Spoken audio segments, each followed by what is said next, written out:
Okay. Are we back? I'm getting bad bitrate. Like, what the fuck is, like, why? Why every time? I mean, it's gotta be the video card. I don't know. It's gotta be something with my computer. Like, every time I want to stream FF7, there's a fucking problem.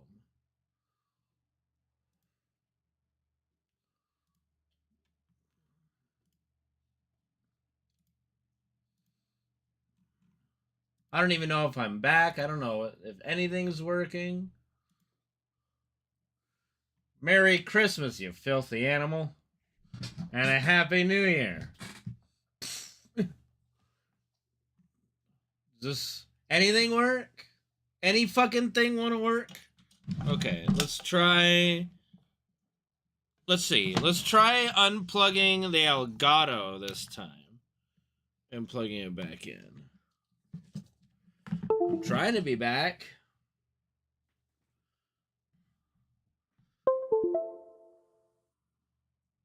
Yay, okay, that fixed it. But no sound. Why no sound? The fuck?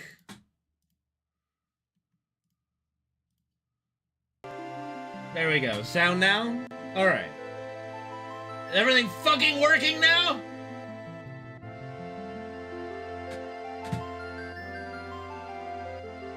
I'm gonna lower my... Can I lower my bitrate right now?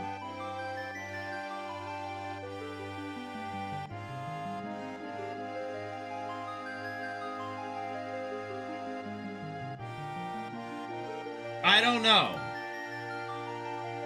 Let's find out. Let's try redoing the Zephyr's alert. Ah, I thought I heard it does work now. Here. Mother. So my restart fixed that at least. So there we go. Together.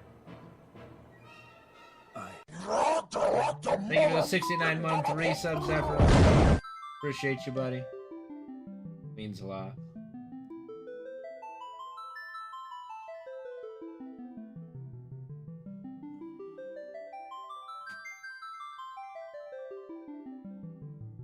Okay, bitrate is fine now.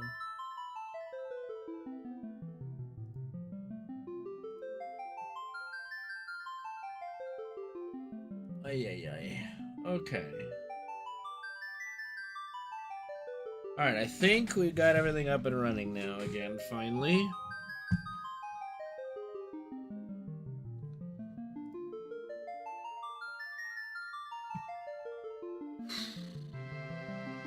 Merry Christmas and Happy Holidays. And to quote the angry video game nerd, if you don't like Happy Holidays, then happy shut the fuck up.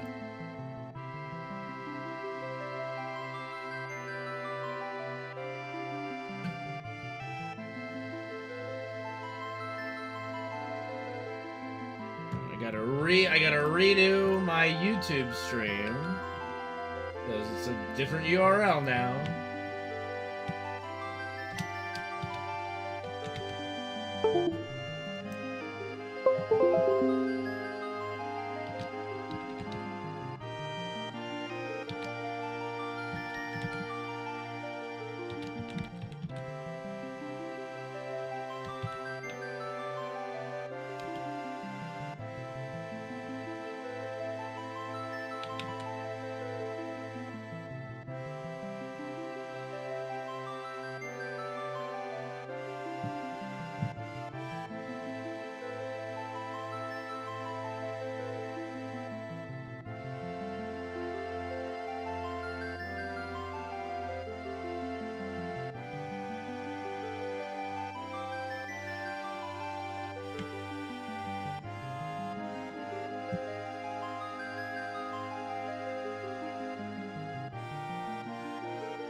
You know, it's crazy. I got almost 500 views for one of my fucking Ever Crisis videos. It's crazy. It's crazy.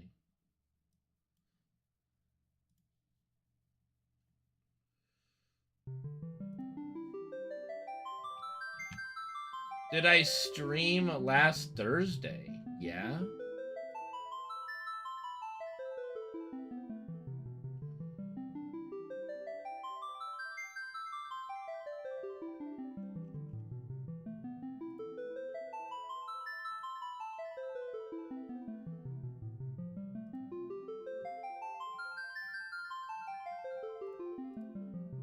Merry Christmas, Mr. Mobile. FF7 is a great game. It is my favorite game of all time, personally.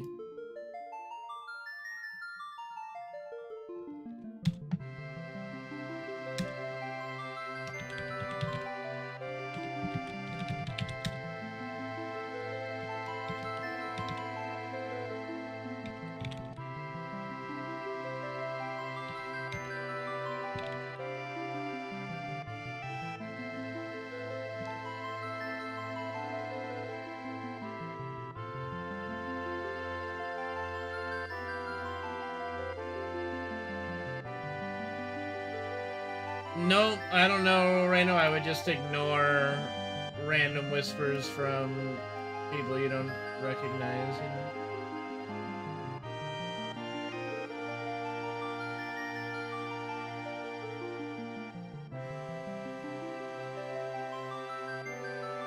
You never know what people are gonna do, you know?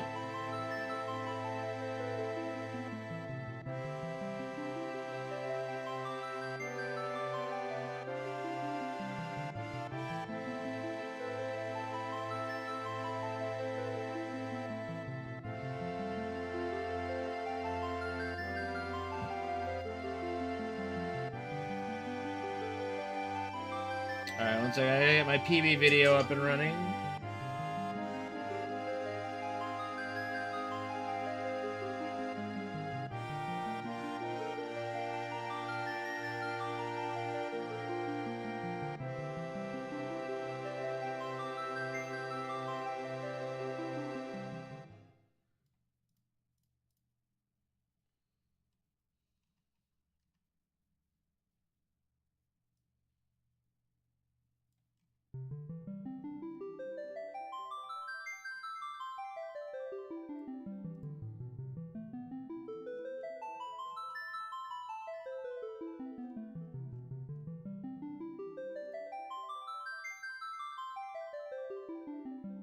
Been a pretty good little while since we got this PB, so we need to really we need to get a new PB, man. I'm tired of this PB.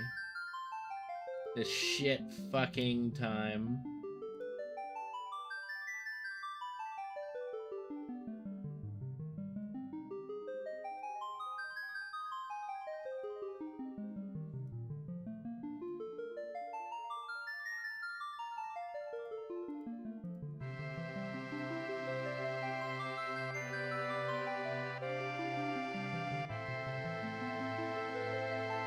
Alright.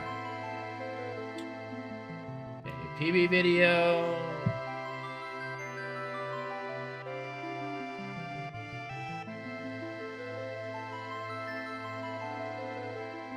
Splits. Obviously. Can't do a run without splits. We need splits. Alright.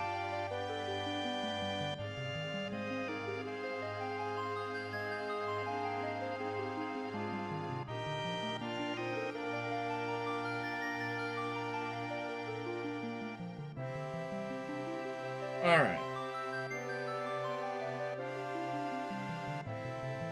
Let's get this party started, shall we? Alright. It's about fucking time. Merry Christmas and bah humbug to you too. Alright.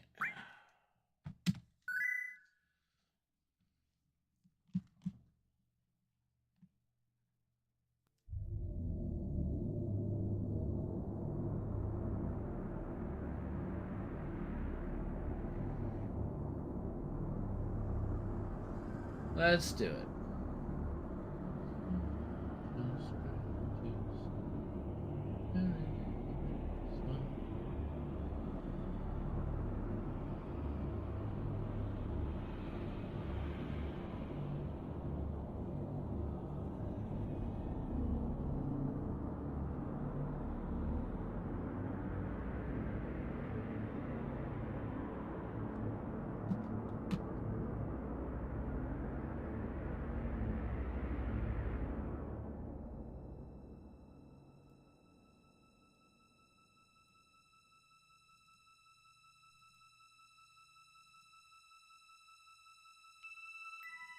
What turned off chat first? Oh, okay. Well, yeah, just like I said, just fucking ignore it. Like, what the fuck?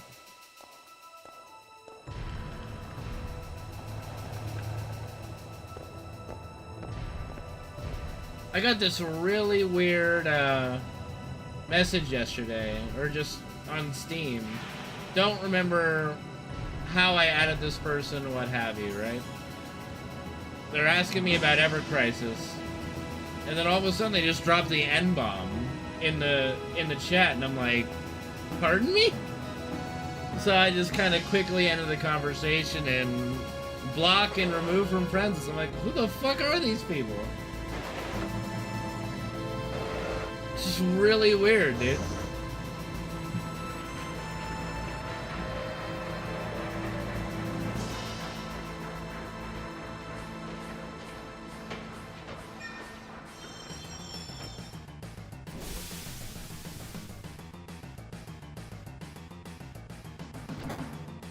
No, like we were just chatting about Ever Crisis. I was answering his questions about Ever Crisis. You know, we're just chit-chatting. And then just, like, I'm not gonna say the context, obviously, but it was just kind of a weird... It's like, did he just say what I thought he said, you know?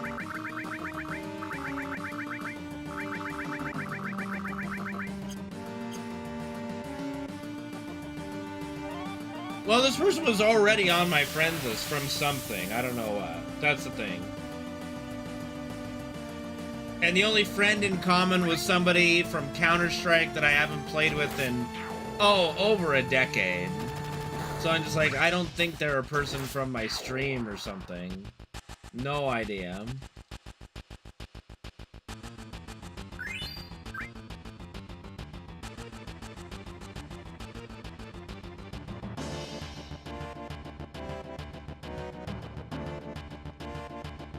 Like I said, I don't even remember the conversation because I've already kind of blocked it out. I just remember the N-bomb was used in some kind of weird context that didn't make sense. And so I was just like, pardon? And they didn't really... And then they responded with NOC. That's all I remember. I don't know what that means. Or was it POC? I don't fucking know. It was just a 3-letter word. I had no idea what it meant. I said, well, good luck with that. Merry Christmas. And I went offline, block, and remove from friends list. Like, alright, well, who the fuck is that? It's crazy. I think Hydrate Bot has been retired. Yeah, I think something happened with Hydration Bot, I'm pretty sure. I don't remember. I definitely don't remember removing it. It just all of a sudden disappeared. You know what I mean? So I have no idea. I definitely didn't take any steps to remove it. It just disappeared one day. So something must have happened with Hydration Bot. Man, don't you call Hydration Bot a bitch, okay? She kept me hydrated, alright? Over and over and over. Okay.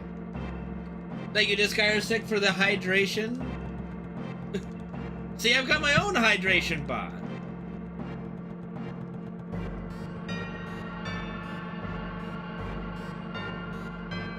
So you guys, give me a second, you know.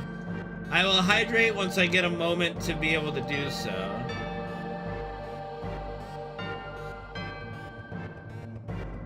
She's not a bitch, right now. She's a very nice lady. God. Ladybot. Makes me think of that Bass Hunter song. Was it Anna Bot? Yeah. That dude like dropped off the face of the planet after doing like some really smash hit gaming techno and then just gone.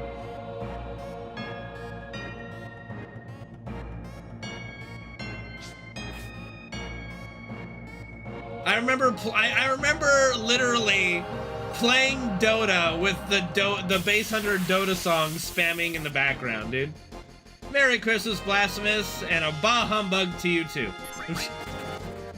There's always got to be a Scrooge on Christmas, man. Merry Christmas, buddy.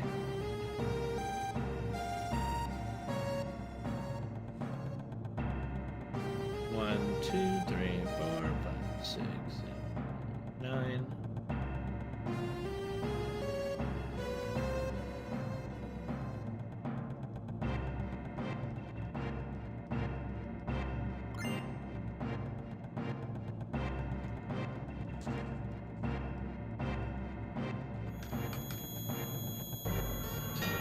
What have you heard? What have you seen? I thought I heard a rat down here. Let's take that planet together. I'm not a titty and ass streamer. God damn, Penguin, but thank you very much for the 95-month resub. Appreciate you too. Merry Christmas, buddy. Did I get nice? I don't get prezzies, dude. I don't get presents anymore. My present is getting to be here with you guys.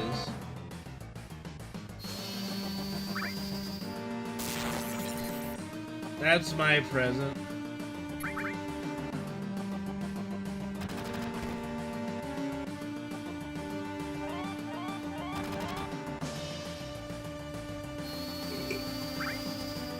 Ugh.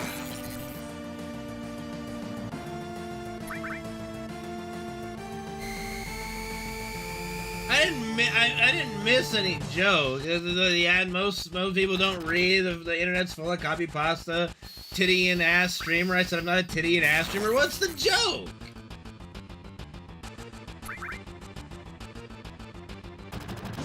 Awesome, Reno. Awesome. You're fulfilling a kid's dream of being a Pokemon master. Something I always wanted to be myself. I wanna be the very best, like no one ever was.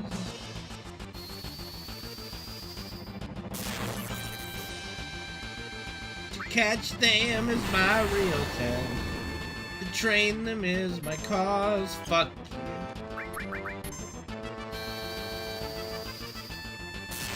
I mean, I read as best I could. I'm trying to do a fucking... I'm a little busy! Penguin, busy here.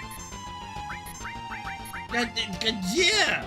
I don't have time to read a giant copy pasta and then figure out the goddamn joke.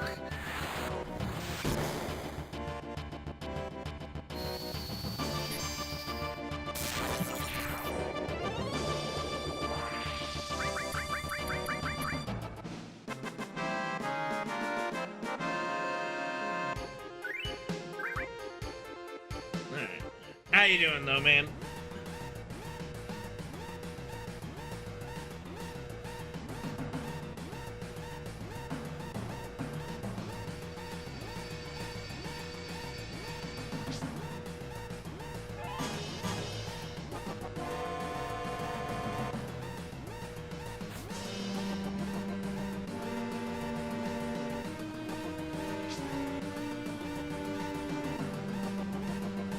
Okay. Yeah, fuck those kids, am I right?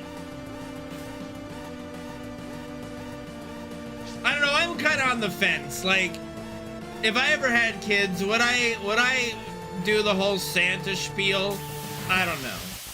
Obviously, I would only be one part of that conversation, but part of me is like, I don't know.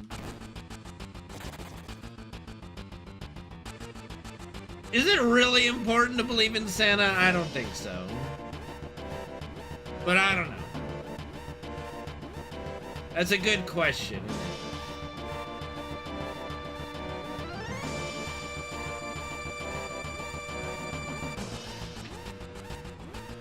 Like, the sooner the kids learn that you know, it's us that gives the presents, not Santa, the sooner they'll start behaving, right?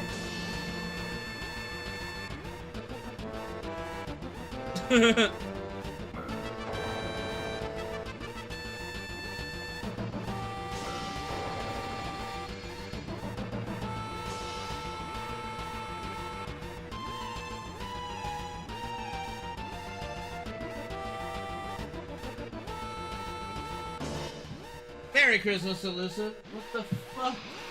You okay? Is that poo? What is this? Is this a... Did you cough this up? What is this? This rubber? Where did this even... What the... How did this get on my... Did you... What did you...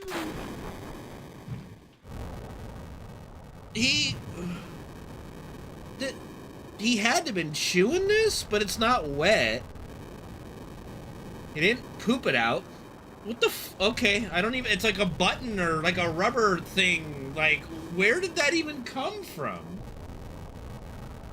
I swear to God, this dog is gonna be the end of me. Like, seriously, what is this? It's like a... It is like... Wait a second, that's from like a controller. Where did that come from? That's like... It's like a... It's a joystick... It's like a joystick knob from the controller.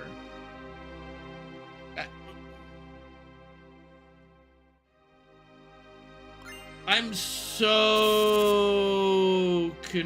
Yeah. It's like... Like, it almost looks melted. I'm so confused. Like, hold on. Yeah, Coro, things are going good, man. Merry Christmas, happy holidays, and all that. Like, yeah, that's what this is, I think. I don't know if you guys can see it. It's all... I don't even know.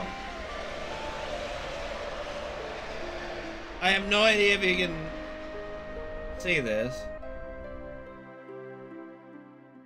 I don't know. I don't know where it came from, how it got on my bed.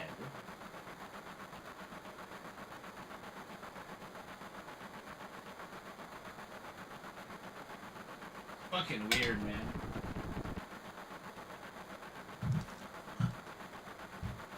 Well, he moved and then all of a sudden that thing appears on my bed? Like, I don't know. What do you want me to think?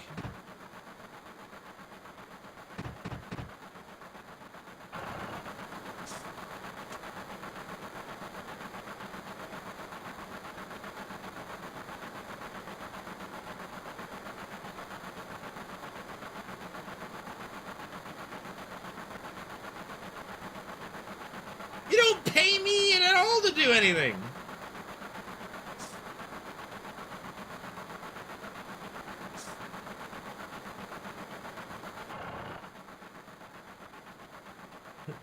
You don't pay us. What do I let you live for?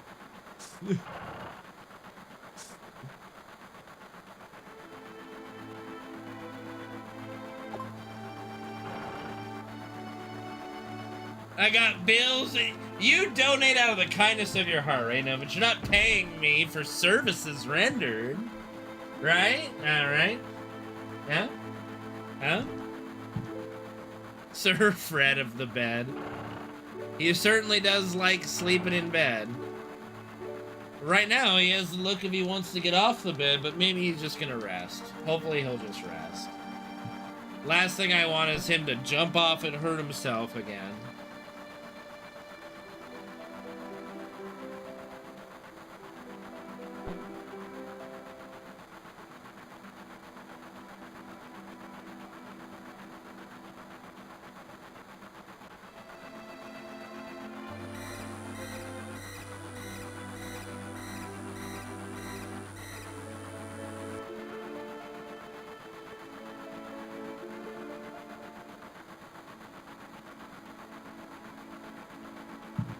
Well, I mean, why would it be tax deductible?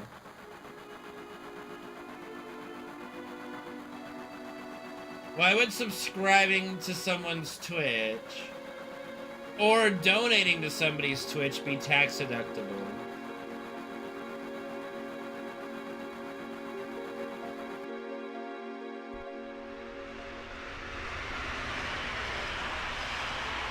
Trying to think. I can't fathom a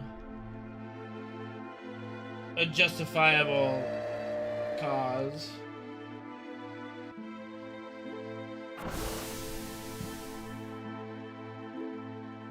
You don't need to get it. You need to get some ugly Christmas sweaters to wear during the holiday seasons on stream. That's the one thing I don't have that I've always wanted is like some ugly Christmas sweaters.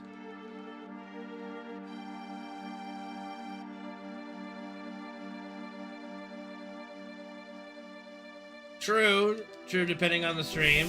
Some streams you lose intelligence watching, you know? Sometimes I feel like some of the things I see on Twitch, you know, I feel like I'm getting dumber. How does one speedrun FF7? Very, very poorly. And shut up. My King's jerseys are awesome.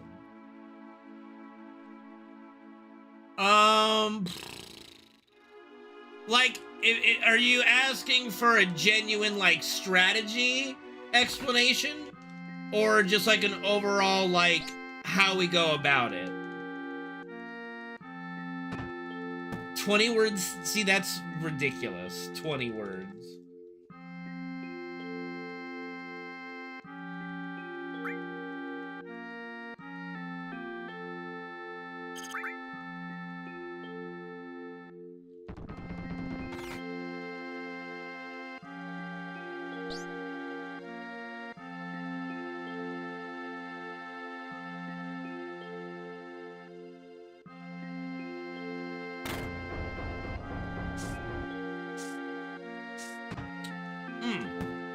Okay, so like, the best way I can explain the speedrunning is in a couple ways.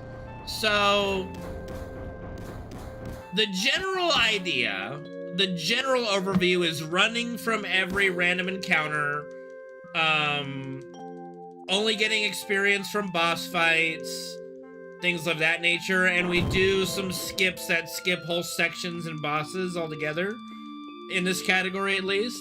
Now, the strategy, the overall strategy, the way it works, is early game we utilize an item called a grenade. It's just like it's just an item you throw. It's a throwing item, and it does like 140 damage per grenade. So it's just while we're in the early game and fairly weak, we just throw grenades at the enemies. Then we get to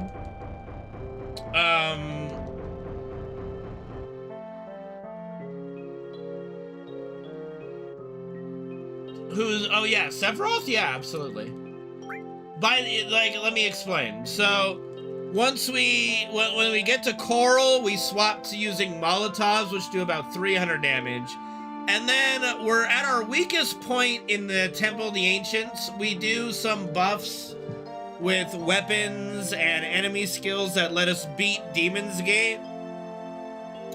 Then, once we beat Demon's Gate, Tifa gets her ultimate weapon for the speedrun called the Power Soul. And what the Power Soul weapon does is it amplifies her damage when she's under certain conditions. If you're in yellow HP, it ups your damage. If you have Death Sentence cast on you, it ups her damage. So the strategy becomes getting Tifa in low HP, buffing her damage with Death Sentence, and she just blitzes all the bosses. You get to the point where you're at the end game and Tifa's doing max damage at like level 30 or like mid 20s, like lower 30s, and Sephiroth goes down very easily.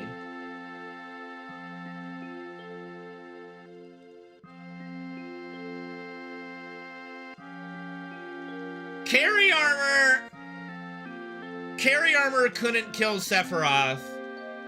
He would run out of MP before he would do enough damage with Lapis Laser. But carry armor's a piece of shit.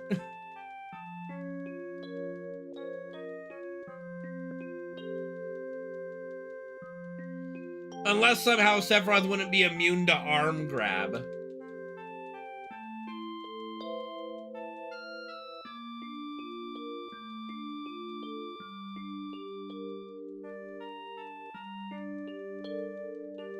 So yeah, strategy-wise, it's basically we survive by the skin of our teeth, hardly doing any damage, barely surviving fights until Tifa gets powered up, and then we just start blitzing the bosses. And the tables turn right after Demon's Gate, and we start becoming the apex predator. But until then, like, Demon's Gate is literally the peak, like the peak where the difficulty is the highest and chances of death is the highest. My best time is 6 hours and 47 minutes right now. That's my PB. It's not very good right now. I can improve it by about 20 minutes or more at the moment, so lots to improve on it.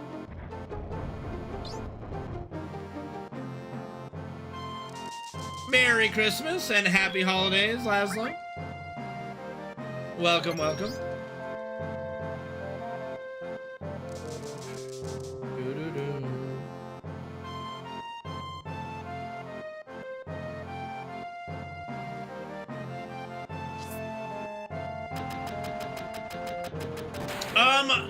I was told about it and told that I would be, like, given the route when it was done, but I haven't seen the person for a while. That was gonna show it to me, so I don't know what happened there.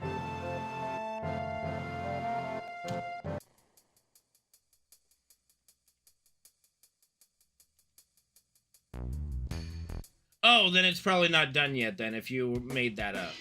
Yeah, I'm trying to remember, but one of my viewers that also, like, runs the game, or at least routes the game, it was trying to route a Yuffie run that would utilize her and supposedly save time.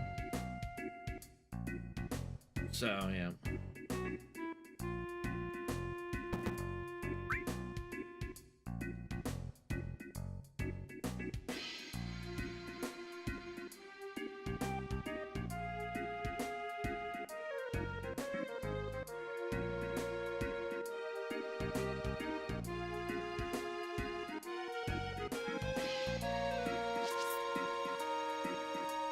All creation? Doesn't that only just hit, like, one time all enemies?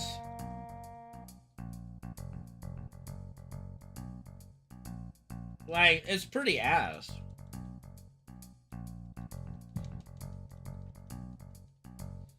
I mean, maybe. Yeah.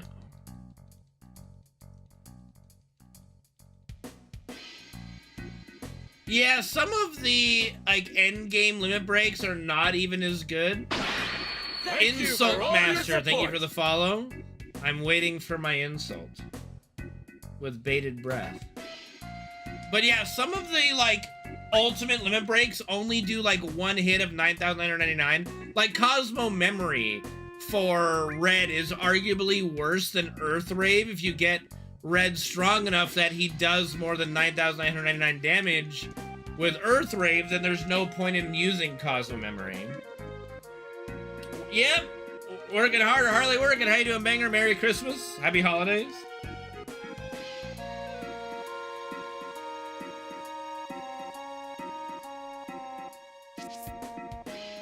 The only ultimate limit breaks that are, like, really that good are the ones that hit multiple times, like Omni Slash, High Wind, things like that. They just blast.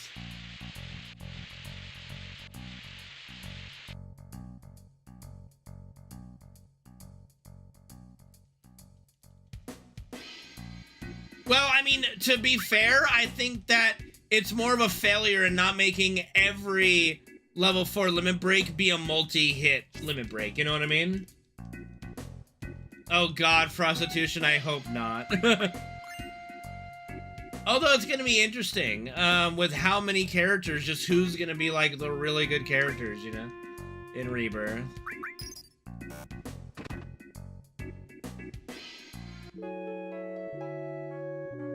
Yeah, it's way better right now. Like, the level 4 limit breaks, for how long it takes to charge them, and obviously the effort to unlock them, all of them should be multi-hit, high damage dealing limit breaks. Tifa's limit break works because they all build on each other. So you have the potential, like if Tifa's stats are good, to have 7 hits of 9,999, which works, you know.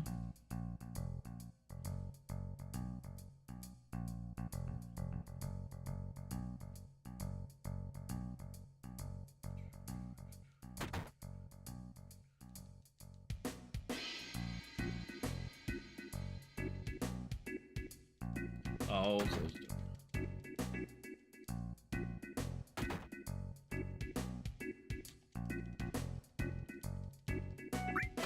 I am looking forward to February. We're just going to be doing a Final Fantasy VII February. It's going to be...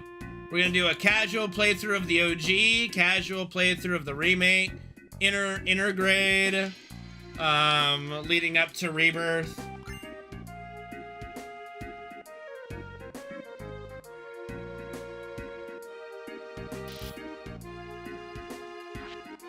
Well, that's because the slots on Waka's move like a snail.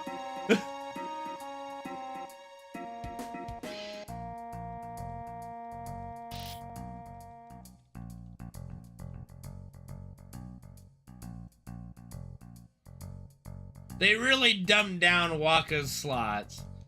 And his fucking limit break is OP when you if you do like 2 hit, he does like blast, you know?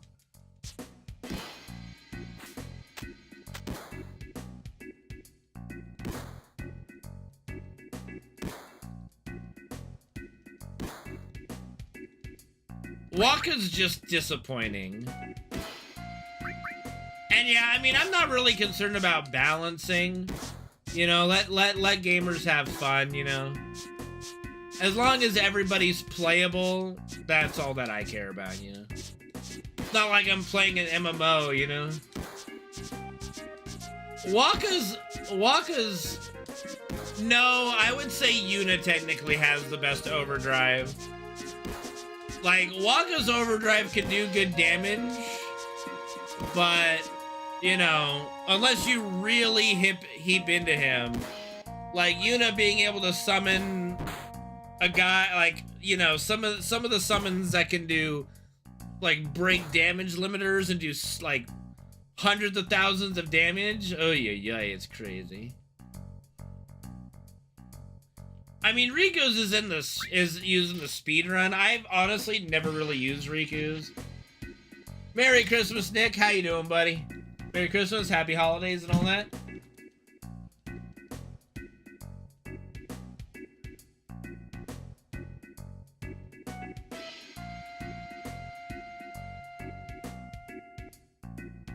Oh, welcome home, welcome home.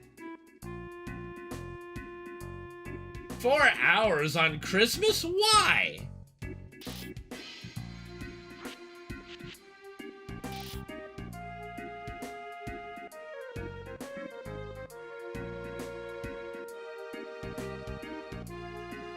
Yeah, but in a casual playthrough, you're doing way more than that with the other guys' overdrives. You're breaking like the damage limit, you know. Like Riku falls off when you play casually. Like, in the speedrun, it's good, obviously.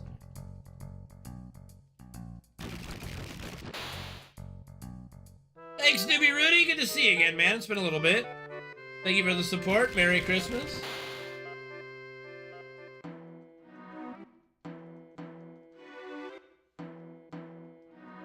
Well, I hope you had a good time with your family there.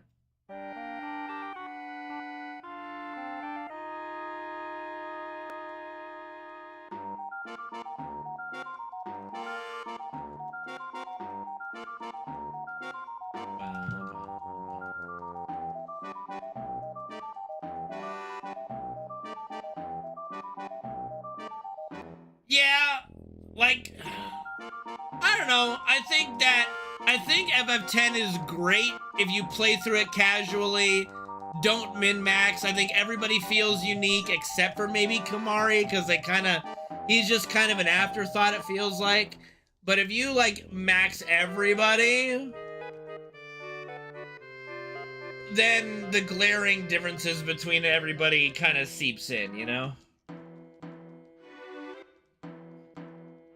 Like, all of a sudden, gaps start to emerge very quickly between characters. So, I don't know. I think 10 is a great game to play casually. Min-maxing it, though, you do see those cracks.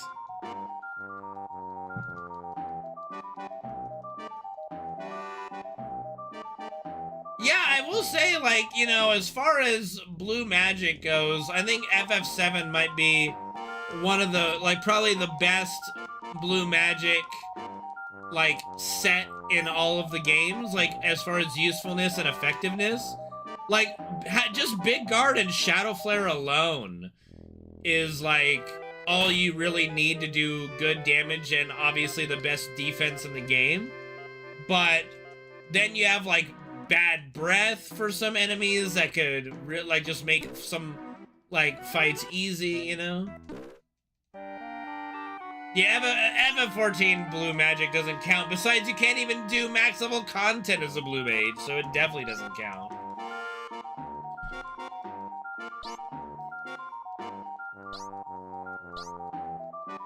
Yeah, I have an entire playthrough. My entire playthrough is uploaded to YouTube. I really enjoyed FF16.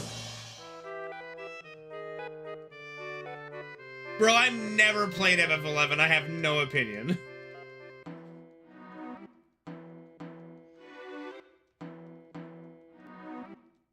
But you can't really take something from an MMO and apply it to the single-player franchise, in my opinion. It's just a distinctly different things, you know? Oh, they're real Final Fantasy games. They're just Final Fantasy MMOs. Like, some of the stories in FF14 are, like, on their own it's basically a single-player game, you know? Like, so a lot of the stories in FF14 in the expansions are way better than some of the single-player games we've gotten. And not even, like, comparing to, like, FF13, which isn't saying much, but, like, you know, they're on par with some of the best Final Fantasy games in existence, as far as telling a story, emotions, character growth, stuff like that. Like, you can legitimately play FF14 as a single-player game. It's that good. Speaking of FF14, I am giving away a Shadow Wolf mount, which is a store mount on FF14. All you gotta do to enter is make sure you follow the channel, but click the Discord link that Nightbot just posted, and make sure you react, or just, like, click the party popper on the giveaway, and you'll be entered. We'll be doing the draw, I think, at the end of next month. At the end of January, so yeah.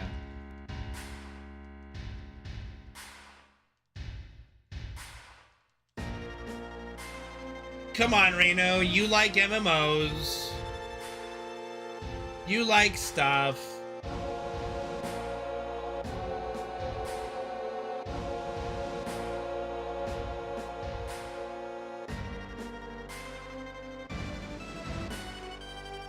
I mean, online gaming is a lot of fun, Super Gran Turismo. But sometimes you are, your experience is dictated by other people. So sometimes it can be a bad experience. But like I said, something like FF14, some people just, you know, they just play through FF14 for the story content and then unsubscribe to it until the next story content, you know. Because it's that good of a story. And it really is, you know?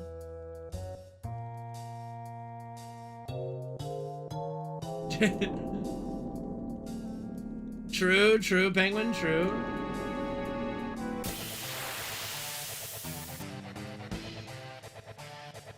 Which one? Because there's like 5 expansions, so, and each one with their own story.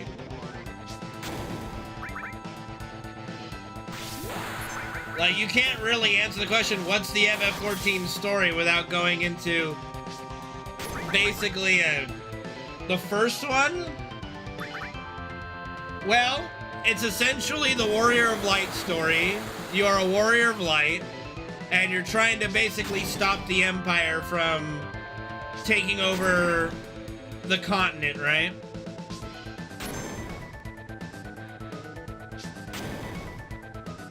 A lot of FF6 parallels in Realm Reborn.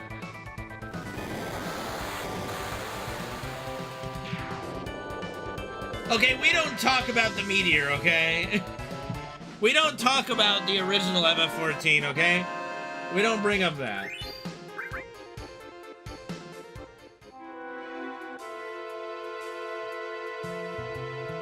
I mean, what does an MMO mean? Massive multiplayer online game. That's all it is. So you like MMOs, Reno. You just might not like an MMORPG or what have you, I don't know.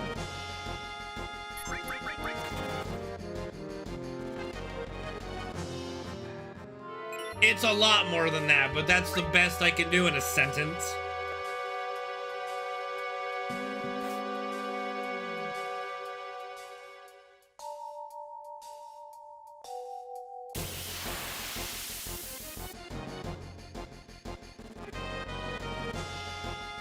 Says the guy who spends more hours than me on Counter-Strike.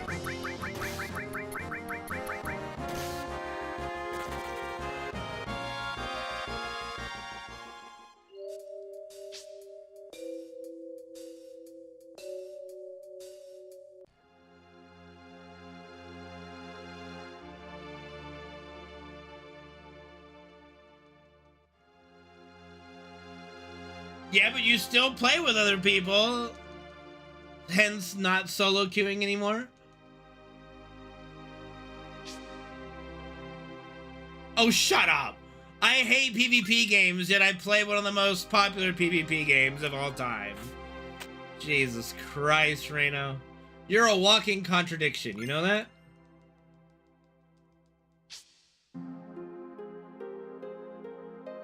No, I heard the shit show about it though, you know?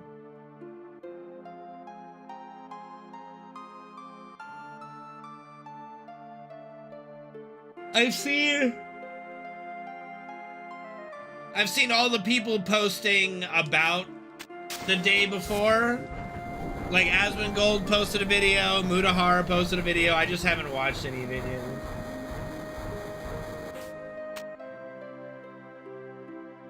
Oh, I'm so glad we don't have to do runbacks.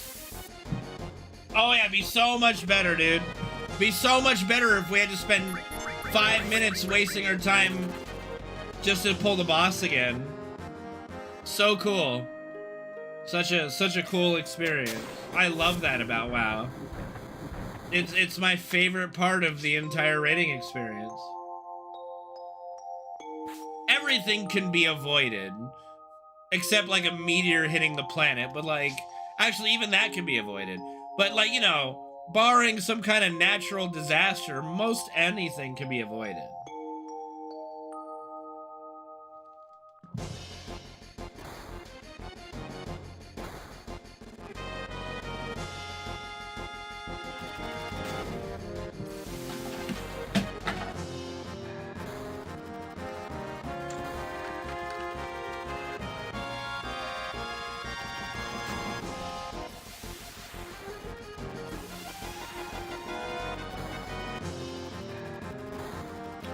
I mean, it could also just be a case of over-promising and under-delivering again.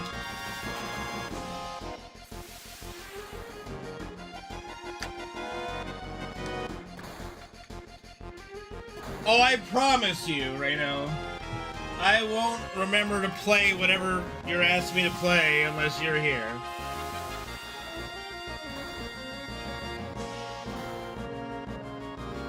Says the guy who loves to cause havoc in Ark, in Lethal Company, in Minecraft. Super Bunny Man. Do I need to list more? Counter-Strike, when we played it, like I still have PTSD. My stream still has vivid memories of us playing Counter-Strike like one time together 10 years ago or something. That's how you work, Nick. All right?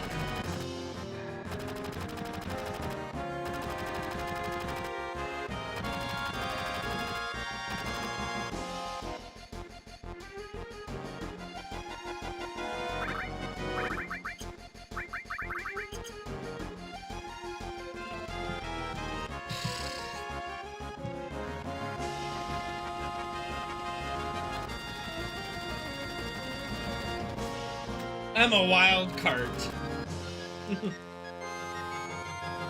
We're wild! Quattro puppy. That's a fairy tale reference, oh, right?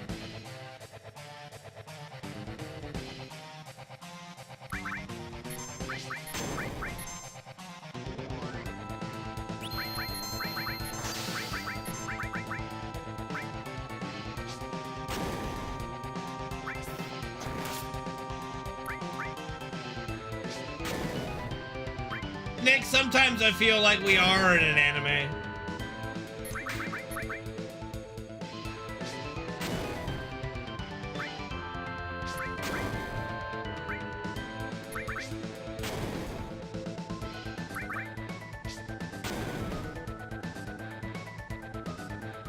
Wow! Reincarnated as an FF7 speedrunner, exactly.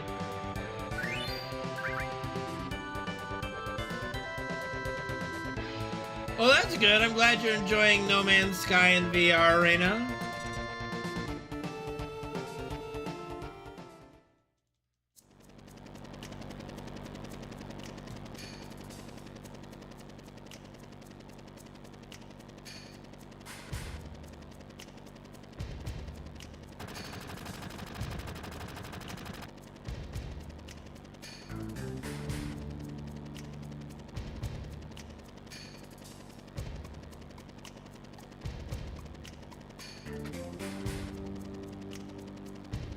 Sega Genesis Classics in VR.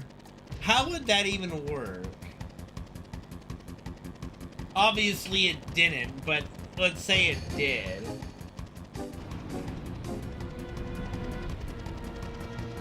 Yeah, but how would playing a game on that work?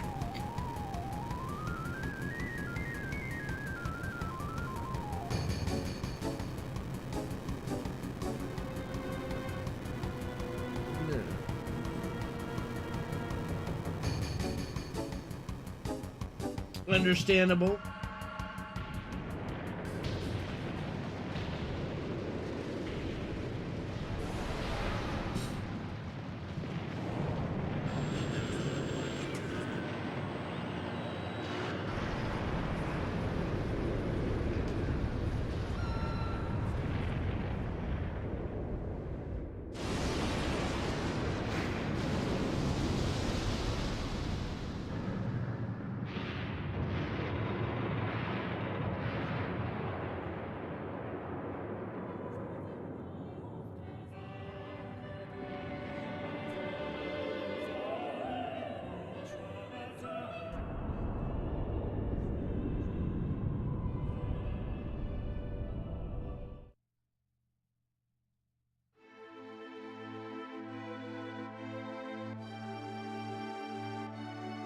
$17,000? What are you smoking?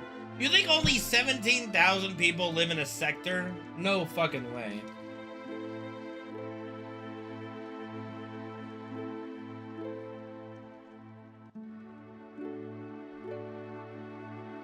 I mean, I would wager at least 50,000? I would have said at least 100,000, but maybe.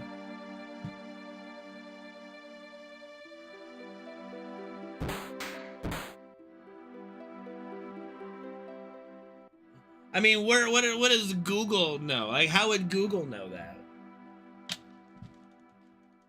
It's not like they ever tell us how many people live in each sector. It's more of an estimation based on the size, the scope, and what the city itself is based on.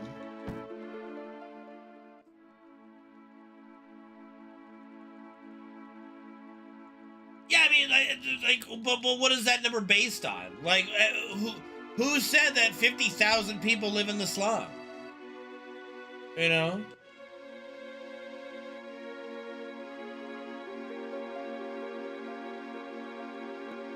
I don't think they said in the remake, but they could have. K-Extreme, what's up, dudes? Good to see you again. Merry Christmas, Happy Holidays, and all that good stuff.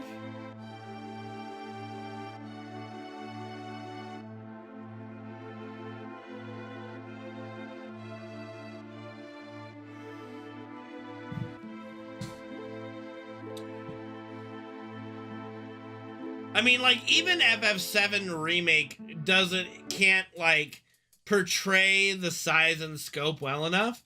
Because think about all the people that escaped the sector before the plate crash and went to the playground. It was like 50 people. It's like 50 folks there. Like, maybe 100. And you're like, there's no way only 100 people live in the entirety of the Sector 7 slums. Like, no way. Like, it's just not possible.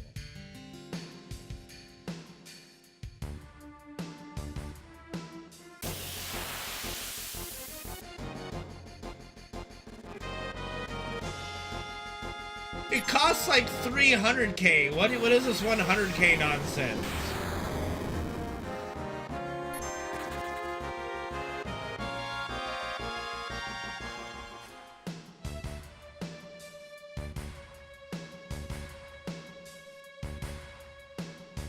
And I don't think he says 21 trillion gil.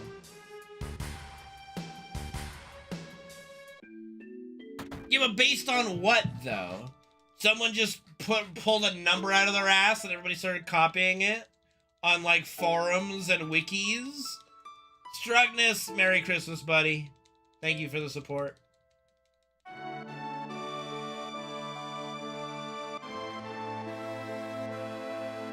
Yeah, like, if the Cosa del Sol place is only like 300k, you know.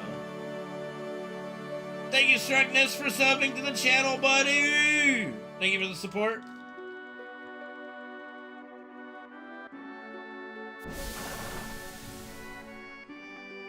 Like, I don't know, like Cosa del Sol, like having a villa on Cosa del Sol is sort of like buying a piece of property at like Palm Beach, Florida, or like Venice Beach or something, you know?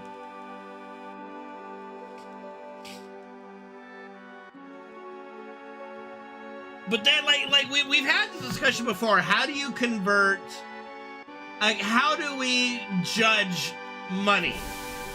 Like, buying a Korean barbecue plate is like 70 gil or something. So a meal is like 70 gil. A potion is 50. Right? We got paid 1,500 gil to go blow up a reactor, right?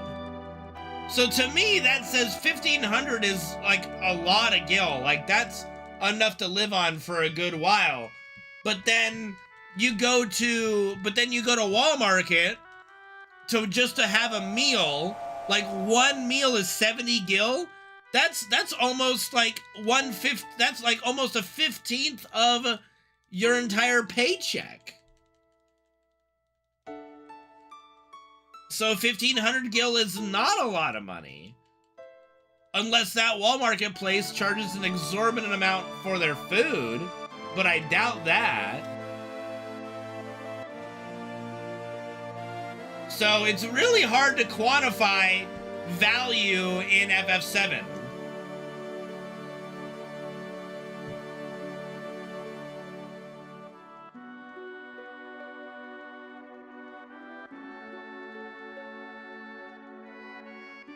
Like, if we were going with Cloud's pay, we would have to blow up over, like, 200 reactors to afford the villa in Cosa del Sol.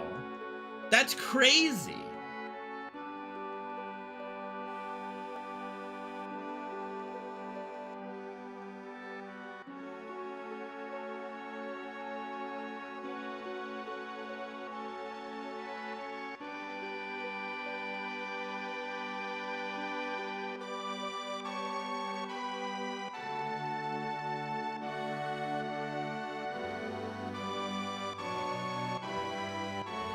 And then you look at the cost of materia.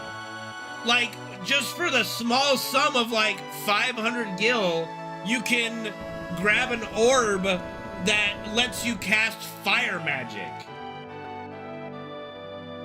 Like, what? Like, for the price of like not even 10 meals at Walmart, you can learn magic or get magic that'll help you, like, commit whatever you want to do with it, you know? So money is very inconsistent in my opinion.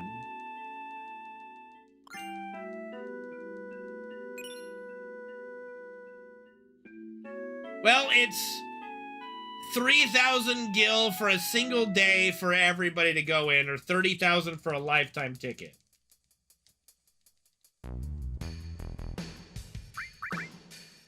Which, you know, sounds pretty comparable to Disney. Yuck. Rocket Thief, what's up, dude? Thank you for the 36-month resub!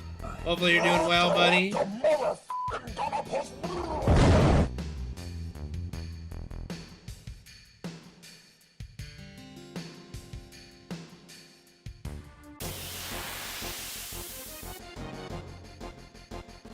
True.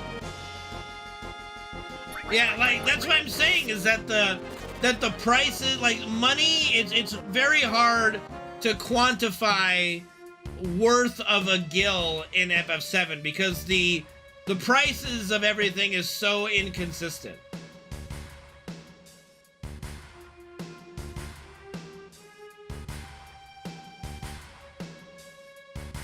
It just don't make no sense.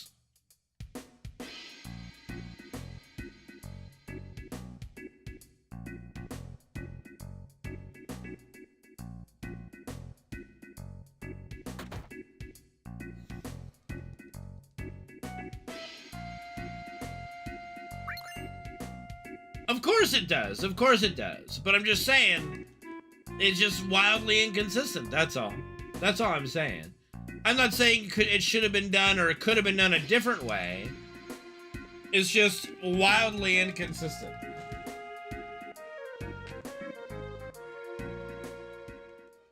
And don't even get me started on FF8's money system. Holy shit.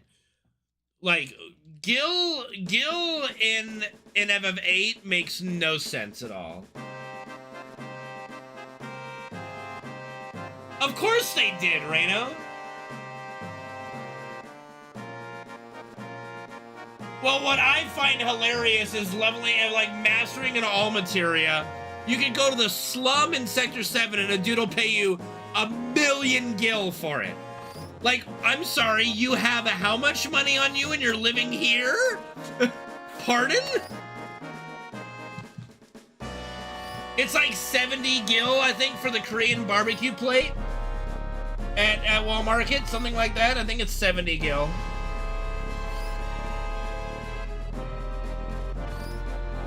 Well, I'll see if I can find the exact. I'll try to pay attention when he's talking about rebuilding and get the exact number, because I don't think it was 21 trillion, as Gabe said. But it could be. Not that many, actually. Mastering it all doesn't take that long. Magic pots and movers doesn't take much. It's actually one of the easiest to master.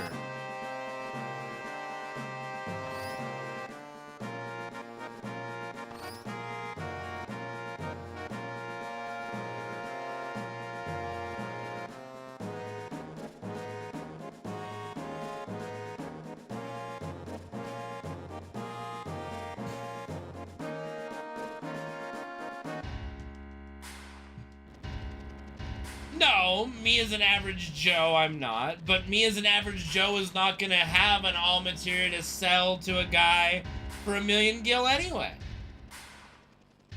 But that's not that's not the crux of the argument. We're not talking about average Joes. We're just trying to find value of gil.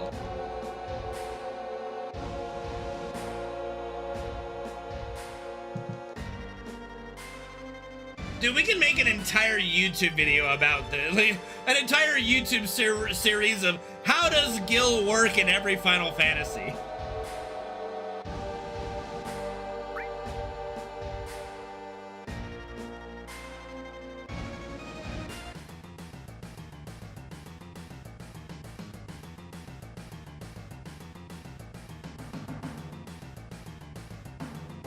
Man, you're boring.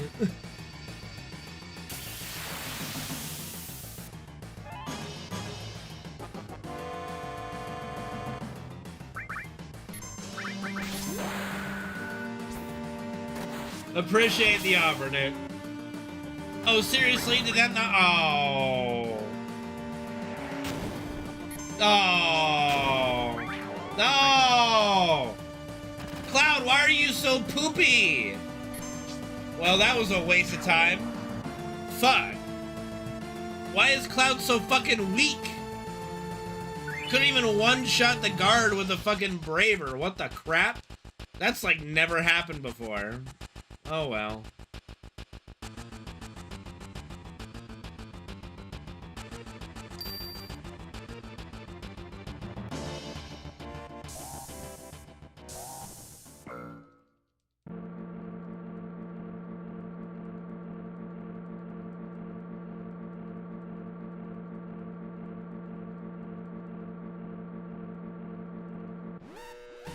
Man, fuck these guards. They knew what they were getting into working for Shinra. They made their bed.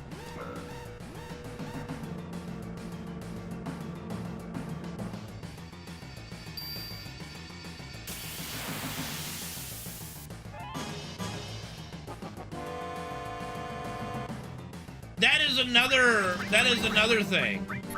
How do monsters drop Gil?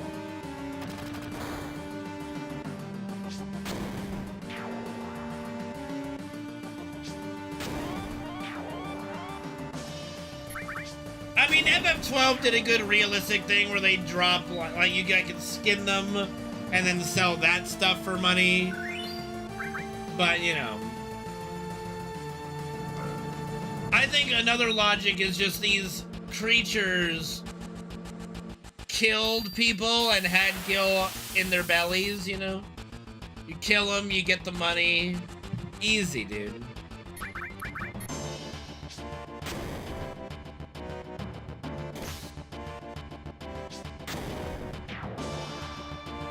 Or there's some syndicate following you around in the background paying you for every monster slain.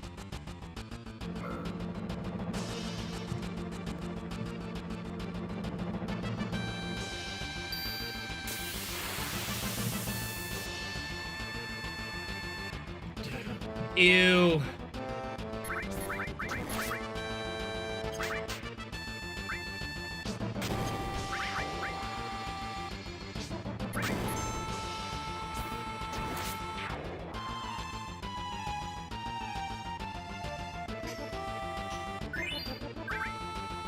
Look a weed.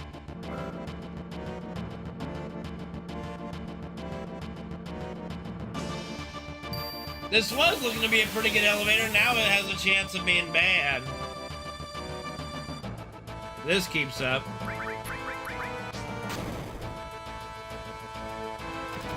Yeah, none of the bosses are confusable.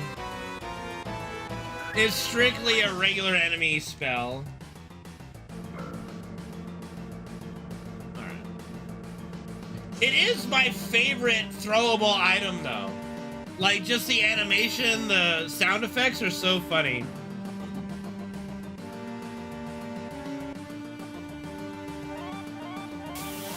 Not bad. We'll definitely could save like 20 seconds at most.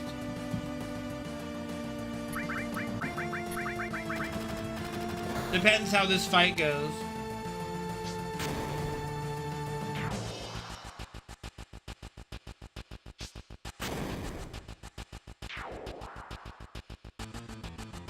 Alright, should save about like 10, maybe 10 seconds. That okay, that is not who I wanted it to throw, it didn't matter.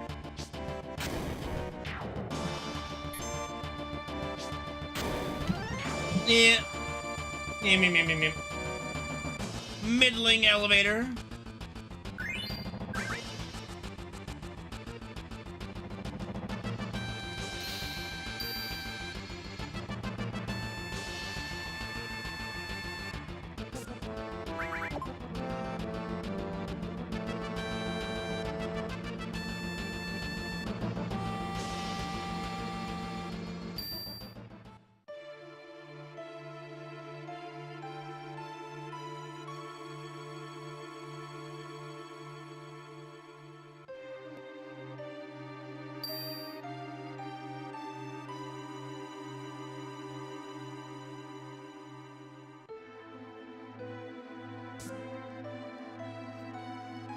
True, true. Very true.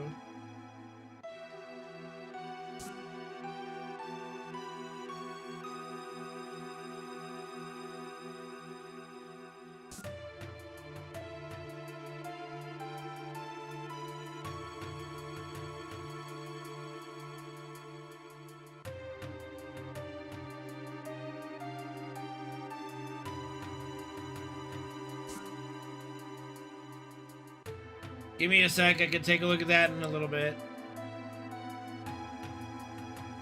Merry Christmas, Seth. Merry Christmas. Ho, ho, ho. Bah, humbug. I love A Christmas Carol. It's a fun story. I wonder where bah humbug came from. Like, did people actually used to say that? Or is it just literally a story device for Ebenezer Scrooge? Hell, if my name was Ebenezer, I'd say bah humbug too. Fucking A, if I had a name like Ebenezer, I'd fucking change it. Merry Christmas, Uwu. Wait, what did I say it was? Uh-oh. I think it was Mako.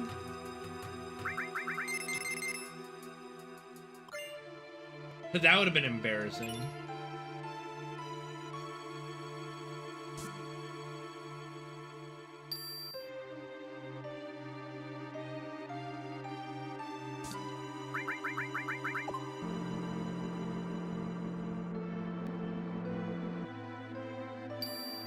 No, Penguin, we're not doing the handshake one. God damn it. No, Penguin.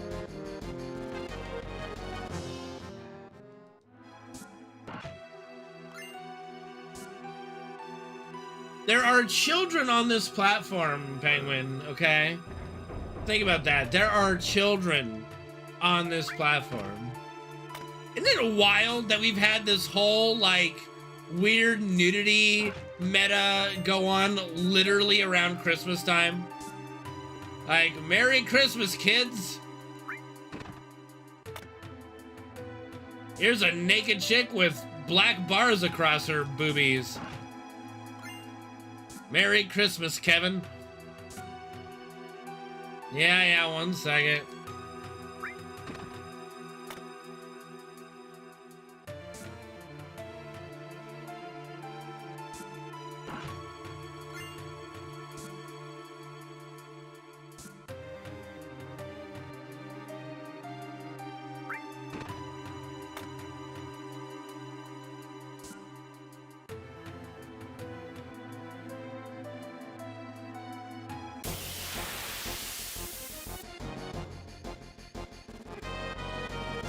Don't we already have that one? The high one? I thought we've had this one. Hold on, I gotta sign in, blah. Yeah, we already have a high. Yeah, we already got that one, sir.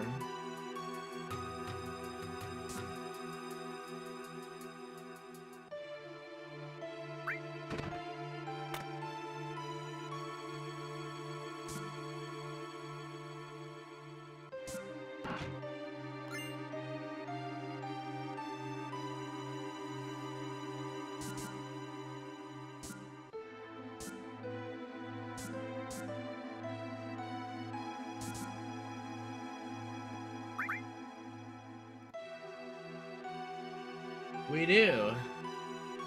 Okay, we can put by.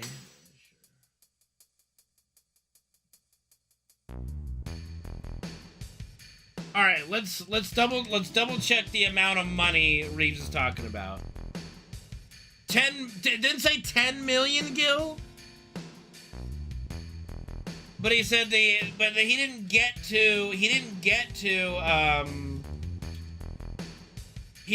to the cost to rebuild Sector 7. He'd said something about 10 million gil, though. Either 10 million or 10 billion, but I don't know where the fuck Gabe got 21 trillion from. Like, people just pull numbers out of their assholes. I think it is 10 billion. That's what I think 10 billion was there. Merry Christmas, Jam! Thank you, man. Happy holidays. Merry Christmas to you. But I don't know what it was in reference to, because was it to rebuild the reactor? Just the reactor, or what? You know, he scrolled through the text so fast, I was only looking at the number.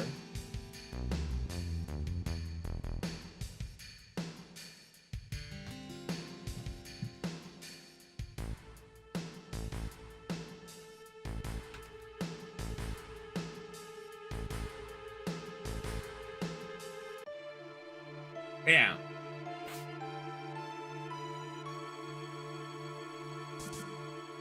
Okay, yeah, so it's 10 billion in damages to Sector 7, but the cost to rebuild is obviously going to be more, probably at least double. So, you know, conservative estimate, like, as the lowest possible number, 20 billion gil to rebuild Sector 7, right? That's the lowest I would go.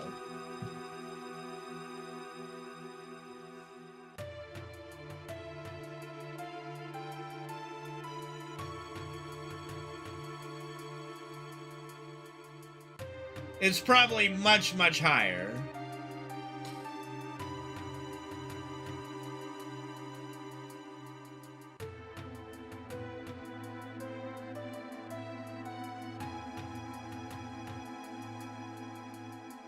TJC 2000, thank you for the sub, man. Thank you for resubbing for 34 months. Appreciate it, dude. Good to see you. Merry Christmas and happy holidays. Together.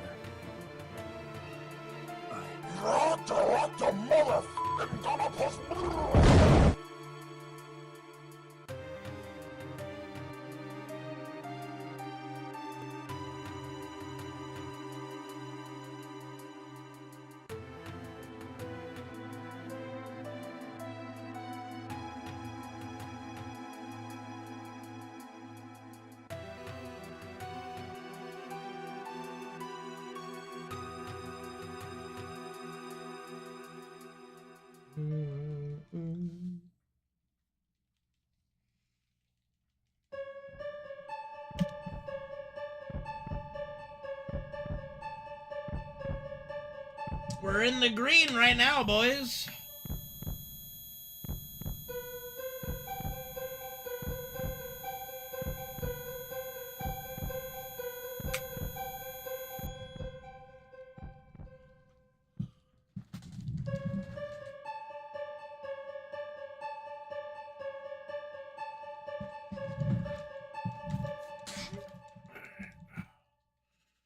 Do do do do do do do.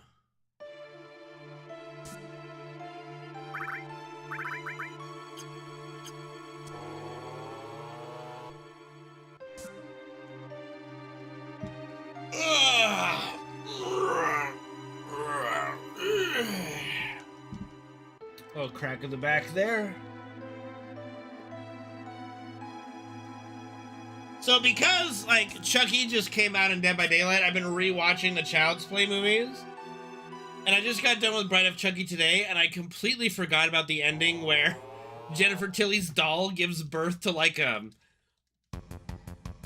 demon baby xenomorph version of Chucky that kills, like, the police chief. And then I'm like, wait a second, did they make another one? And there's a seed of Chucky. I've got to watch that now. What up, Dark Lord? How you doing, man? Greetings.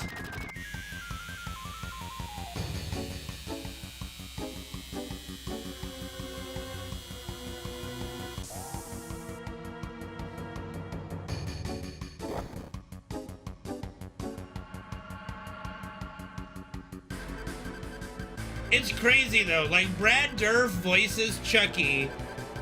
I haven't seen him in a lot of things, but like he's in Lord of the Rings, and I just can't picture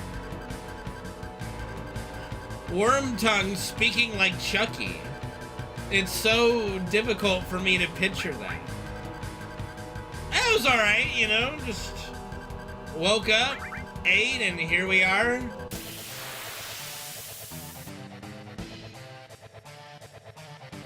I made myself a sandwich.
Man,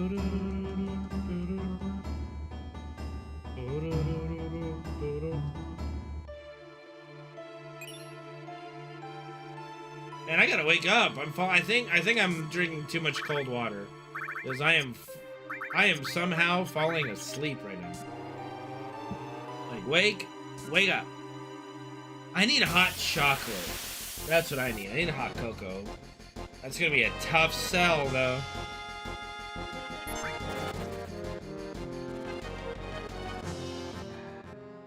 Beer would make it even worse. Beer is a depressant game. It puts you to sleep. Makes you depressed. You know, it's not gonna wake me up to have a Guinness. No, hot cocoa would give me the sugar rush I need. I need sugar! It is not a stimulant! Beer is not, alcohol is not a fucking stimulant! Wake up!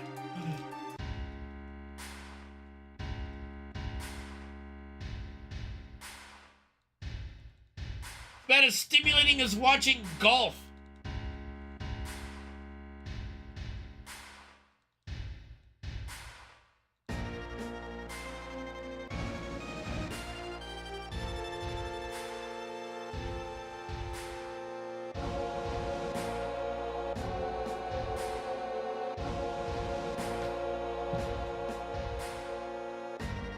I don't even know that, you know.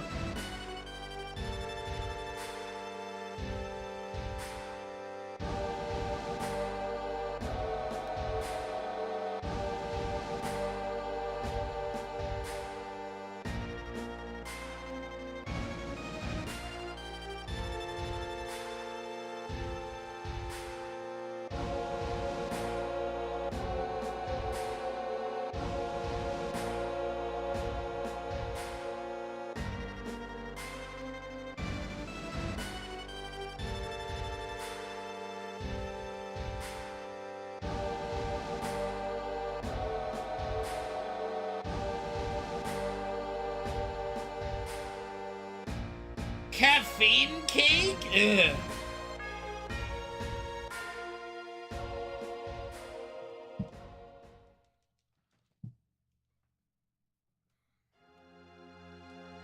Hold on, I gotta text my mom to see if she'll fix me some hot cocoa in a little bit.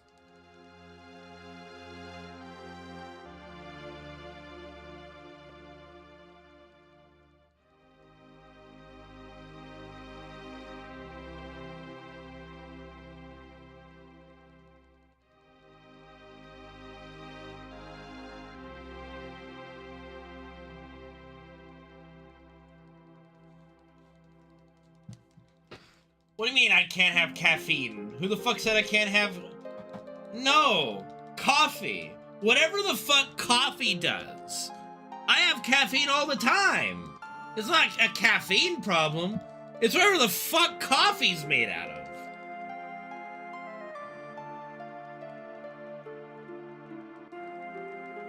Like,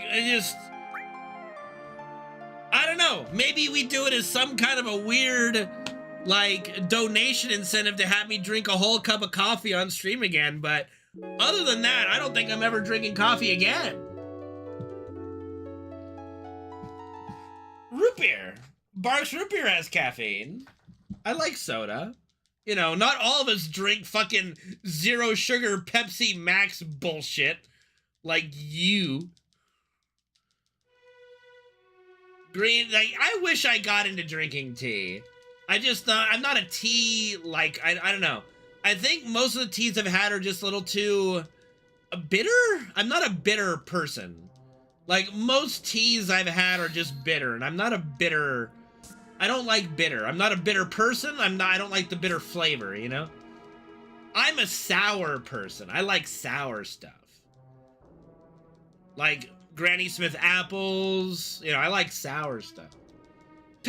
Dude, fucking Pepsi Max, dude. Fucking Pepsi fucking Max. I think tea in general is a bitter flavor. Because, like, I swear I've tried so many different teas and they all taste bitter to me. No, you won't, Reno. We'll just have a nice can of Pepsi Max together. And I'll have my root beer and you can have your Pepsi fucking poison.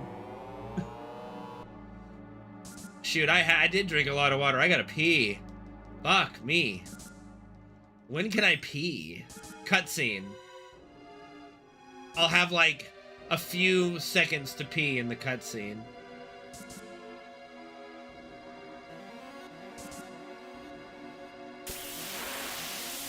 Shut up, Gabe. All soda, all sugar is poison. It's just, you know. It's just if anything in moderation, you're okay. You know? But like if you drink too much soda you could develop diabetes if you have too much soda, like constantly, you know. Moderation is the key to life. Except in the bedroom. Apparently, like, you know, just sex in general is healthy. Like, a limitless amount. Like, you can't really have too much sex.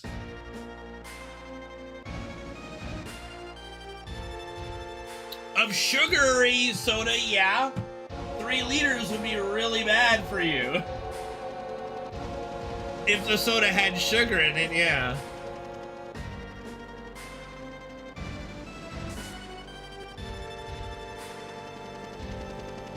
I know you don't drink sugar, motherfucker. I knew a guy that had diabetes that drank, God, it had to have been a gallon jug of soda a day, at least. It was insane. Yeah, but if it's sugar-free, like, all you have to worry about then is aspartame. Have fun with that one. Pick your poison, really.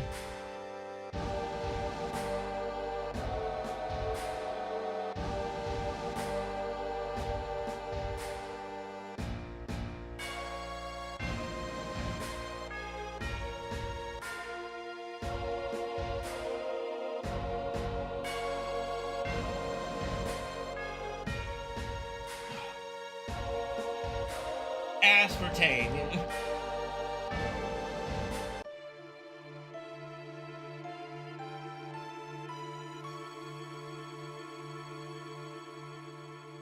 Yeah, I try to limit myself to 1 can of soda a day if I drink soda. If I'm really feeling like binge it, I'll have 2, but then I'll try to skip like the next 2 days.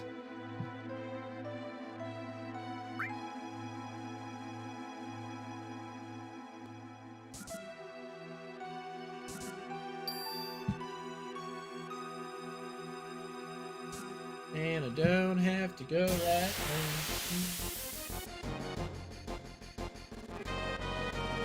Among a TOS, yep. I believe you, Uwu. Yeah, I drink a lot of water, have a little bit of soda, and that's about it. But I do need to cut back on my soda drinking. 1 can a day is still too much. Bro, I didn't even know what a big gulp was until I saw, like, not even when I saw Dumb and Dumber, because I still had no idea what it was, but I went with my friends to it was either 7-Eleven or an AM/PM. Probably, it's 7-Eleven that does big gulps, right? And I'm like, that's insane. And I'm like, there's no way I'm getting that. That's way too much sugar.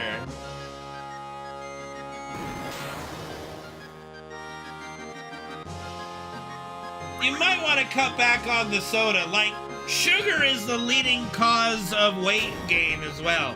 So if you might be uncomfortable with your weight like me, you want to cut down sugar as much as possible. Like, just changing your diet to get rid of a good amount of sugar is fine. Well, you can also be a twig too. That's fine, you know.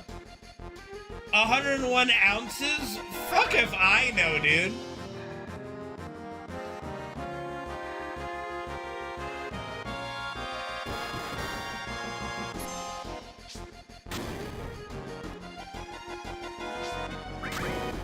That's not exactly a bad thing.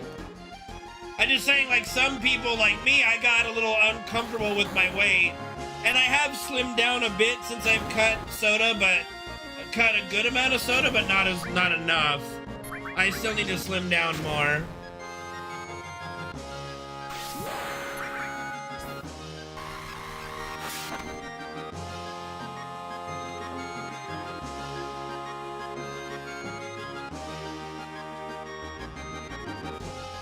You think, Reno, what makes you think I think about how much water or liquids I'm drinking via measurement?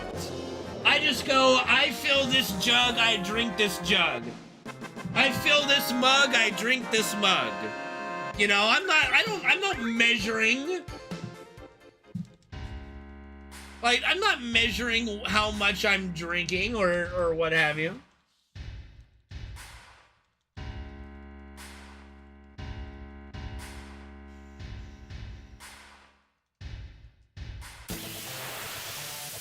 USA! USA! You're just jealous that you don't have freedom units like us, Reno.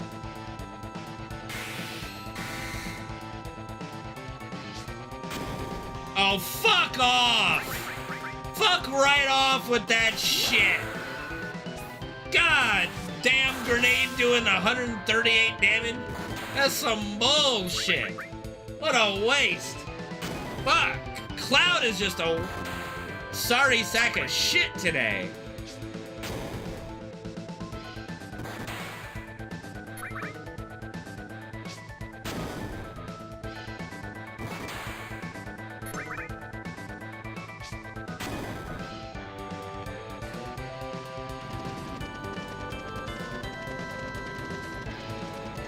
Well, but I didn't have the Braver to begin with. That's the thing, Solar. I only got the Braver after Rufus shot me the first turn, you know? Or else I would have led with the Braver. Actually, I probably wouldn't have because of the damage that he did to Apps was so low that I wouldn't be confident in his damage against the dog, but it would have been fine!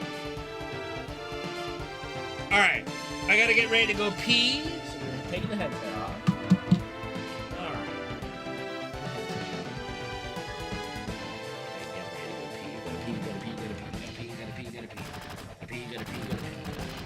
Gotta pee. I'm not yelling, you're yelling. Gotta pee. Gotta pee.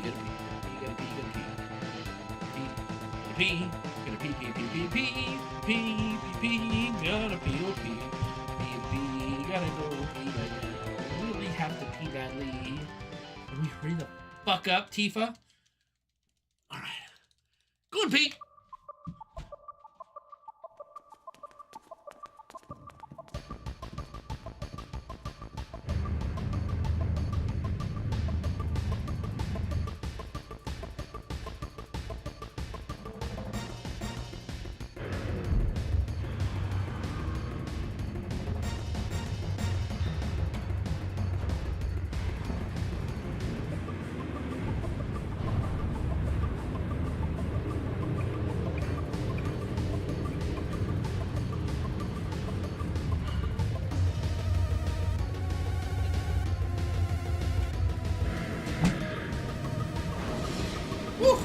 There we go.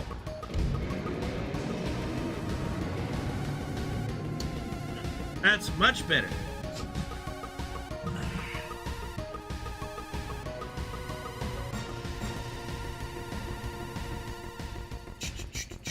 Dun, dun, dun.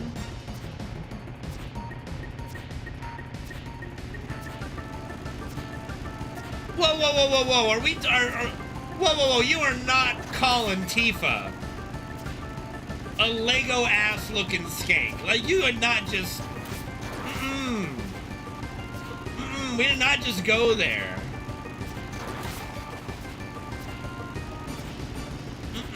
not my house. No way.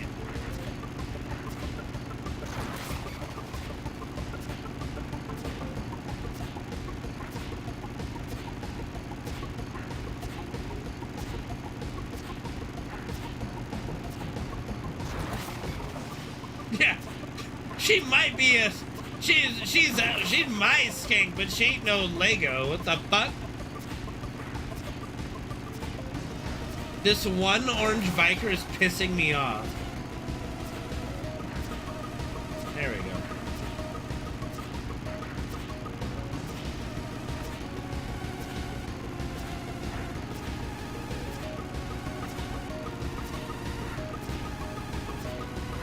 That's because you only want her to be a hoe for you, messy sausage. Like, anyone can be a hoe for anybody, but it's one thing if she's only a hoe for you.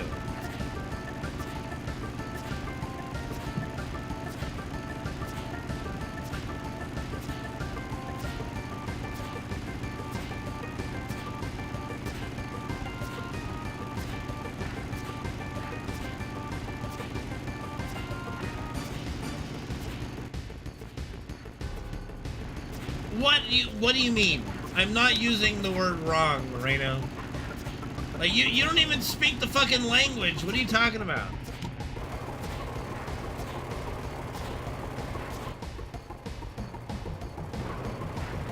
Why don't you go like down to IKEA and have like a Swedish meatball or something? Jesus. Or I guess over there is just a meatball. What do you mean, thoughts on people getting angry? Their fictional waifu is used as fat material. Isn't that the point?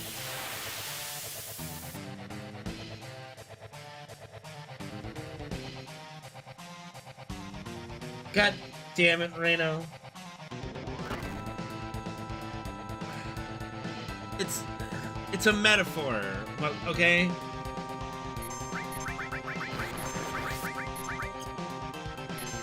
No, not a slut. No. No.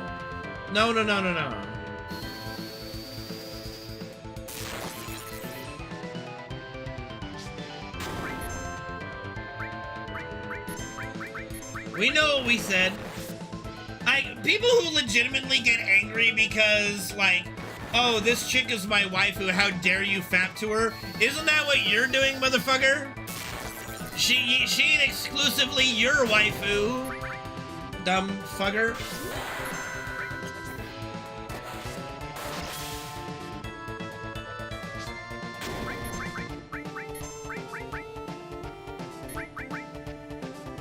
No, the whole point, Reno, is that she acts like a hoe with you, but not anybody else. That it's a different thing. No, we're not talking about slutty. We're not talking about sluttiness. We're just talking about being like a hoe. Like not quite the level of a slut, but just like, you know, a little whorish, but only for you. You know, in the privacy of your own bed chambers. Things like that.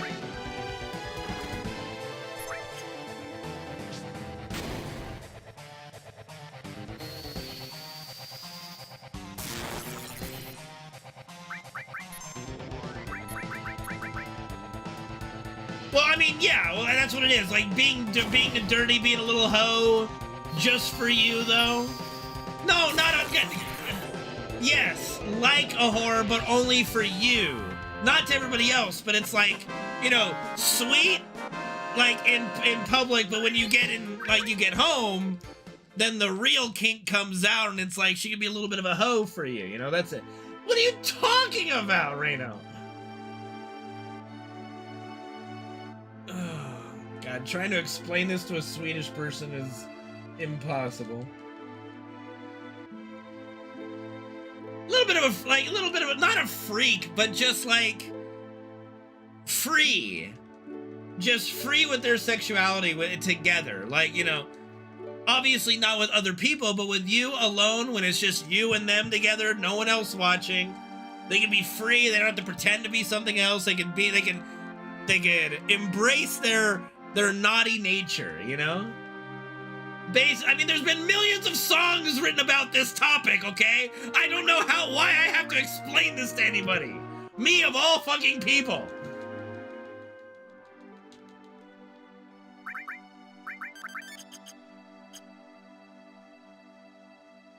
Like, you look at Tifa and you know she's like a perfect lady in public to everybody else, but you actually get her between the sheets, you know she's gonna be fucking crazy, right? I think we can all agree with that. Like, you know it ain't just gonna be missionary. You know? You know what I mean? Like, you just know. Like, Aerith, though, Aerith, you get the idea that, yeah, she'd probably be a little innocent in bed. All right? Tifa, though, no way. No fucking way. No one's talking about nymphomaniacs.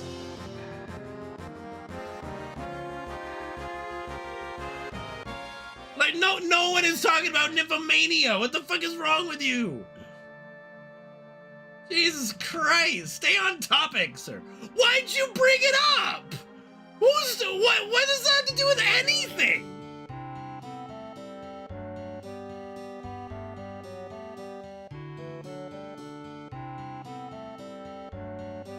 You're sabotaging the conversation. It's my fucking stream. Every conversation is said. God damn it, you made me ask, how do I catch a fucking chocobo? God, son of a cocksucker.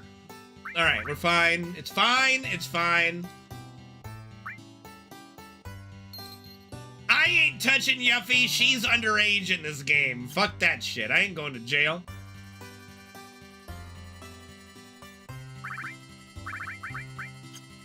I like living. All right, 134.55.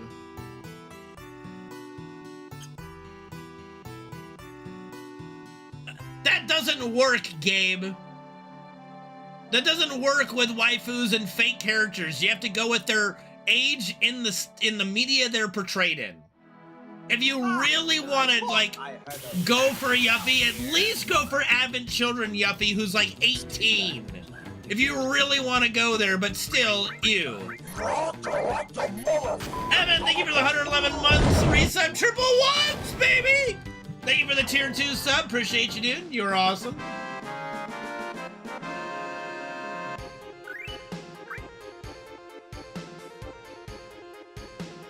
No one's saying she would, Reno. You are missing the point, you cockmonger. Go! No! Fucking cut, bitch! Fuck!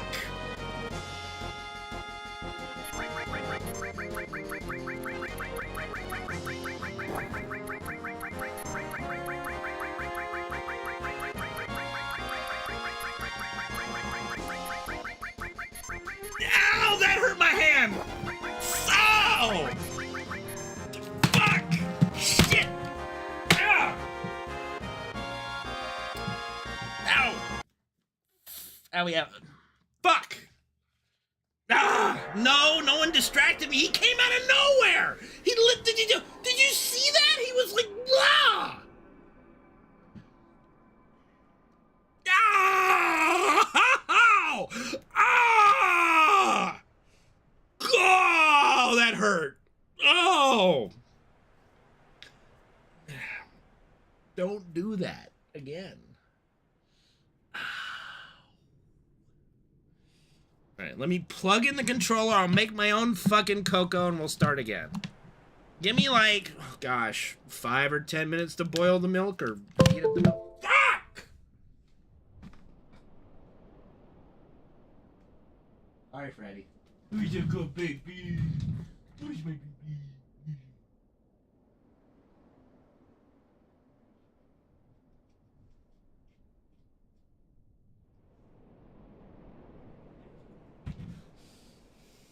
Ah! What season of Discovery Guild? We don't have a season of Discovery Guild. Are you talking about our guild? We don't have a season of Discovery Guild. Oh. We can boil the milk.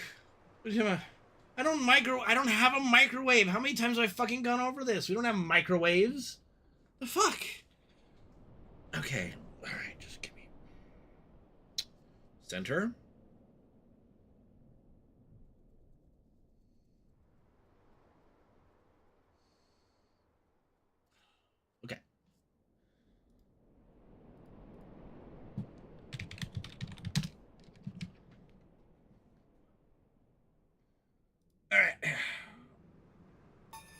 Enjoy. I'll be back. Make sure.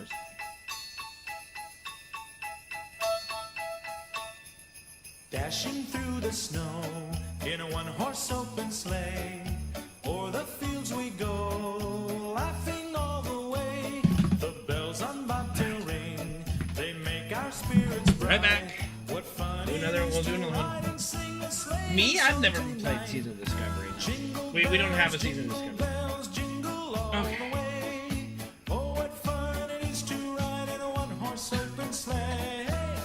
Alright, I'll be back.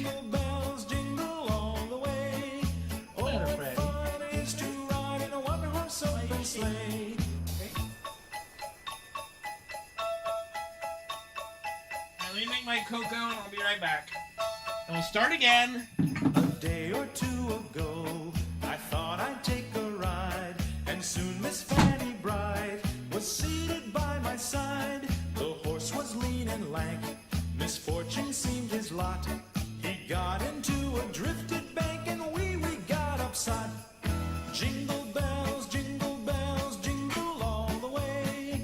Oh, what fun it is to ride in a one-horse open sleigh. Jingle bells, jingle all the way. Oh, what fun it is to ride in a one-horse open sleigh.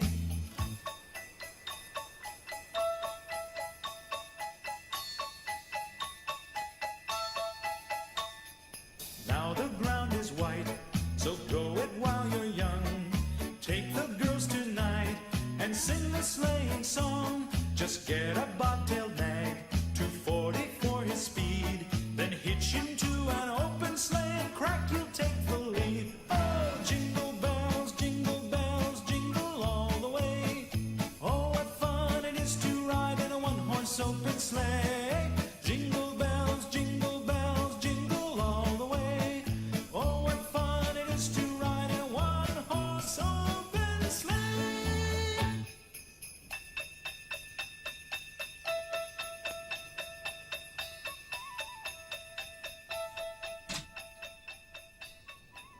And the milk's warming. The fuck is Twisted Christmas? That sounds familiar. Why does that sound familiar?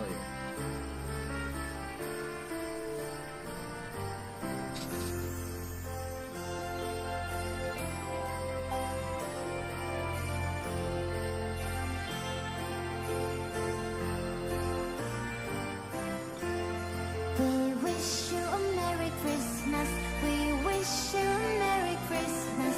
We wish you a Merry Christmas and a Happy New Year. We wish An you air a fryer? Merry Christmas. We wish you a Merry Christmas. We wish fuck you is an a air Merry fryer? Christmas and a Happy New Year. Good tidings we bring to you and your kin. Good tidings for Christmas and a Happy New Year. Or bring us some figure pudding, or bring us Let's try to get the Silent Night. to ride in a one-horse open sleigh. All the way, oh,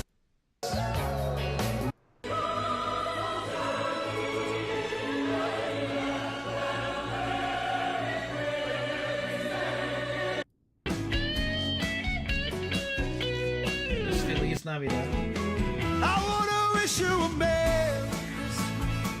I wanna wish you a Merry Christmas. I wanna wish you a Merry Christmas from the bottom of my. A playlist like this needs to have all the songs like clickable.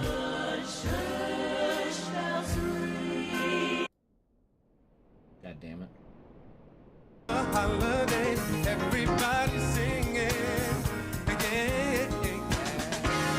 The old ones alone, the young ones alone. You know what this is? What It's is this good song? to make of the sky.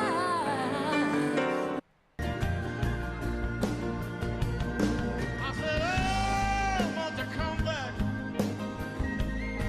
The fuck are these Christmas I songs? want you to be of good cheer. Let's see what Frank Sinatra's got. Used to laugh and call him names. Okay, this is a They little never old let for me. poor Rudolph.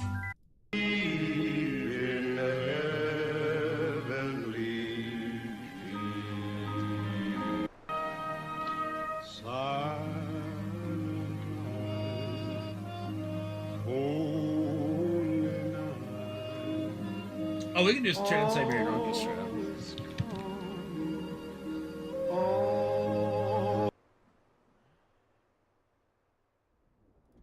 Is this the song? No. What's the fucking Trans-Siberian song that is always playing? Is it Carol the Bells? God damn it.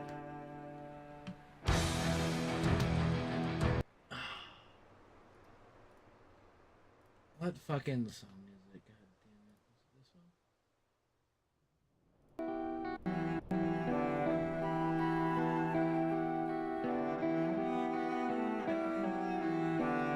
I'm gonna run out of time. I'm gonna go back to.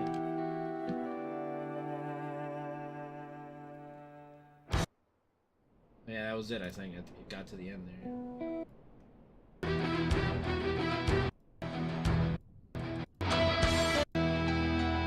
No.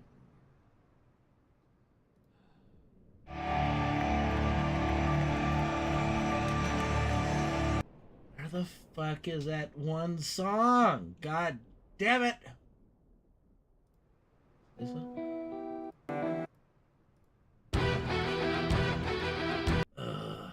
I can't find it. Wizards and I think that's is that what it is? Is that what it is?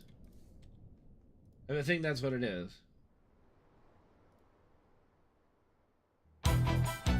Yes, there we go. That's the song.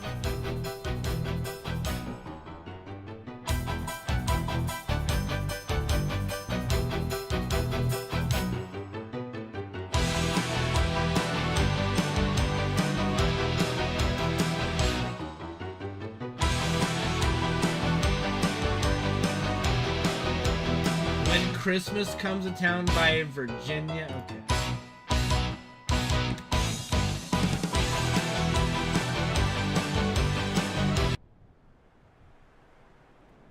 By who? Virginia. Okay. You mean Andrea Bocelli? Wait, his daughter sings this? Or granddaughter or something?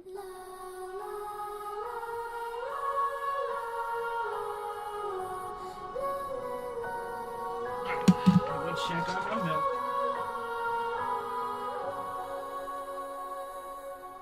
I'm wishing on a star and trying to believe that even though it's far, he'll find me Christmas Eve.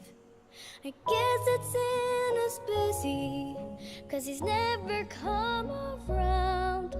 I think of him when Christmas comes to town.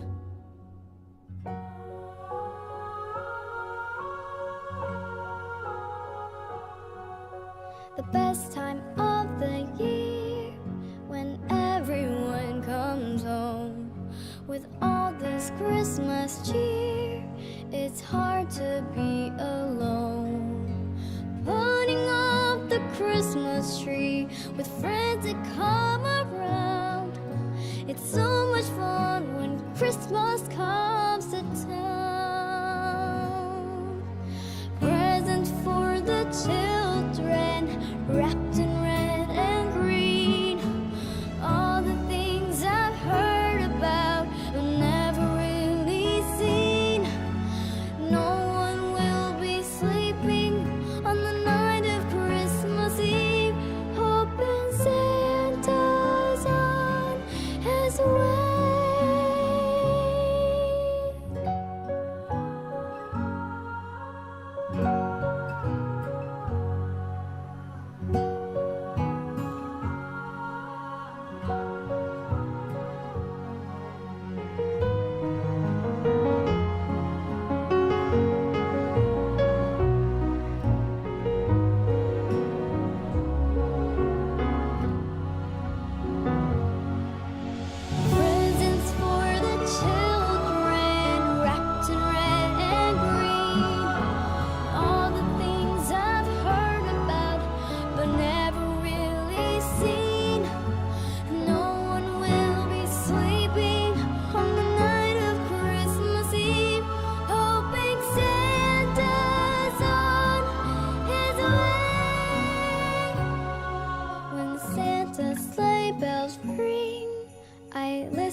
can't see Andrea Bocelli without his best song ever.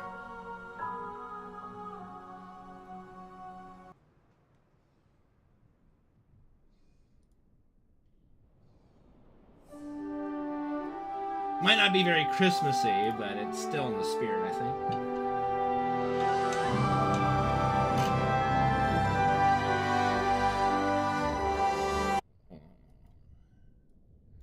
We're gonna do this right.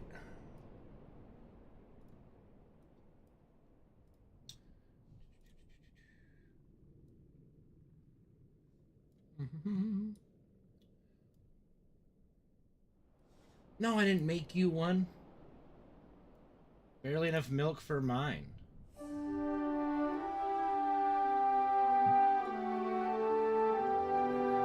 Ooh, this is hot. Oh! Ow!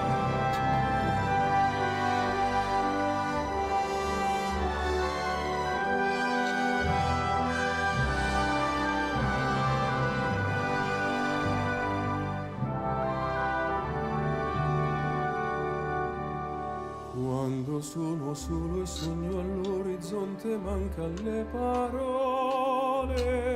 Sì, lo so che non c'è luce in una stanza quando manca il sole. Se non ci sei. Yeah, there's only one true best song for me, and it's this one.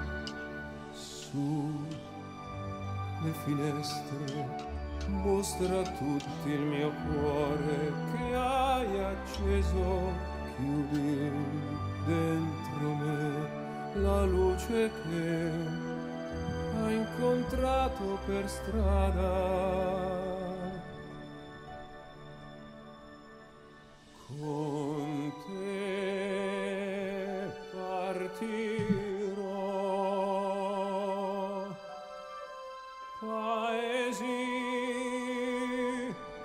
che non ho mai veduto e vissuto con te. That was all caught me. We gotta go again. Con te partirò su navi per mari e io lo so. Well, this is a studio version, basically. I don't like live performances very much because they typically never sound as good. Con te io li vivrò. Quando sei lontana e sogno all'orizzonte mancan le parole. E io sì lo so che sei con me, con me. Tu mia luna, tu sei qui con me. Mio sole, tu sei qui. No, it's not the original one. The original one's like decades old. This is like a re-recording. Con te partirò, paesi che non ho mai veduto e vissuto con te.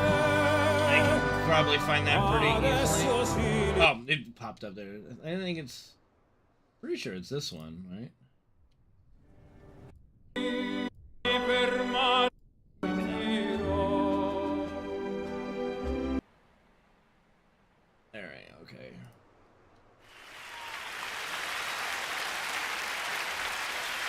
E ora veramente credo che non mi resti altro da dire se non time This one, to say there's an older goodbye. one of this?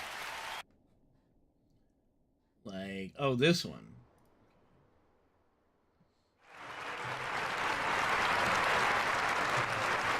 Is that California or Canada in 1997? Probably California. Sarah Brightman.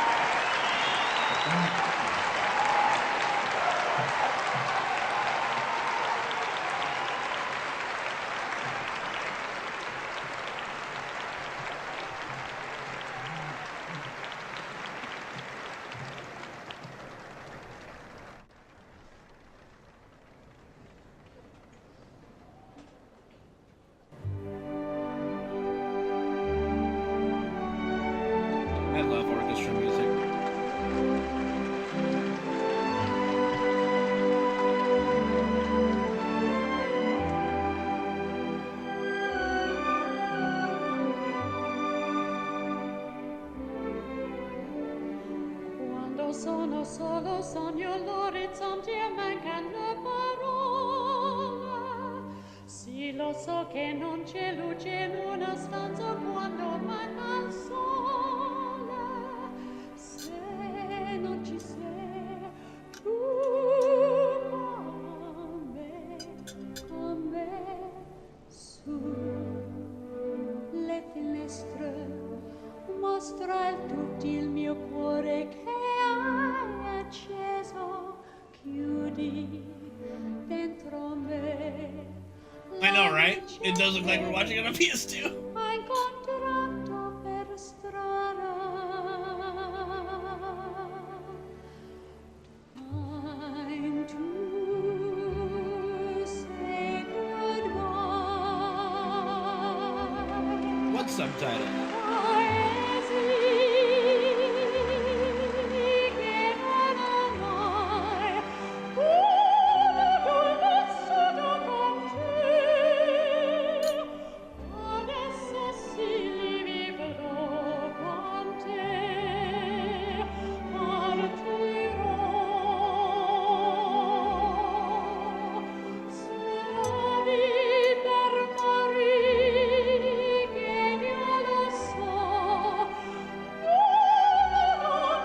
Is he going to sing in this at all? Like, what are you doing, buddy? Where's the duet here? There we go. All'orizzonte manca le parole. E io sì lo so che sei con me, con me. Tu mia luna, tu sei qui con me. Mio sole, tu sei qui con me, con me, con me, con me. Time to say goodbye. Paesi che non ho mai Performance, probably? vissuto con te. It's a love song, basically, with people who are parting, I believe. So, like, the song, I think it's called, like, you know, Time to Say Goodbye, basically. Su navi per mari What's wrong with you? It's a classic! Con te io li rivivrò, con te partirò. I don't know, I've grown up with theater. So, like, you know, we got one of the biggest theaters in the world down here where I live. I've seen Phantom of the Opera, Beauty and the Beast, so many musicals and things like that. I just love this kind of stuff. Yeah, I mean, if you didn't know, he's fucking blind as shit.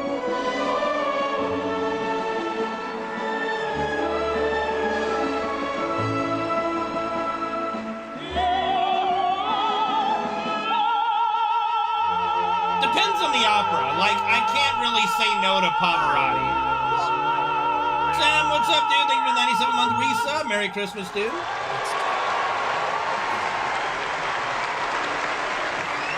Have I seen his wife? I probably looked up her wife before. His wife. His wife. Yeah, that's why she did look very familiar to me. I don't know if I saw her, like, in Phantom of the... Like, it's been at least 2 decades, so I have no idea. But it's very likely.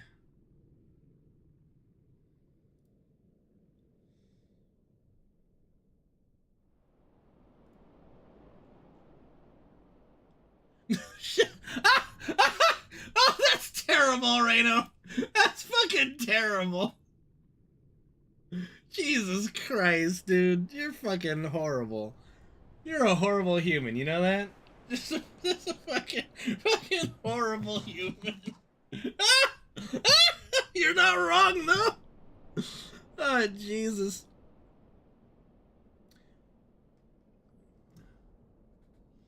But he has to at least know that she's like her weight at least. Probably not her like, you know, it's I don't know how much like a blind person can tell facial features from touch, but yeah.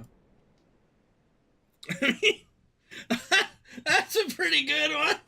That's terrible, but pretty fucking good still. What can I say? It's fucking horrible though. He has been married quite a bit, yeah. I don't know. Not gonna judge there, obviously.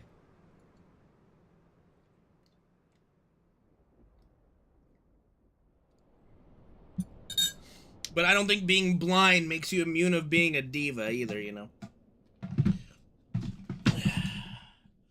It's quite possible he's a real asshole. You know, you never know. Alright. Okay. Brother. Almost done with my cocoa. I think I should go to the bathroom again really quick before we start. If I'm going to commit to another 6-7 hours. Alright, what is this? What is this? Time to say goodbye, Mr. Merrick. What is this? What is this gonna be? Alright, this I gotta hear really quick. The fuck is this gonna be?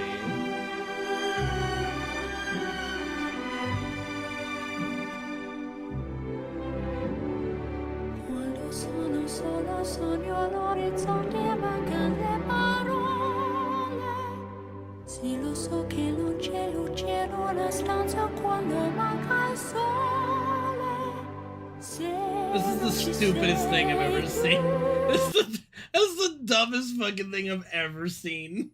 That's so stupid. Oh Jesus. Okay, let me finish this and then I'm gonna go to the bathroom, then we'll get going again. Rocking and rolling. Jesus Christ. This is so stupid. Pepperoni! This is dumb.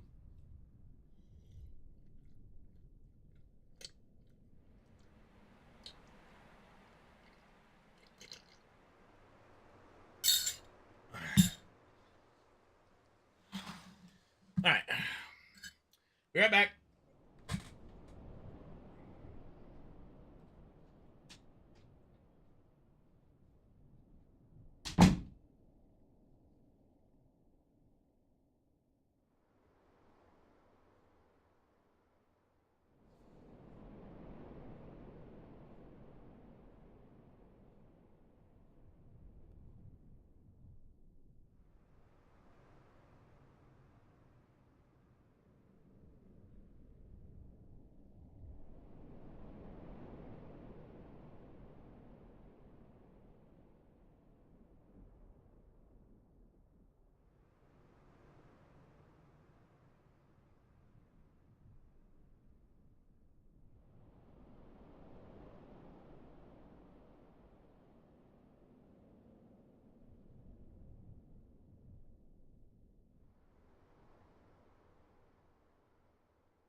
Oh shit. Ugh. I found the most horrible TikTok, but it was so funny. Alright, let's get going again. Oh, good morning, Thora. Merry Christmas, buddy. Happy holidays and all that jazz. Alright, let's jump back in, baby.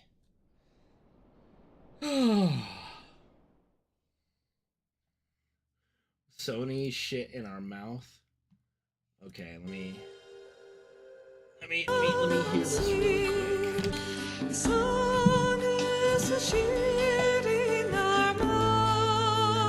What the fuck am I listening to right now? Oh, that's the song right now. Okay. I thought I paused it.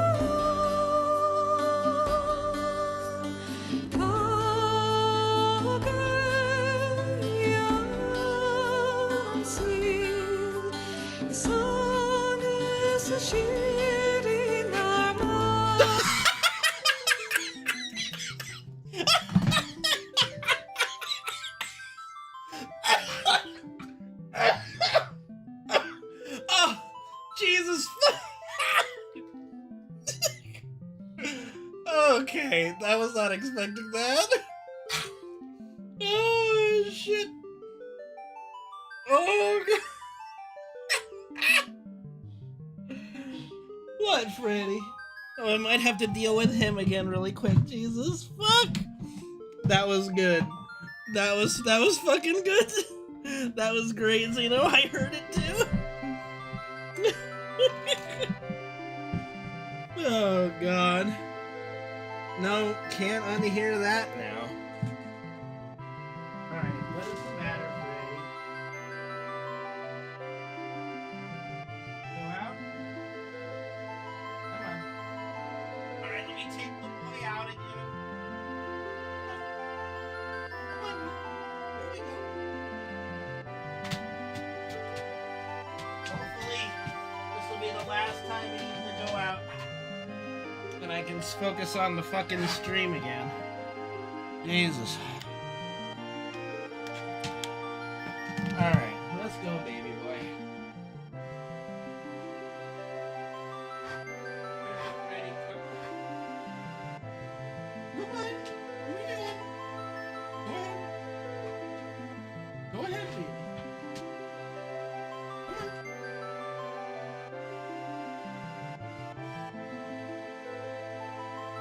You want me to go out? Did you just want to... No, so you want to go out, don't you? Sit down. What you need? Huh? Huh? Come on. What are we doing?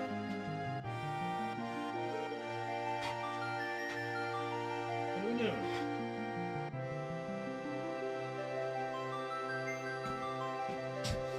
You don't understand what joke?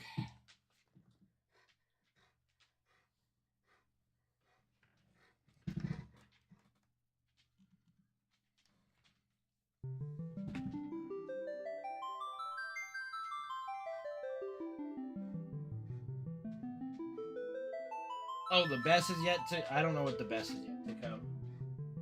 Come on. Come on.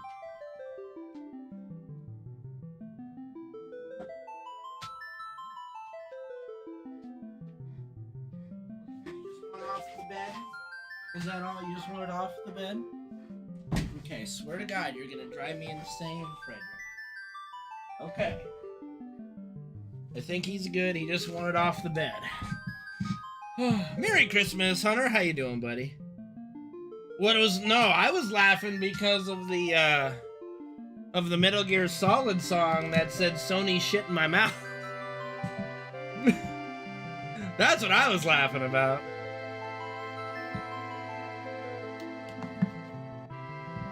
Alright. Okay, back to the main event. It was a fun little detour, but time to get rocking and rolling again.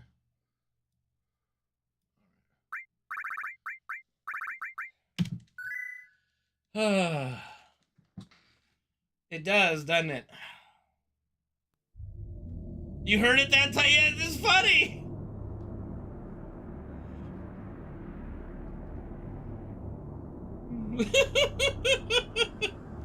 I wasn't expecting that.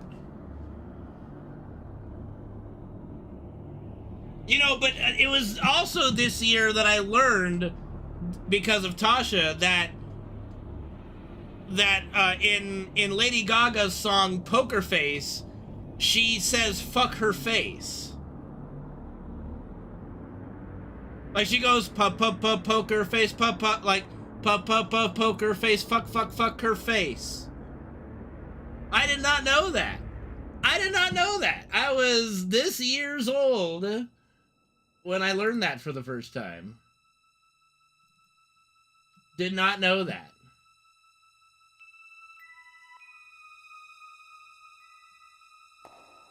It's very dirty. And they don't even censor it on the radio, because I don't think they even know that. Like, you go listen to the radio version, it sounds the exact same when they play it on the radio. I just heard it the other day.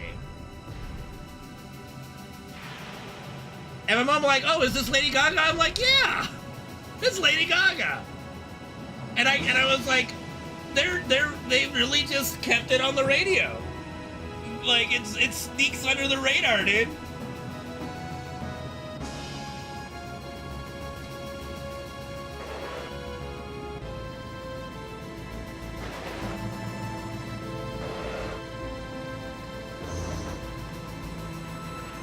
He's got me like nobody.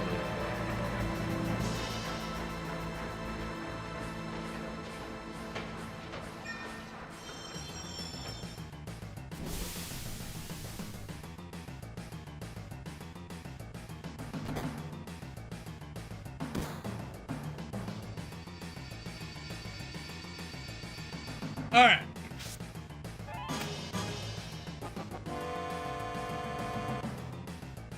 Man, now I can't stop hearing Cartman sing Poker Face from South Park.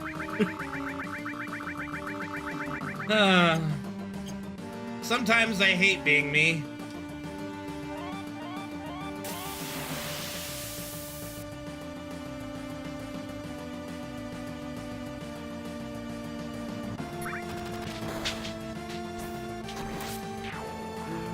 Like, all I want in life, I'll be happy in life if I can just get a real Buster Sword.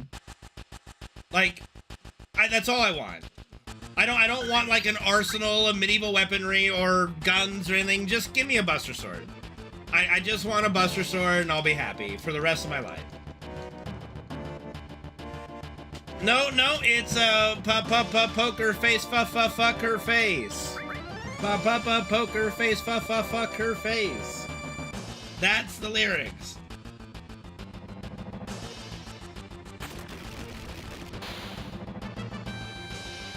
What up, Dab Cloud? Ho ho ho! Merry Christmas! Ho ho ho ho ho ho! No, that's the actual lyrics of the song.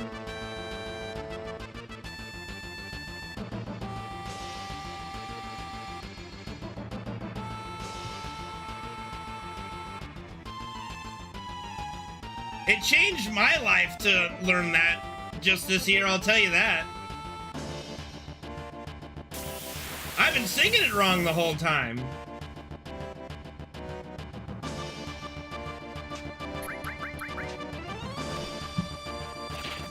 Who knew?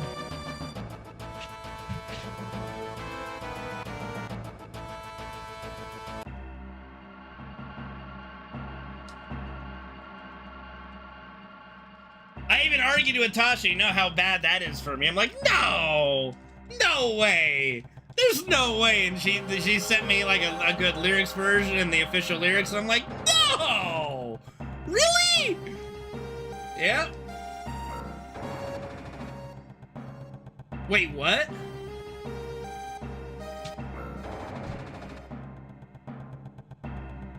Okay, that's not the real fucking lyrics, all right? I'm not picking fights, I just didn't think Poker Face had fucker face in it. If I got a Mem Card Pro, no, I have no idea what that is.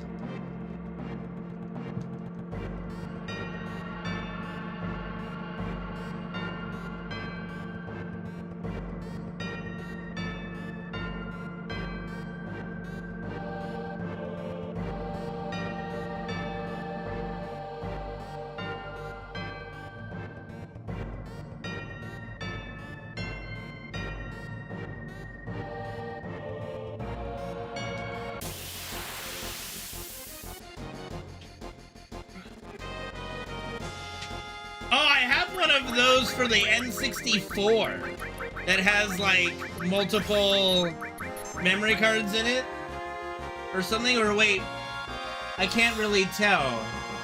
No, wait, it's not the same thing. I have like something for the N64 that has like 4 different slots that you like move this dial to switch to different slots, and it's like having 4 different memory cards in one.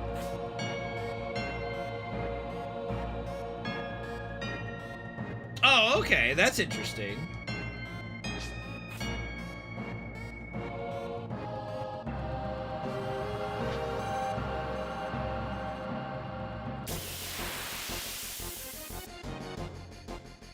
That's awesome. Looks pretty cool.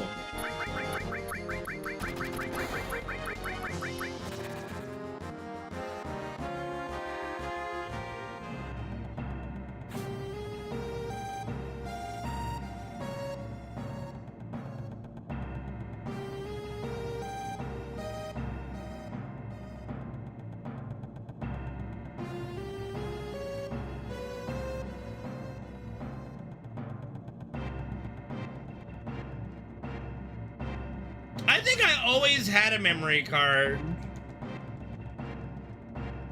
Like, I'm pretty sure the guy at Toys R Us recommended a memory card for it. And so my parents also bought me a memory card along with FF7 when we got it. So I don't think I ever had that issue. I don't remember ever having that issue. It's still quite possible that I did. You know, I must have, because I do have some vague memories of leaving my PlayStation on overnight and stuff. So, it didn't last long, if anything. So, yeah, it might have only lasted like a day or two.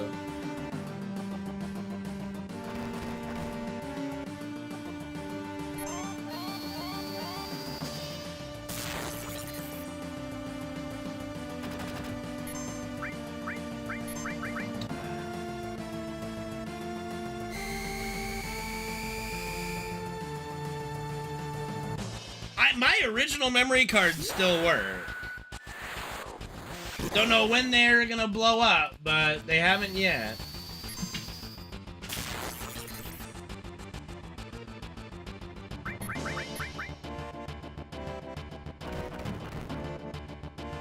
True, we play with no memory card now, but back then, I wasn't speedrunning the game.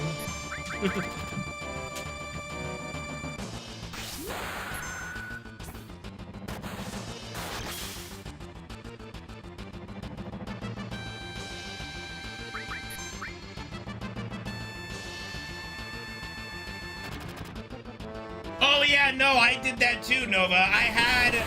I can remember distinctly having saves right before Tifa's bar to listen to Tifa's song. Oh, fuck you with the dodge, you son of a bitch. Fucking Merry Christmas, this fucking bah humbug game. Then I also had a save at Fisherman's Horizon for FF8. I had to save before General Beatrix fight, so I could listen to the the Beatrix fight song in FF9.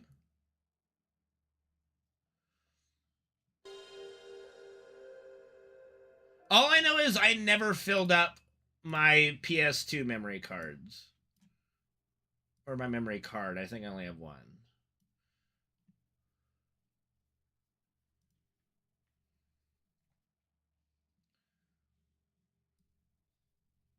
Bro, all I ask is in the FF9 remake, Beatrix is playable as a party member. That's all I asked.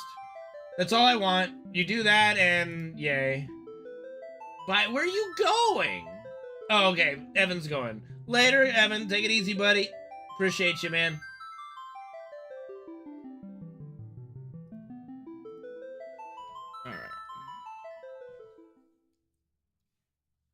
Honestly, might be saying something a little controversial here with FF10 music.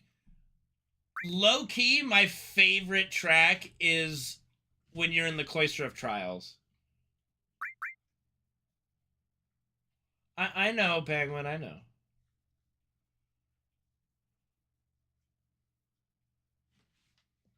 Yeah, I mean, like, playable character after that point, Thorum. I would really want to do that, yeah.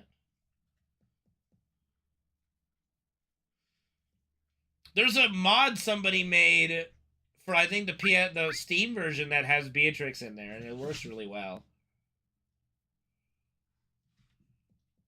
Like, I could just sit in there and listen to Cloister of Trials music all the time. Like, it's such a good track. It's like, I can listen to that track anytime I'm trying to solve a puzzle. You know what I mean? It's just the perfect music for I'm trying to solve a puzzle. You know? What? What? What do you need? Are you okay? I swear, my dog is getting more needy and needy in his old age. You okay? You alright? My poor little boy. My poor little old boy. I love you. Yeah, I love you. It's my baby. He's a good boy. I hope they add more stuff with Beatrix. They really need to, you know. Yeah, no, it was the first one that Nobuo was stepping away from. It was basically like, yeah, I'll do like half of it.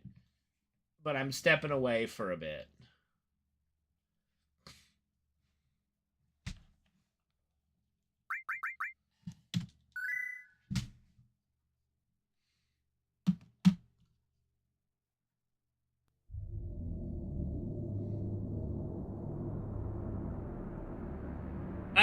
They have done all but announced the remake, but they're not gonna announce another project until after FF7 Remake comes out. Like, we all know how this goes, guys. This is nothing new. They didn't give us anything about FF7 Rebirth until after FF16 was released. This is just how things work. We're not gonna get any kind of news, no information until FF7 Rebirth is out and sold. Once that happens, yeah, we'll get some stuff. This is how marketing works. You always want people focused on your next release. Don't distract.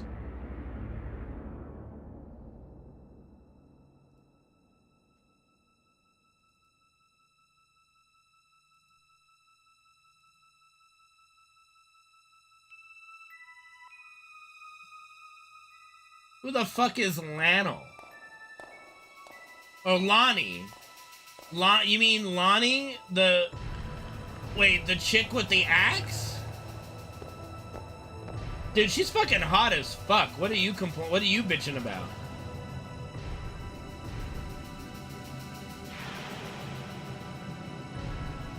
She shows almost the most cleavage in the entire game, too, I think.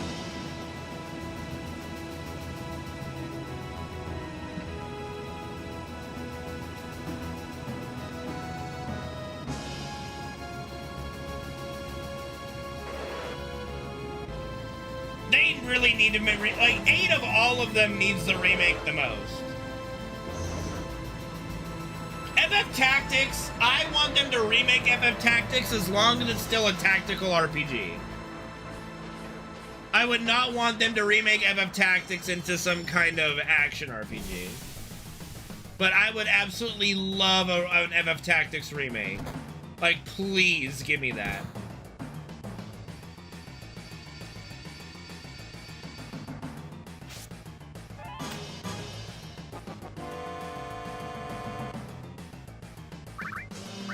To be fair, Zeno, FF8 fans choose their own suffering. Well, okay, so since I do have some FF8 fans here, because whenever I talk about this, I don't really get much interaction back. But I've already discussed many times of some of the slip-ups, but I will go over the most major screw-up in the entire thing. And whether you think Squall and Renoa's like love story is earned or not is irrelevant, okay? It's not relevant. The point is, the biggest problem that I have with FF8's love story is like Squall gets to this point where he's like, okay, I like this girl. No, I love this girl so much that I'm gonna just yeet myself into outer space with no plan, no anything. He just, yep, like, yeah, like, there he goes into the emptiness of space just to see her. They meet up and they have this moment where it's like, okay, we're gonna die in space together, you know. That's another thing. I'll go off on a side tangent. Really weird, like, build-up that they gave with her, like, running out of air. She's like, I can't breathe. Is this where I die? I can't, I'm out of oxygen. And then, like, an emergency backup system, like, comes up and she's breathing again? Like, what? Like, what? Like, what the fuck? Where did that come from?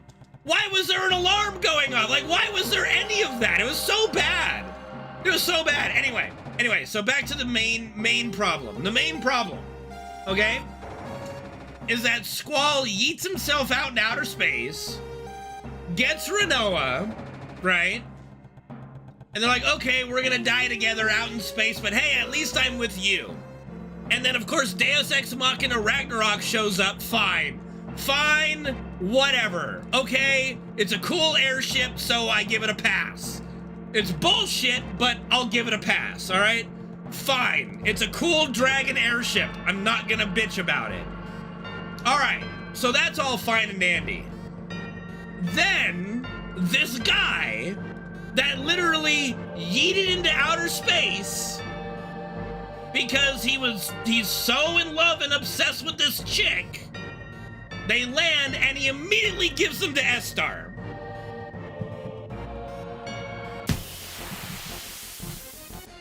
Like, what?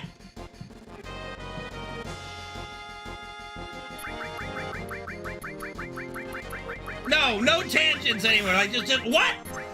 Literally, you land, and it's like, okay, we need to take her into custody. Okay. Pardon? Like, what? Like, you want to know what you have to do in order to make that work? What up, Tesla? Happy holidays. Merry Christmas, buddy.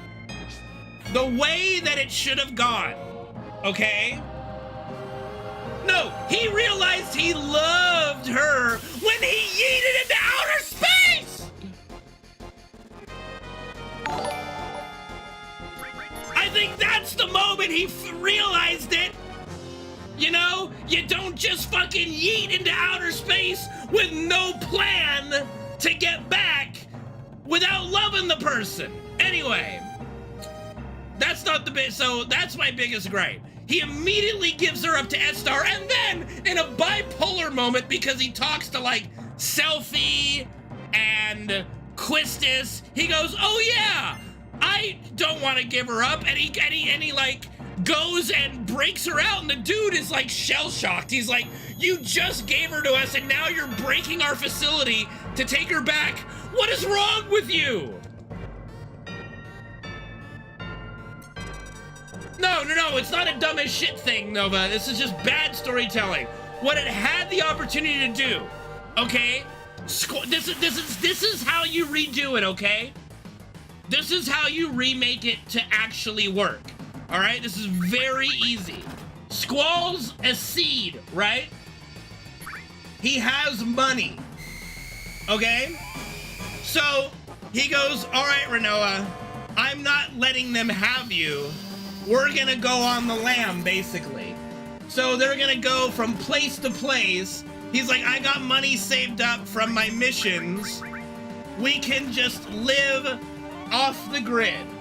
And they bounce from place to place, and Quistis and Selfie and Zell, all these guys are keeping them informed of where the Astarians are looking for them, right? And they just do that for like a couple hours. Or like, like a year goes by and they've been moving from place to place and they finally settle.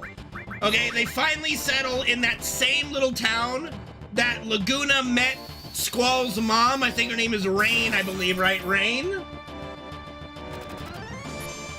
And that's where they live for like a year without being bothered, no problems, nothing happening, right? And then they get word that and so they've kind of lived in a little cozy place. She's like, you know, cooking food. He's out hunting, you know, killing monsters, what have you. Doing the things that his dad did to keep the town safe, since there's no soldiers there anymore. And then finally they get word that the Astarians have tracked them down and they're on their way. And it's Renoa that finally just goes, I'm tired of running. Like, I'm tired of always living in terror, looking over my shoulder all the time, and not being able to enjoy our time together. I'm just tired. Just let them have me, and it's her decision. And he has to respect her decision. And then he goes and breaks her out. Because he goes, no! I can't live without you! Fuck these guys, fuck the sorceress thing. Anybody tries to take you, I'll fucking kill them! And that's how you do it! And that's how you earn the whole thing!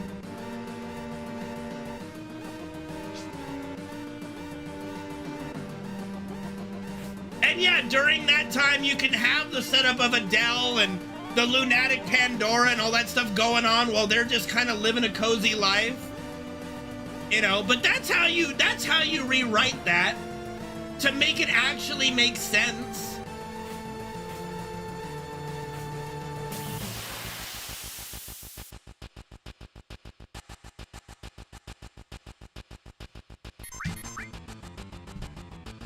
Oh, FF7 remake Ghosts. I have a stinging suspicion we're not gonna see any Ghosts in Rebirth, so the rewrite's been done. But yeah, don't even get me started on the whole orphanage thing either. What a crock of shit that is. Also, it makes Irvine look like a fucking pedophile. Like, at least a stalker creeper at bare minimum. It's horrible.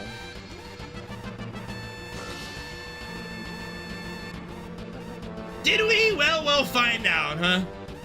I haven't watched the newest trailer because I'm avoiding all additional spoilers for Rebirth. But yeah, that kind of stuff just makes me so mad with FF8 because I actually really like FF8. Low-key, I actually really do. I like it so much that its most glaring storytelling flaws really irk me a lot.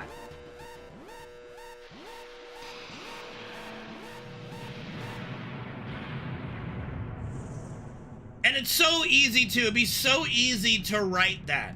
You have like an hour, that's all you need is an hour of just storytelling and some battles where Squall's killing like monsters around the village. You get to meet the village folk. You know, they say, hey, you remind me of this soldier that used to do the same thing. Oh yeah, and it happens to be his fucking dad, you know?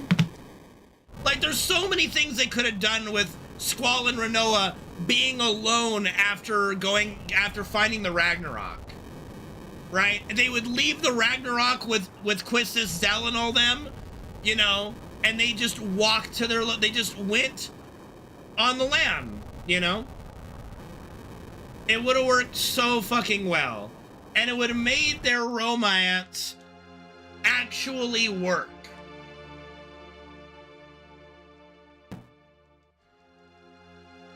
I don't like 12 enough to put it in my top 5. I don't dislike 12 enough to put it on my most hated list, but 12 is not that great for me. How the shut the fuck up, Penguin. That's bullshit and you know it.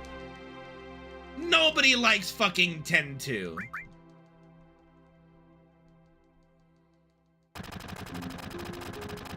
It would have been good. No, like, and that's the problem too, is that FF8 was like, the villains just seemed very, like, aside from Idia, the other villains just seemed kind of missing. Like, Sorceress Adele, who I'm not even sure is a woman, actually. I'm just saying, it could be a trans woman, I don't fucking know. But Sorceress Adele does not look like a sorceress to me. I'm just gonna throw that out there. And then Ultimacia is a cool villain with no buildup. It's almost like, it's like they took that concept and went even further with Necron in FF9.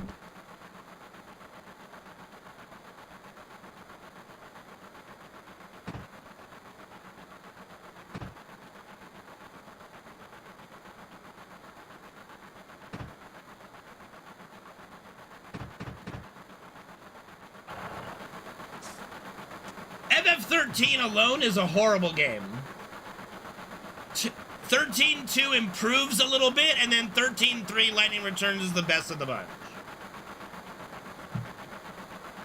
Yeah, like, Necron is like, oh, we're fighting God. Oh, great. Why? I don't know. We're just cuz.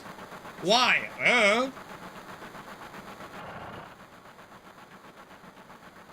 13 is the weekend. And of all the fucking games that get 3 games, it's 13? Just because everybody wants to fuck Lightning doesn't mean you have to make 3 games centered around her.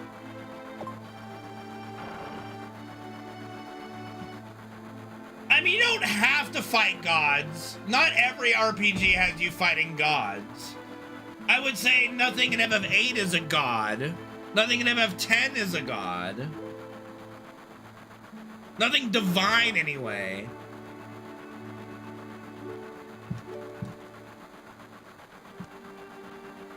Well, 7 deserves it, okay?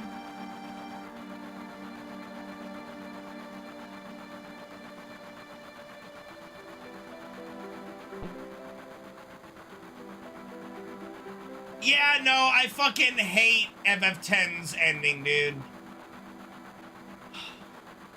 Like, they couldn't make, what's his fucking name? The Tick, like, oh!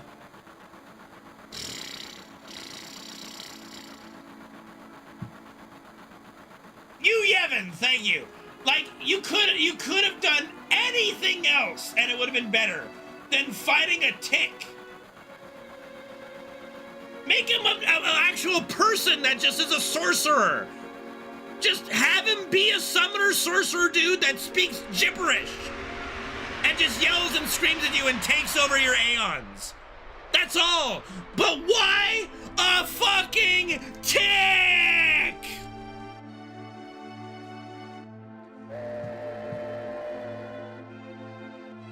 Yes, DavCloud, but that's the point. It's dumb. It's not even a boss fight. It's so horrible.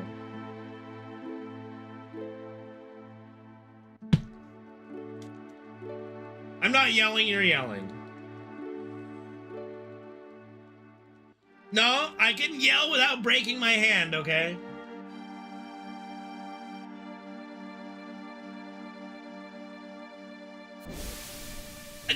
Oh, get the fuck out of here. You don't need to look like an actual parasite to get the point across.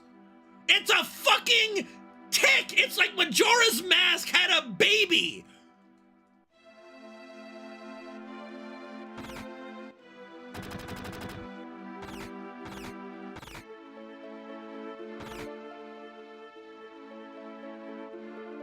It's shit is what it is. That's shit, that is. It's terrible. Dumbest decision, like, you, Yevon, being a fucking Tick. Like, do the Unalesca thing. Have this sexy fucking holy shit woman turn into a fucking demon. You could have Yu Yevon look like the most angelic being ever. Like, just literally divine humanity. And then when you don't side with him, he turns into a fucking demon. And it would have worked so much better!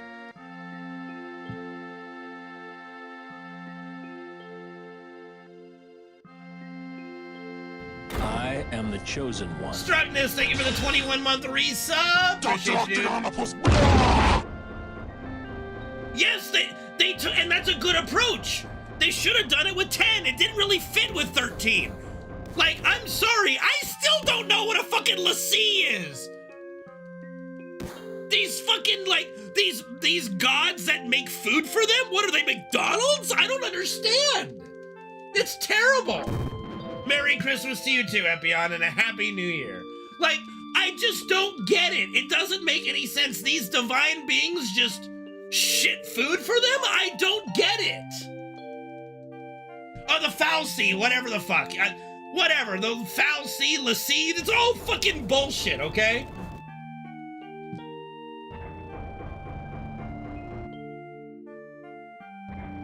It's all horseshit. I heard a rat now. Nice. Thank you for the nice months, Epion. Appreciate you, dude. The paradigm system wasn't bad. The way you transition to different, like, classes is kind of cool. It's a good battle system, I'll be fair. Okay? What up, Cornfed? Thank you for the good luck, buddy. Appreciate you, dude. Hey, Cornfed, didn't you told me that you could send me, like, the no major glitches step route before, right? I might give it a shot.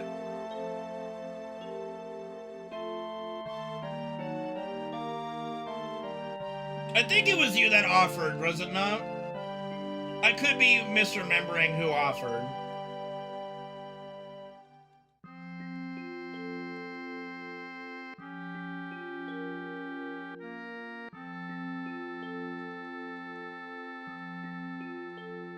Like the whole divine beings in FF13 made no fucking sense.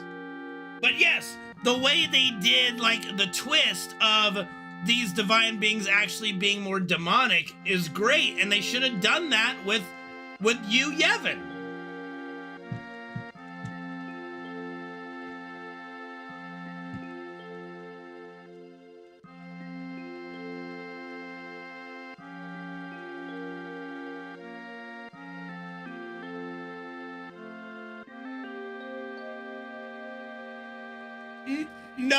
No, Hope is still a worse character. Hope is still a worse character. Hope literally sees what happened to his mom and knows deep down it wasn't have anything to do with Snow, and still is a whiny little bitch about it.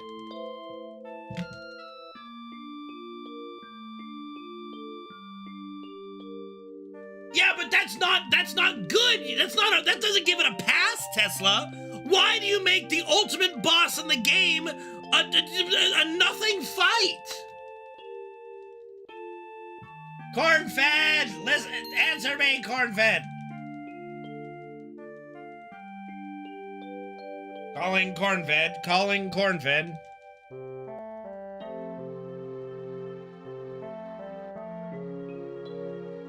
Like, there are so many good ideas that Square's come up with, and then they just all boils down to poor execution. Like FF Tactics, all right? FF Tactics is just perfection of storytelling, intrigue, execution. Everything in FF Tactics is perfect. And then you go from FF Tactics to something like FF8 and you go, how did the same company go from this to that? Thank you, Tesla, for the resub, dude, or for the sub to the channel. Appreciate you, man. I did see the FF6 AVGN episode. It was really good.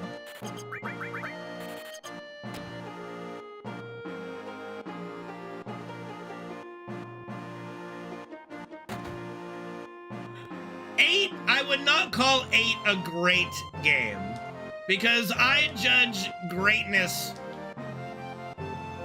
more on the storytelling aspects than just gameplay, you know.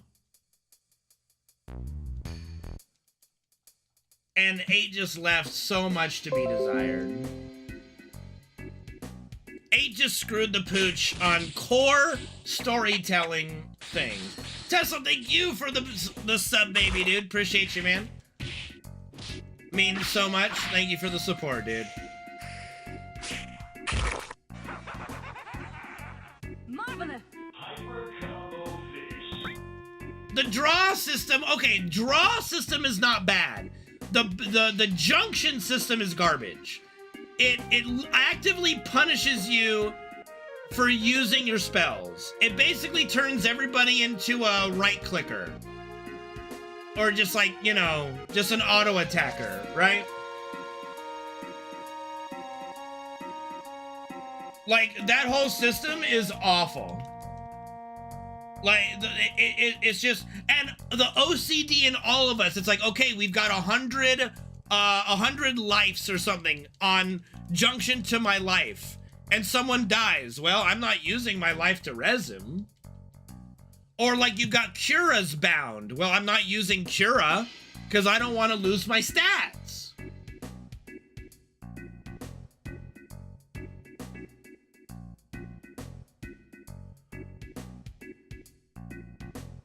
Okay, I can understand that. I can understand that problem. Okay. Let's just say the whole magic system is bad, all right?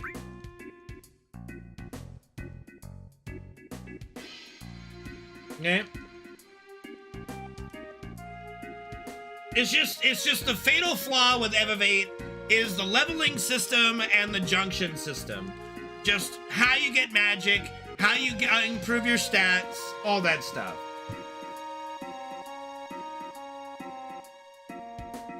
Yeah, but come on, none of us are like, we're not sitting there drawing triples and doubles from an enemy just to not get 100, right? Like, you put triples, I think triples on either it's evasion or strength, and it's like OP as fuck. Might be evasion. Or speed, I think it's speed. Is it speed that you put triples? No, speed is hazed. Speed is hazed. You know. Y'all know what we're talking about, though. You know, we're all speaking the same language. Whatever we're doing, we're drawing 100 of it, and we're binding it and never using that spell in battle. Ever. Ever. It's never being used. Everyone's an auto attacker. That's it. No one's a magic user. That's it. We all know it, and it sucks. It's not interesting. It's a core flaw of FF8. Nobody can deny that. As soon as we junction all those spells, we're never using them.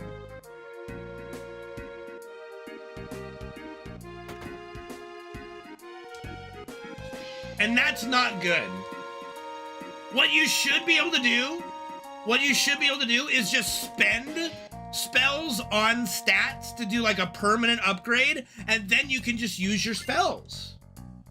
That would have been so much better. Just like, you know, you're like steroiding yourself with spells. You know? You're just injecting yourself with spells.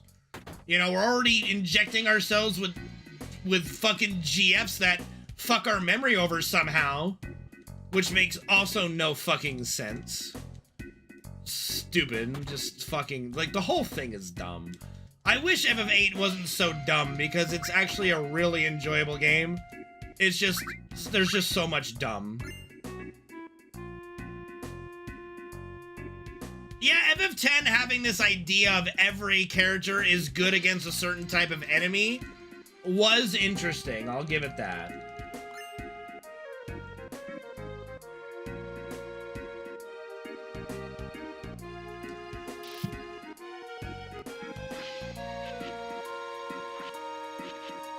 Well, how I would redo the draw system, if you absolutely have to want to keep the draw system, just make it so you draw and you just learn the spell. and it costs MP. Right? You have MP, it costs MP. You draw it once, you learn the spell, you can then junction the spell, and it gives you the stat boost. Okay? And then you just use the spells and use MP. That's it. That's how you fix the draw system. You draw it once, you've learned it. You can now junction it, and then it costs MP to use. That's it. That's it. That's how you do it. That's all you do. That's all you do to fix the draw system. You draw it once, you've learned the spell, and you can fail to learn it. That's fine. I don't mind having Zell, the dumbass, who can't draw for shit, take 3 or 4 times to learn the spell. That's okay. What up, EJ? Thank you for the Merry Christmas. Merry Christmas to you, and a Happy New Year, and a Happy Holidays, of course. But yeah, that's how I would fix it. You junction it, it boosts your stats, and then using it just costs MP. And how do you get more MP? You have to level up.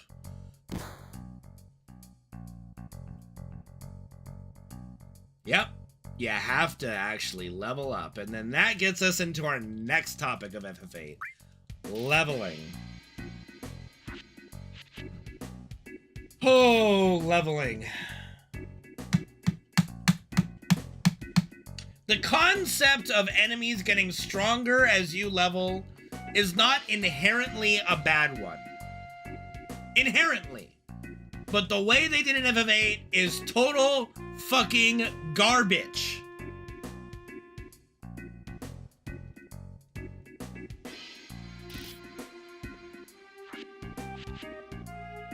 Not only do you have to have the higher level enemies to learn newer spells on them, but sometimes they just get flat out impossible. At certain stages of the game, if you over-leveled yourself like I did, I remember having an impossible to win Cerberus fight because I leveled to 100 in the Galbadia Garden against the hockey players. Because they basically gave a level every fight. So then I went up to Cerberus, my level 100 butt, and got smoked. Just absolutely obliterated by Cerberus. And I had to restart my game.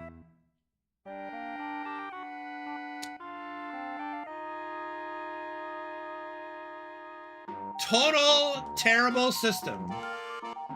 The way you fix the system is bosses have a maximum level, and they can level up with you to a maximum level, and have the bosses fucking give experience. If you're gonna make it 1,000 XP per level, have every boss give at least 500 to 1,000 to 2,000 experience, so you are forced to level. At least a little bit. But bosses should have a minimum level and a maximum level. Like, there's no scenario where leveling to 100 in Galbadia Garden that I should have fought a level 100 Cerberus that just one-shots me with triple Comet or whatever the fuck it was.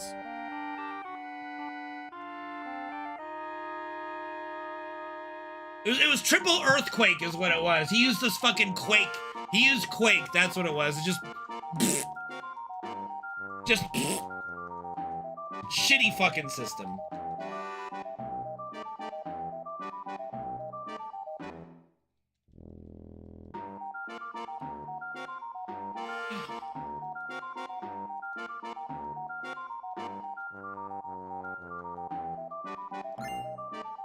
But despite all of that, I still think FF8's a good game.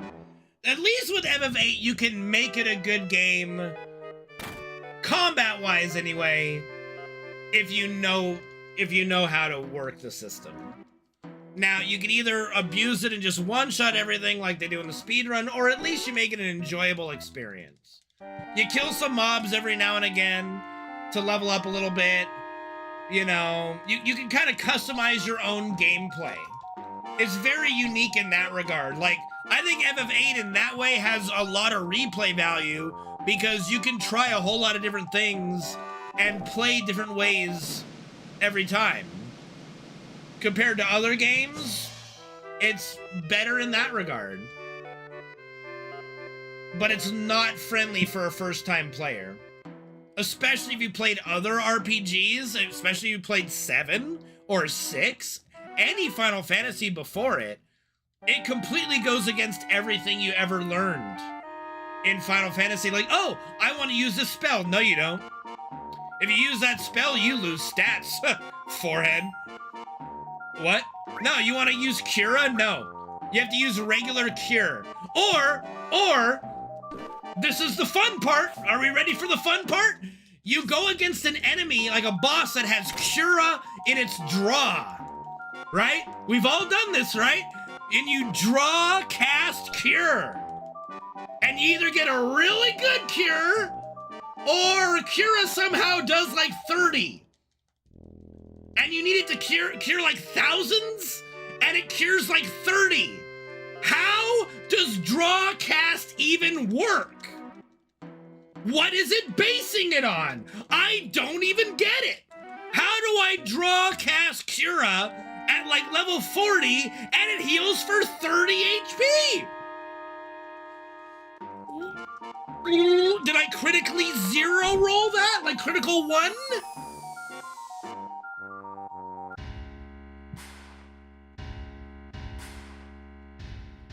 I mean, not really, Nova. You have to really grind to get everybody to learn all that shit.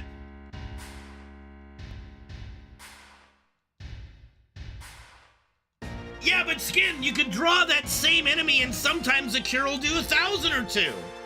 Like, I would really love to see the formula for draw casting on cures. Or just anything in general. Because you can draw cast cure the same enemy and it'll do a couple thousand or even like 4,000 and then it'll do 30 the next time. It makes no sense.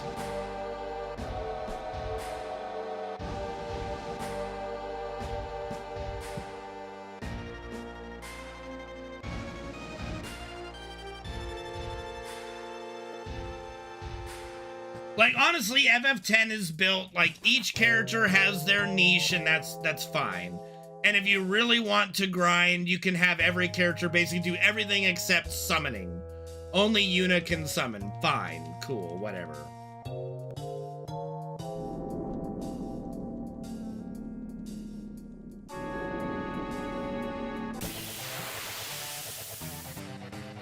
Kamari! Look, they just ran out of time with Kamari, okay? I like Kamari as a character, but as a combatant, why? Why does he even exist? Nice, Cloud. You fucking pussy.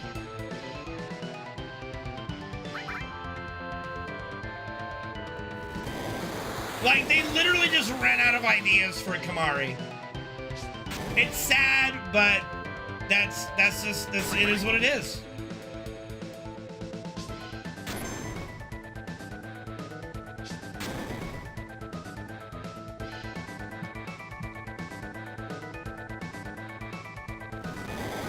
Yes, I did, Josh. It's all on my YouTube. One of my Ever Crisis videos got almost 500 views. It might have been the Sunsen one. It was one of my very hard Crisis Dungeon clears. I was actually quite surprised. It was like, nice.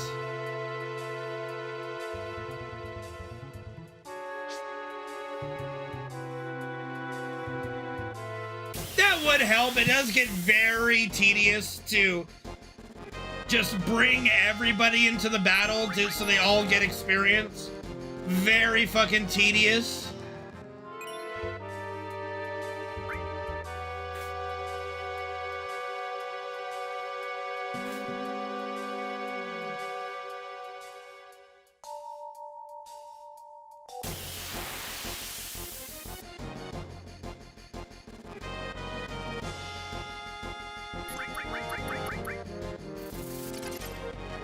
Stay away from the summoner! You're a bad man! I'm gonna fucking punt that kid. Just gonna yeet! It's like she's in perfect kicking distance. Like perfect kicking level for my foot. Dude, Blitzball is legit. I think I can legitly say, before I did the whole 100% playthrough for my marathon that one time, I can legitly say I probably had more hours logged on Blitzball than 10's actual gameplay. And then, you know, we spent like 300 fucking hours 100%ing that game. Never again.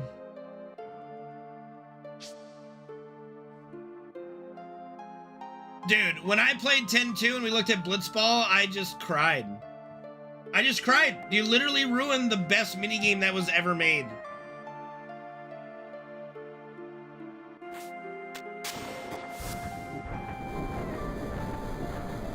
Literally the best minigame in any Final Fantasy game, Blitzball. So much fun.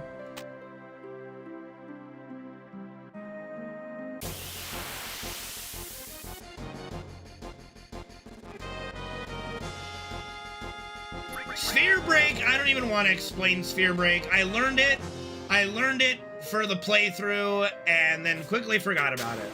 It's dumb. It's all dumb. It's very dumb.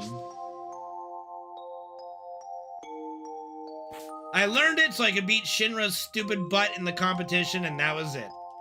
Never looked back. Because it's dumb. Triple Triad is okay. Triple Triad is alright. It's not a bad card game.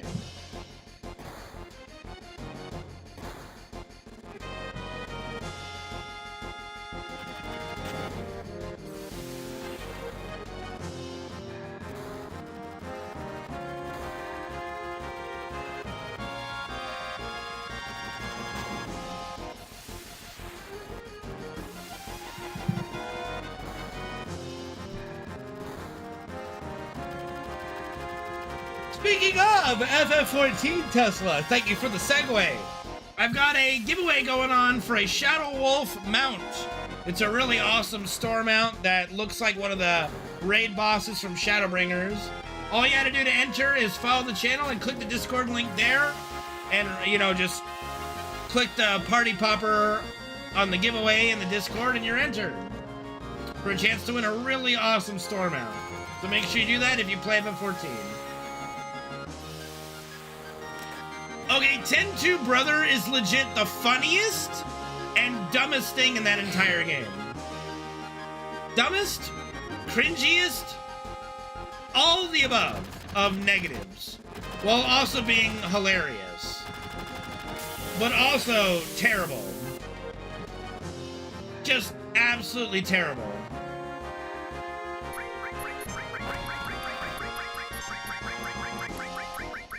Like, pervy brother over Yuna is just cringe.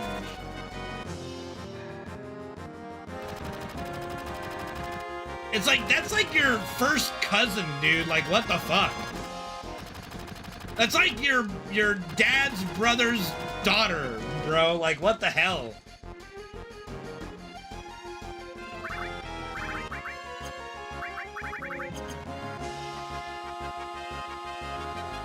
Oh, the cringiest part of FF10-2 is the massage. Hands down. Oh yeah, we'll be playing Rebirth on the first day, for sure. The fucking massage is the cringiest thing in the game. There's no question.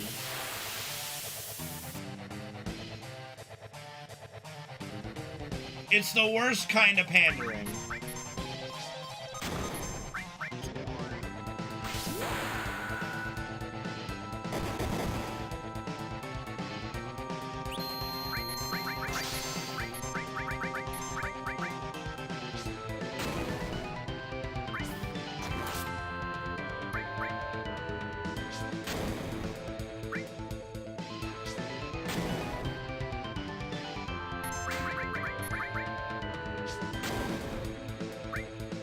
Okay, the hand massage is legit hilarious in the FF7 remake, and if you think that that's cringe, go touch grass.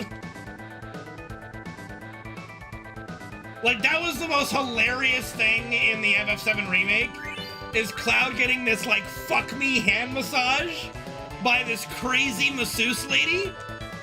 And just the way he went out and just looked so stunned and shocked and like in euphoria is just, it's fucking gold. It's amazing. And just Aerith's reaction to seeing him and he's just like, what? Yeah. It was great. That was hilarious.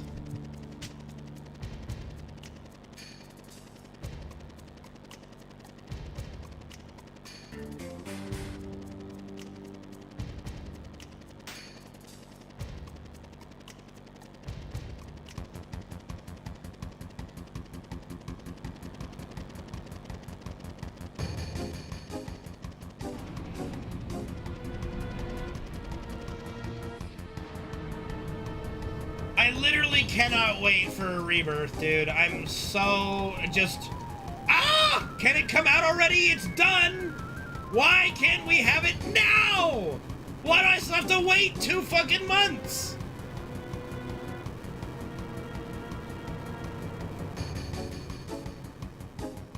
Nailed it, yep.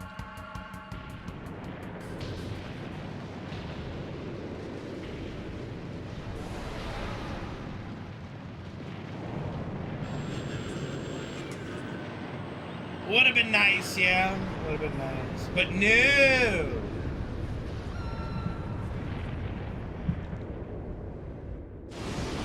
I do think having it coming out on the leap year day is significant for some reason.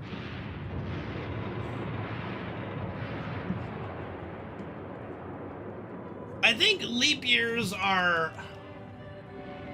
In some cultures, I don't know in Japanese culture because I'm not an expert, but there are, I think leap year days are considered extremely lucky or extremely unlucky. I forget which one. Of course, Cowboy, yeah.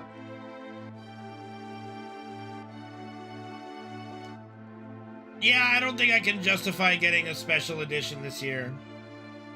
As much as I would like to, it's just too much money.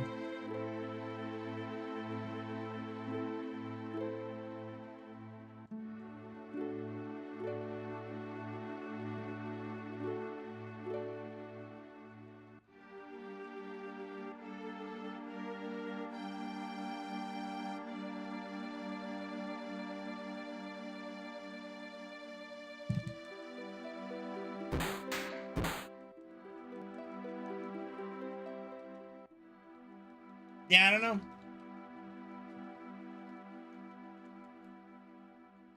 Hard to say.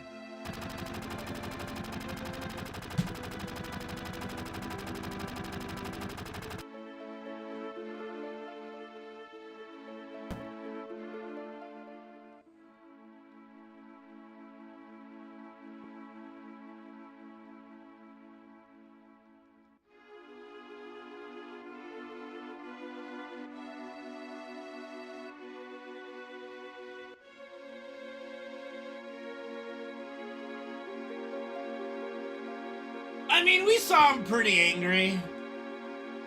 Pretty sad. I would say he's more... I think that they did a good job in the remake of getting across Barrett's sadness. Like, he's not just a walking rage machine.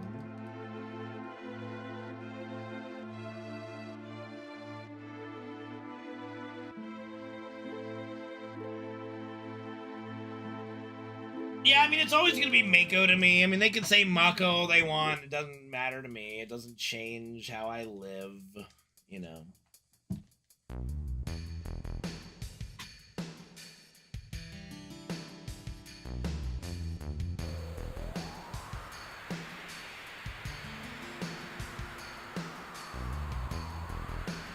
Yeah, I don't think that's gonna be kept, but I would laugh and give a thumbs up if they did, Golden Boy.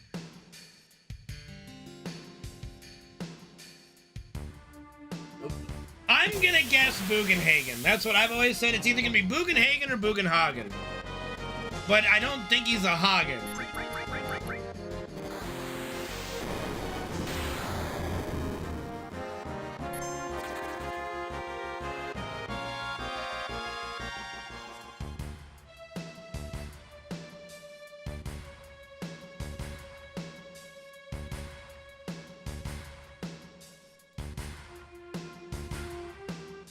Yeah, I think that they wanted, I think what they wanted was the option for us to have, like, some kind of rebuild of Midgar. And so they didn't want all the characters that we got introduced to just die when the plate fell. So they still had plenty of people die, just not like, you know, the granny that lets you live in her apartment, the dude who you help with the general store, this guy, that guy, you know.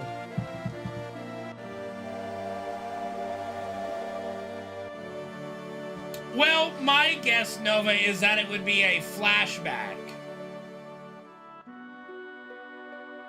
Because, well, like I said, I'm not watching any trailers, but my guess is that it's a flashback. And I think Cloud, here's what I said.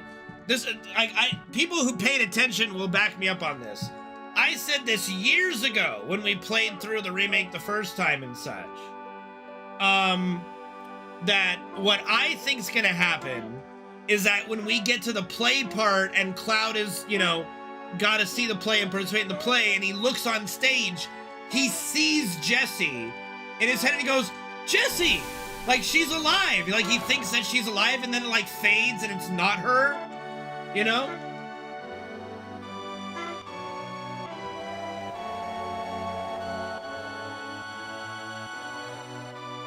You know what I mean? Like, he's gonna, because he knows about it from Remake, he knows all about that, he's gonna see her in his mind and be like, it's Jessie! And then, you know, you look again and double take and it's not Jessie, it's some chick with blonde hair. And not, you know, Jessie's, you know, did they make her a redhead? No, they didn't make her a redhead. She's got brown hair. Right? Let's see. I'm just gonna double check. I know she has like a red ribbon. I'm pretty sure they didn't make her a redhead. Let's take back the plan together. No, yeah, she's got brown hair. She got brown hair. Sway, thank you for the 68 months resub with Twitch Prime. Thank you for the support, dude. You're awesome. Thank you, dude. Merry Christmas and happy holidays, buddy. So yeah, that's what I think's gonna happen, is that Cloud's gonna get the gold saucer, we're on a date, you know, we see the play, right? He thinks he sees Jessie. Kinda either he reacts, like they can do it one of two ways. He just silently like is reacting and stunned, and then, you know, it fades and it's not her. Or he actually legitimately like looks to Tifa or somebody, goes, it's Jessie, and Tifa looks and goes, no, Cloud, it's not. And he goes, what? And then like his eyes focus again and it's just some random chick, you know?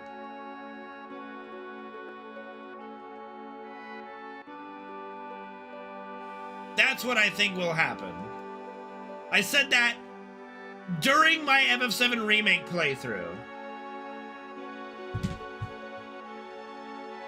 Like 5 years ago, wherever the fuck that was. So, if they do that, I'm a fucking genius. And you can all bow to me.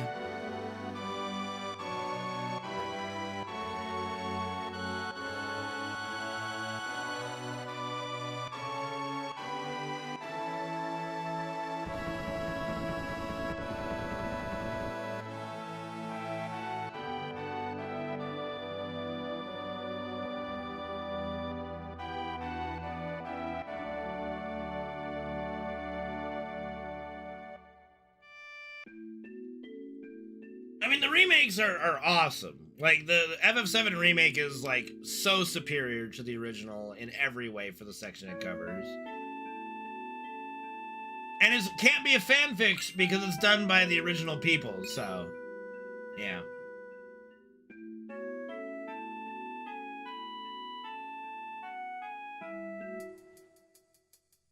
And I won't judge the whole game like series until I played through all of it, you know? But like pound for pound, the section we got in FF7 Remake is amazing. Define original people, the original people. The literal original people. Kitase. You know, the original guys who wrote the original. The literally original people, the OGs.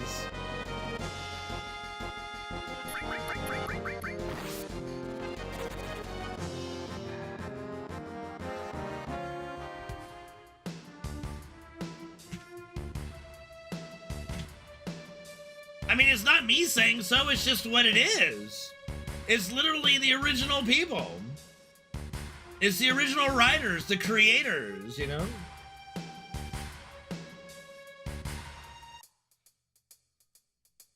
Like, this is not a debatable fact. It's just, this is what it is. It's the OG crew getting to do the remake. They were young and cool when they wrote the OG. Now they're old and stupid.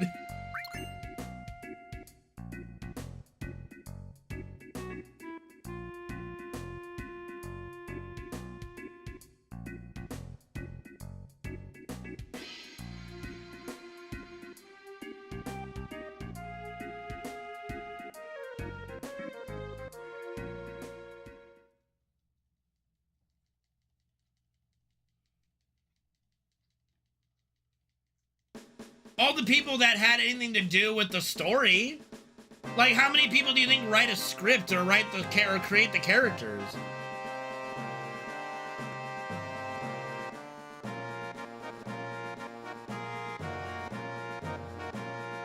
Like, it's only a handful of people that are responsible for that.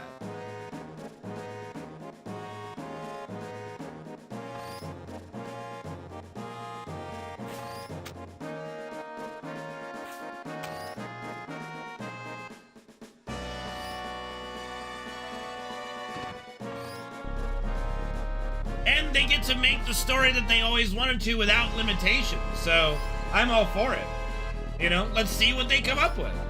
So far, FF7 Remake Part 1 was really good. Very, very good. Extremely good. My hand's fine now, yeah. Well, it's not that they want to do something a little different. They wanted to do, like, their original idea. Like, the ghosts and stuff that people have a problem with were actually an OG concept that they had to scrap.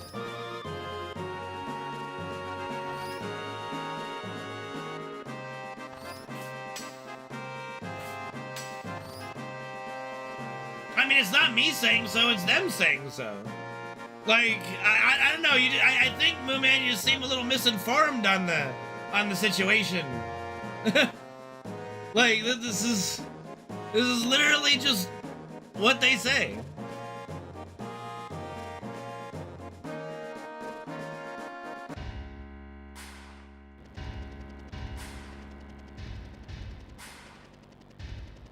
And honestly, like, the remake doesn't deviate at all.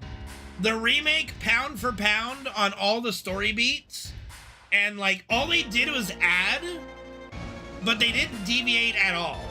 Every single thing happened the same.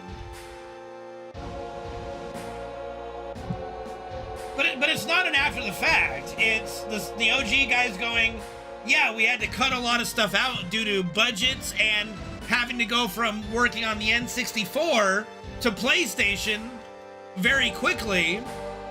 They had to cut some stuff, you know? They had to cut a lot of stuff. It's actually kind of amazing. No, it was N64. They were making it for the N64 first. It was supposed to be like on 7 cartridges or some bullshit. It was ridiculous. But it was being made for the N64, then they had to go to the PlayStation. I've never heard of anything on SNES. There's no way, because when they were making FF7, the N64 was right around the corner. There would have been no point in making it for the SNES. It was being designed as the first 3D Final Fantasy for the N64, and then, you know, the whole Fallout happened, and they had to, and then, you know, PlayStation came from it, and they worked with making it for PlayStation, right? So they had to cut a lot of stuff. It's honestly, like I said, it's a miracle we got as good a game as we did, considering the circumstances.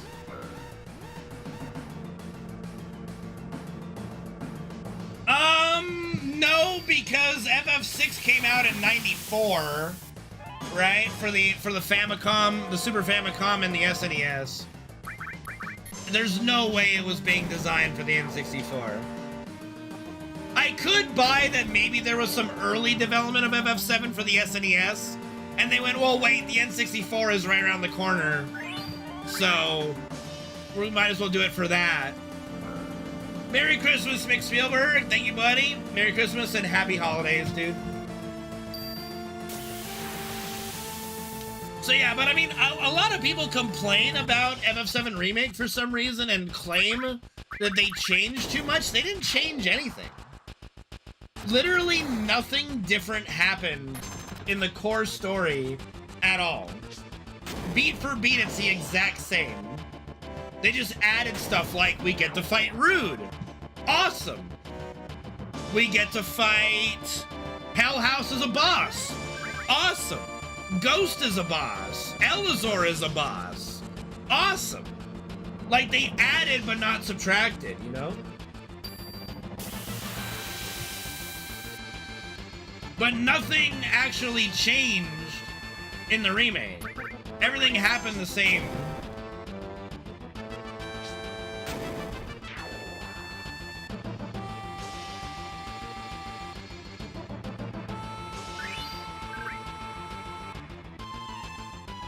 How so? What's different? Like, what outcomes were different?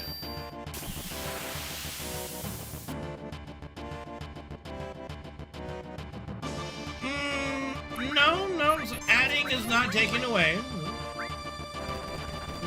Nope. It's not how addition works.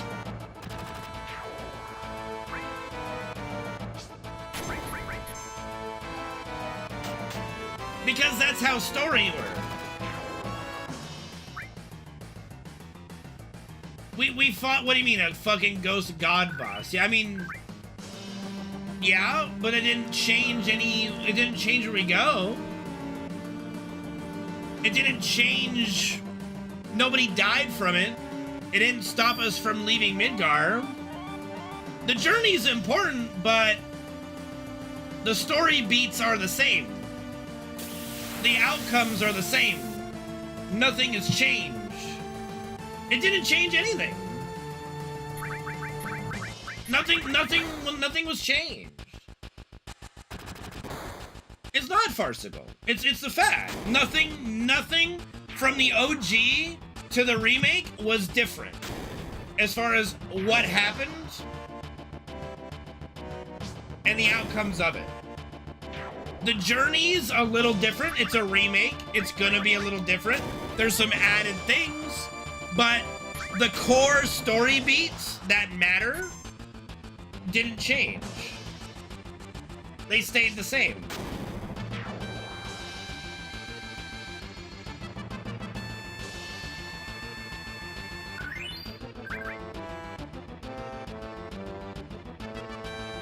Now, if that happens, that would be a huge deviation, heaven, you know.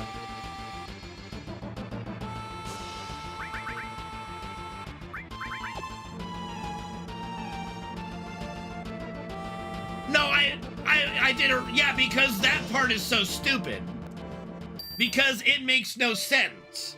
Nothing from FF7 Remake doesn't make sense. The whole point of my FF8 tangent is that literally the story sucks. Because of this. The outcome is dumb. Because of this. Because you didn't earn that bit. Nothing in FF7 Remake is like unearned. You know? Like the story beats are earned in it. Where in FF8, it's just nonsensical, honestly.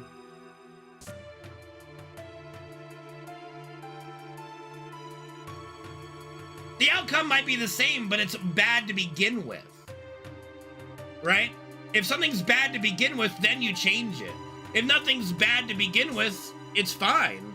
The outcome is still fine, and the journey is still good. Like, it doesn't work that way because FF7 and FF7 remakes are both good. FF8's just bad. Yeah, I'm arguing it because one is bad and one is good.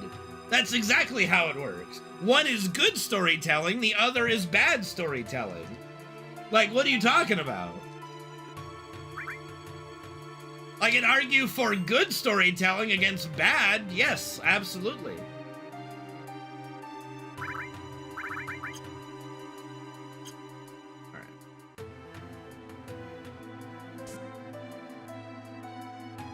Like, you can disagree all you want. It doesn't matter. It's an opinion. But nothing in the FF7 remake has changed, and the journey is just as good, if not better in so many different ways. Whereas FF8, not really. The story is pretty poor and not earned. And that's not just me saying that, it's a universally agreed upon thing.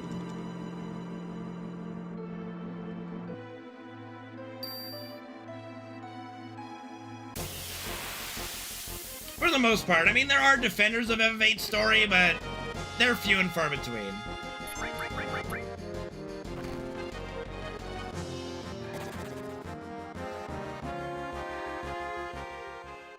I mean, I love FF8, like I said, and that's why it can be vocal of its flaws.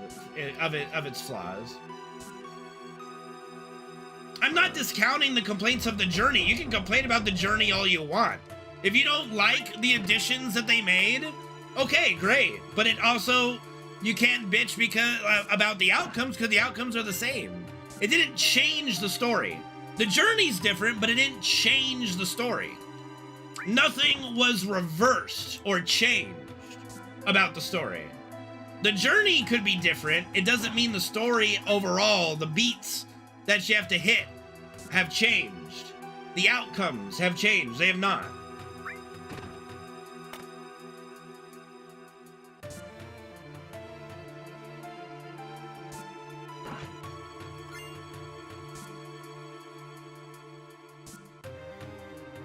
I said people can't complain and say that they changed the story when they didn't. That's what I'm saying. They didn't change the story. Nothing about the story changed. None of the outcomes changed. The journey's a little different. They added some stuff. They didn't really subtract anything.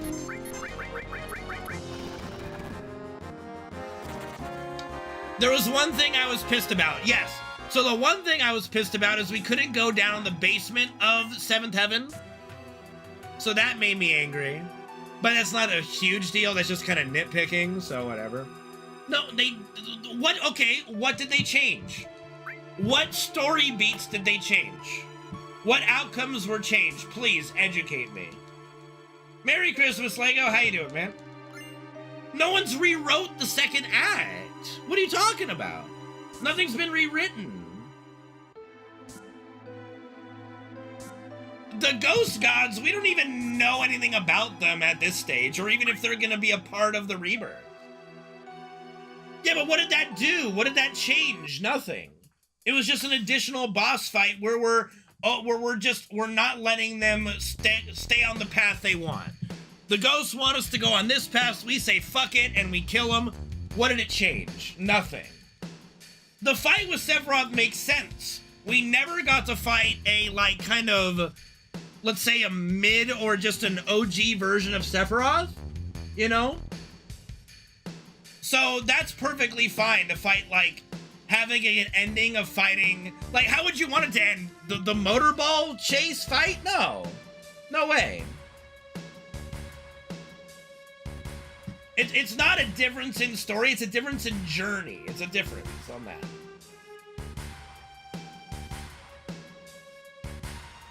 They didn't change the story, no. You just added another boss of Sephiroth. It didn't change anything about anything. What did it change?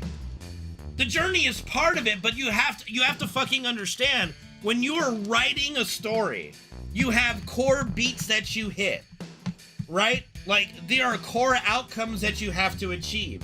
And when you remake something, if you completely change those core beats, then you have changed it, right? You have changed the story. But if you keep those same beats, then all you've done is change how do you get there, but not the overall story. Plot points is probably the correct term for that, yeah.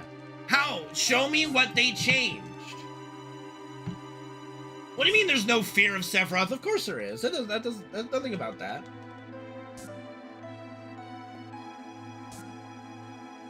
The Genova fight was awesome, by the way, too. I mean, there's still fear of Sephiroth. I don't know what you mean about there's no fear of Sephiroth. There's definitely fear of Sephiroth still. What plot about the ghost? What did that change? What did it do? No, it's not. What did it change? What's the core beat of it? Explain it to me. What is it? Explain. No, he's not, because that's not even Sephiroth. It was a Sephiroth clone. Okay, but that's not the journey. Okay, the journey is not the core part of the story. It's not the plot point. It's part of it, but it's not the plot point. That's what I'm saying. What major plot point from the OG was changed by the ghost? Nothing. Nothing at all. And again, if you you're looking at a Sephiroth clone and going that we now no longer have to fear Sephiroth, that's just not understanding the story.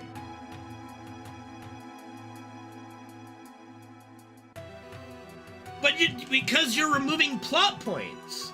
If you remove the plot points and then teleport the ending, yes, you're changing the story. But I said, what fucking plot points from the OG? Listen carefully. What plot points from the OG were changed in the remake? None. They added some, but they changed nothing from the OG. That's what you're not getting. Nothing from the OG has changed. Plot point wise, it is beat for beat the same.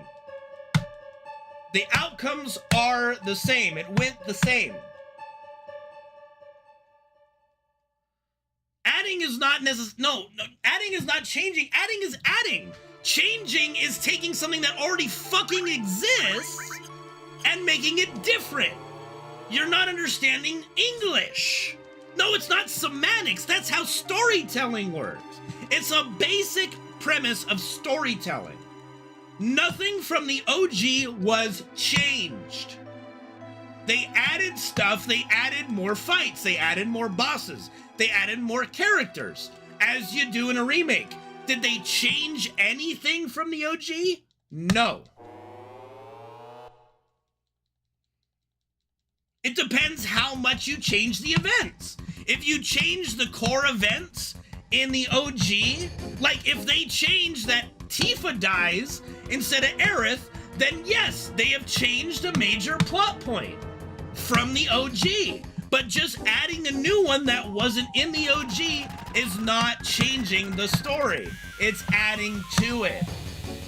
It's not just about outcomes. That's not what you're not listening.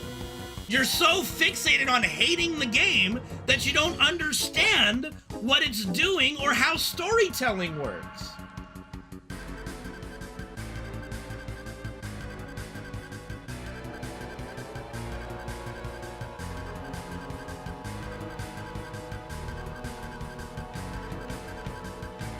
It changed a little bit on that one, Stone Sauce. It changed to make it so that Shinra wanted to frame Avalanche, which is fine. It doesn't change the fact that the reactor blew up, right? And their intention was to stop the reactor.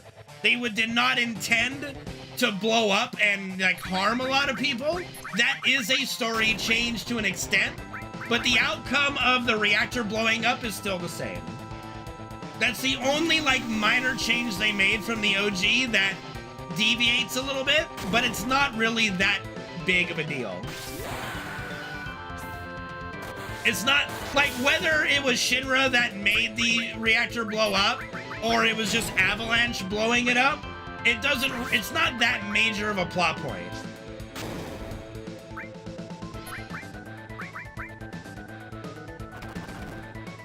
I mean, adding fighting segments, like adding a fight with Rude doesn't change the plot or the story. Just like fighting these weird ghost gods and having like what come out of it doesn't change anything.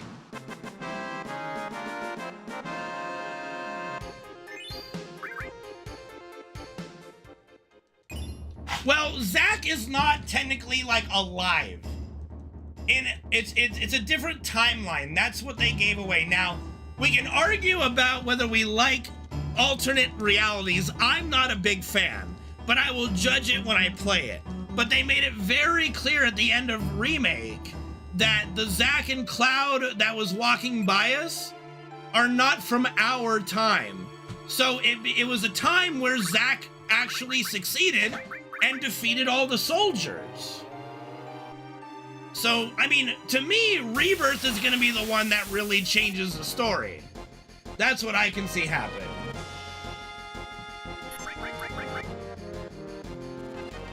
So, but I'm really looking forward to seeing what they do with it.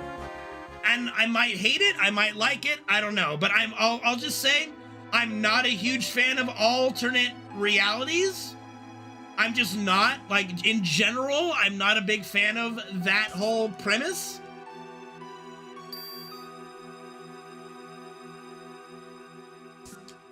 But what did they do on the moon?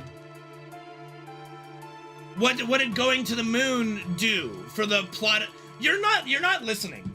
Like, you're looking at it you're just looking at it as a remake. If it's not a one-to-one remake, they change the story. That's not how remakes work. What you have to look at is what from the OG, plot point wise, did they reverse or change in the remake? Nothing.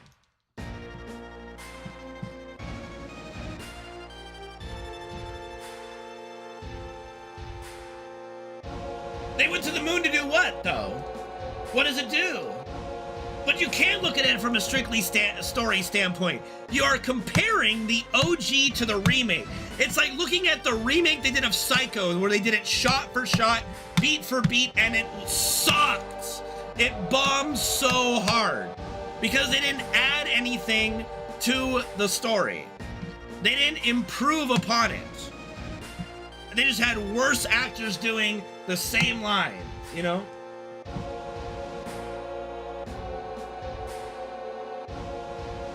I mean, filler, like, if you enjoy the filler, sure, but, like, so for me, if the journey, like, for me, here's what I will say is a major, probably the most major plot point of FF7 entirely. I mean, there's no way they change this. Like, I will lose my shit. I will literally lose my shit if they change this. They literally had Advent Children, a movie based upon this whole fucking plot of Aerith dying. Her death is the most important thing in the entire fucking game. It allows her to go to the live stream, to pray for Holy, to pray for the live stream to help us and save us. If they somehow change it where she doesn't die, I will lose my shit.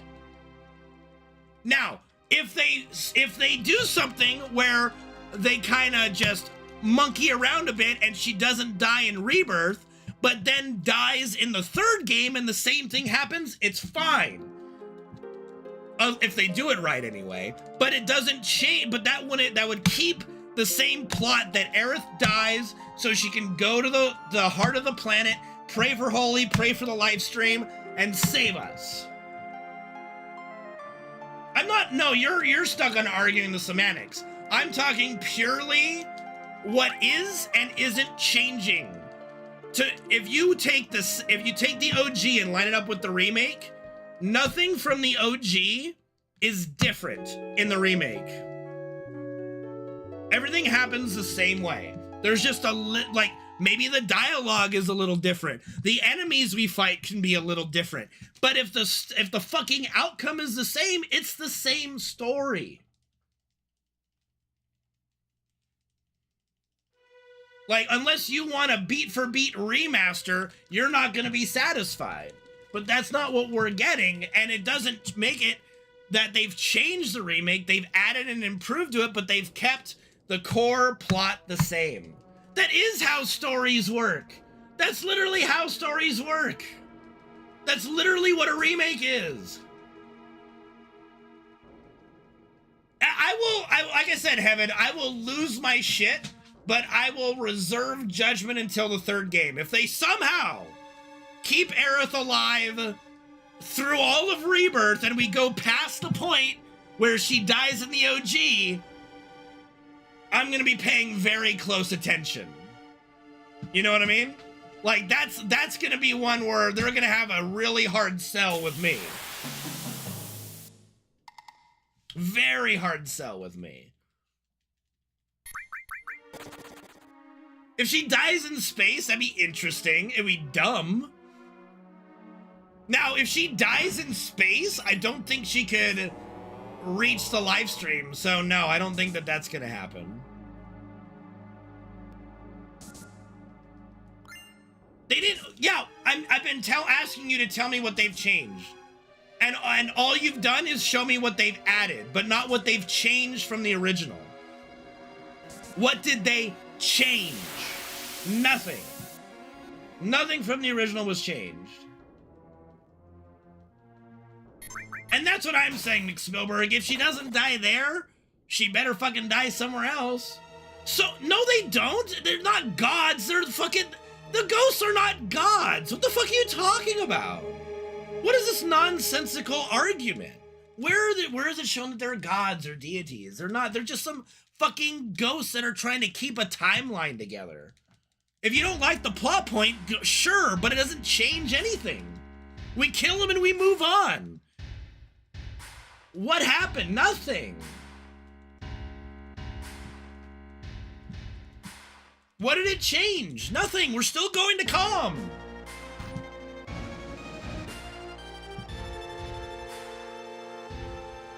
Did it stop us? No. We're still going. Now, if they would have stopped us and we went back to Midgard, that's changing. It didn't change anything.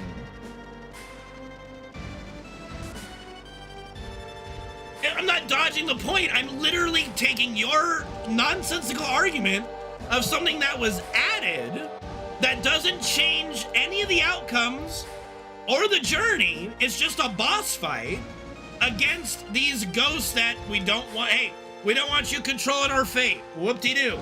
Move on. Next, you know? It didn't change anything of the OG. The journey didn't change entirely at all. We still went on. We were still on the highway, killed Motorball, we killed the ghost boss, and then we go to Calm. Nothing changed. We just fought a boss. Yeah, we don't know if they. Oh, we can change our fate now. Show me. None of that has done anything yet. We don't even know if they're gonna use the ghosts again. Like, we haven't even played Rebirth with, and you're already jumping to conclusions. Nothing happened. We have to judge Rebirth when it comes out. It's not a change. What's the change? A dialogue? An extra line of dialogue? Like, come on. No plot point has changed from the OG. Things have not changed. Nothing was different. We still left and we're going to Calm. It's the same thing. It's the same story. We just killed a ghost boss on the way. That's it.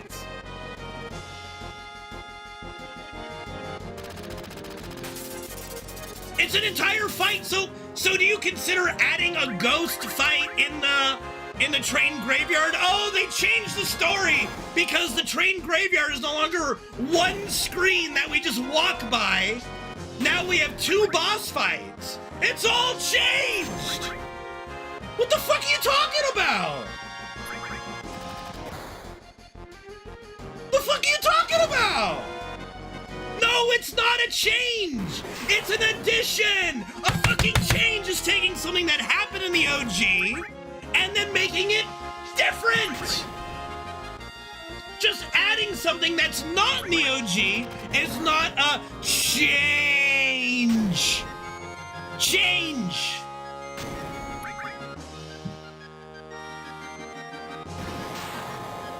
I mean, we don't know if they're gonna be more of a plot point. We don't know. We'll see. What up, Suratashi? We fight Fate all the time. We're fighting Fate in every boss fight. Who gives a shit? What the fuck are you talking about? What the fuck are you talking about? You're trying to make them some kind of giant thing that has no bearing on the OG story. And trying to make it have bearing on the OG story when it doesn't. Every fight, you're fighting Fate. If you die, you die, and then the game's over. Like, what are you talking about? Like this is a nonsensical argument. Like, okay, you don't like the remake. Good for you. It doesn't mean they changed it. Not yet, anyway. They kept every beat the same in the remake. They just added to it. There's more stuff. It's more fleshed out. But every core plot point, every core story beat hit the same.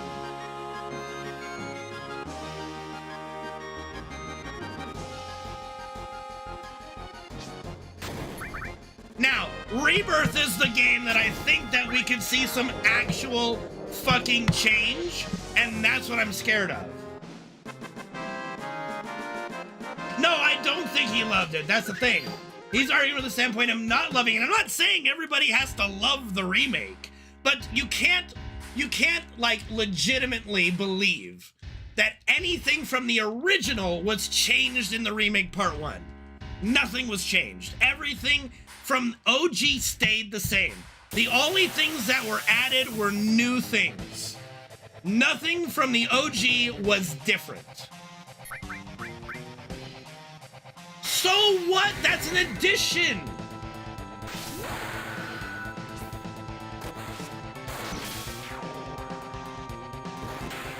Well, that's what a remake is. A remake is not a 1-for-1. That's a remaster. A remake is a retelling. And like I said, on all they for like a remake where they could have changed a lot, they didn't. They kept every story beat from the original the same. They didn't change anything from the original. We don't know if it's insignificant or not. We don't know if it's significant at all anyway. We don't know.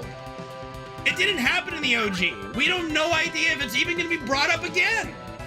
It could be insignificant entirely. You don't know that. We're not in Rebirth yet. I don't know that we're not in Rebirth. They didn't kill Fate. They killed ghosts that wanted to keep them on a certain timeline. That's it.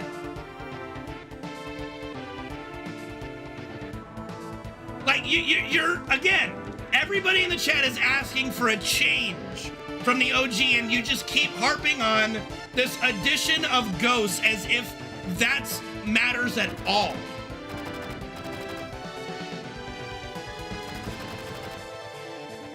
It's not a change, it's an addition.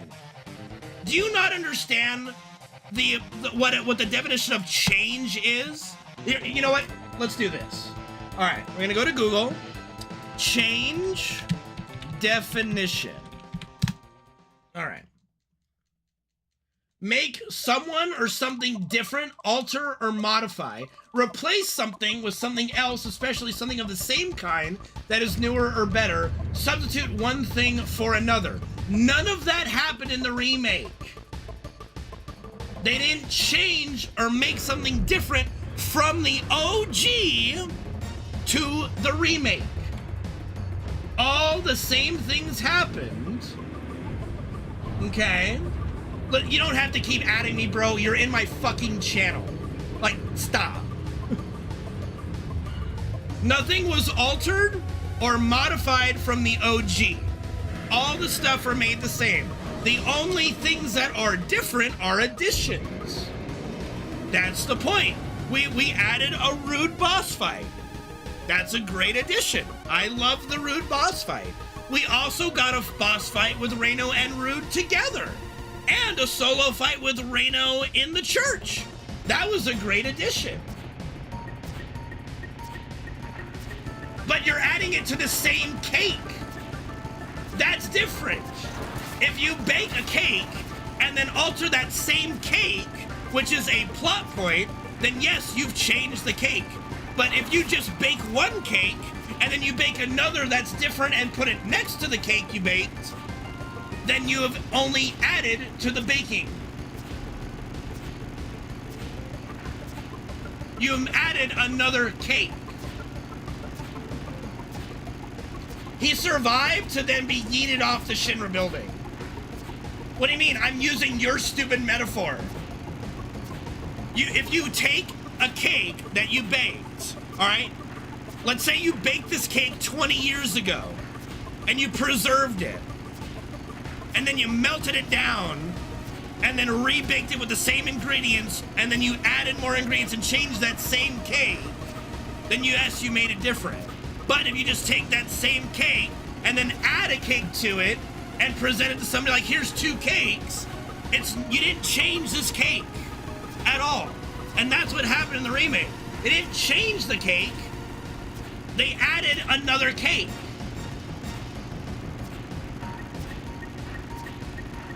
They added another cake. They're not changing this cake. Plot point. This plot point has not been changed. We've just added another cake. No, Heaven, we don't know if they're all alive.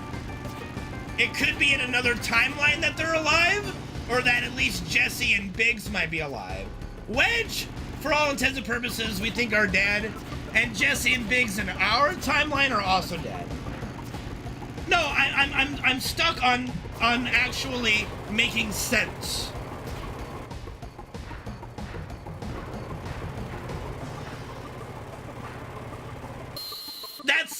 We'll see, Heaven, we don't know. That would be a change. Yes, that would be a change. Well, we haven't changed them dying because they still died. Avalanche still died. I mean, it's pretty much implied, Itachi. Not gonna argue of whether Biggs, Wedge, and Jesse survived, really. That's all intents and purposes, they died. I don't think that there's really any debate there.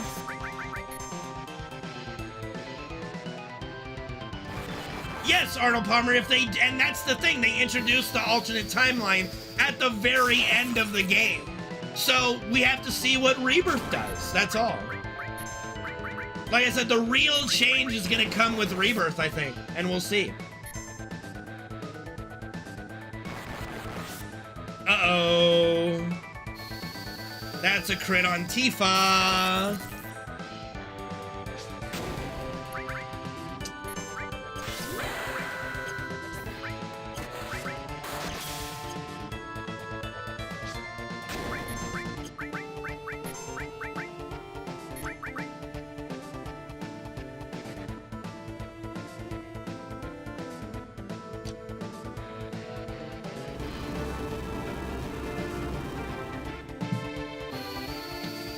That's dumb.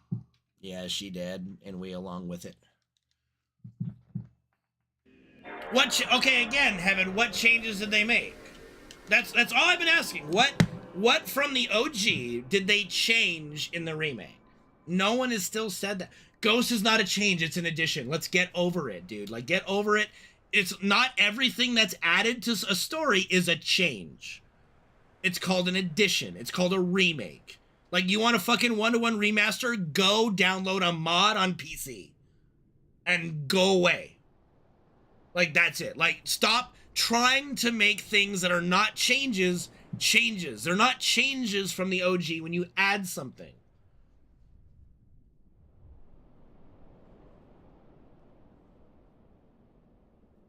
Yeah, no, like that, the little psych out that they did. With Barrett maybe dying. That would have been a change. If Barrett dies, hell yeah, that's a change. You know? That's a change.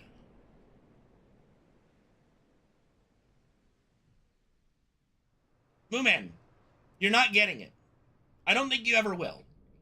But you still have not named a single thing from the OG. Any plot point, any story beat that was changed in the remake. All you're doing is harping on the things you don't like that they added. That's not the same thing. I'm sorry, it's not the same thing. My Christmas has been good, except for this game sucking wee-wee.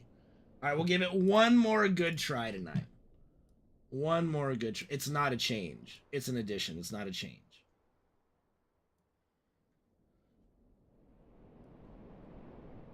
It's not a change from the original. It's an addition in the remake. Like, learn the fucking difference. Alright? Like, please, for the love of God and everyone's sanity, learn the difference between a change and an addition. I asked very clearly, what from the OG in the remake was changed? 99% is the same.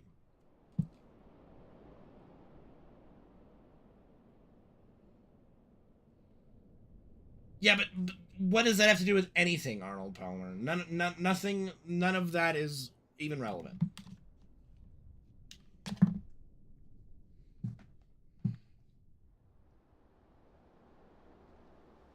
I'm talking about, like, what I'm talking about, because some of the route to the outcome is the same. Like, I'm not, okay, so I'm not going to say that making us do a little crane minigame to get through Sector 6 slums to go to Wall Market is a change. You're still going through the slums, man. You're still making that trip. It's just not one screen you just run by. You know? I didn't see it, Heaven, that's all. Let me scroll up and see what you said. No, they're not alive and well. What are you talking about, Heaven? There's no, like, Wedge got yeeted out the Shinra building. He's probably dead. And there's no evidence that Biggs and Jesse are alive. Not in our timeline, anyway. The only timeline we see that Biggs and Jesse at the end might be alive is where we saw the different scamp. It does have a basement, we just don't go in there. They go in the basement, we don't. That's a minor change, but it's not a core plot point. Okay, I don't care, Moon, like, shut the fuck up. Like, just, like, seriously, stop. You're not even following the discussion. It didn't happen in the first game because it didn't exist. It's not a change from the OG because it didn't fucking exist. Like, I get it. You want a 1-to-1 remaster. Go download a mod on PC and leave us the fuck alone. Like, I'm sorry that you don't understand storytelling and how that shit works and what a remake is. That's not my problem. All right? Oh, yeah, we got it. Like, the fact of the matter is, nothing from the OG to the remake has changed, with some minor things like, hey, Shinra, like, you know, amplified the damage in the reactor. Okay, not a major plot point, but a little change. And then, what was the other one you mentioned? Oh, us not going in the basement of 7th Heaven. Again, not a major plot point. I mean, you could say that, is it a ghost killing Wedge? The ghost killing Wedge, you could argue, is the ghost keeping the OG timeline. So in a sense, it's not it's ensuring that there's no change.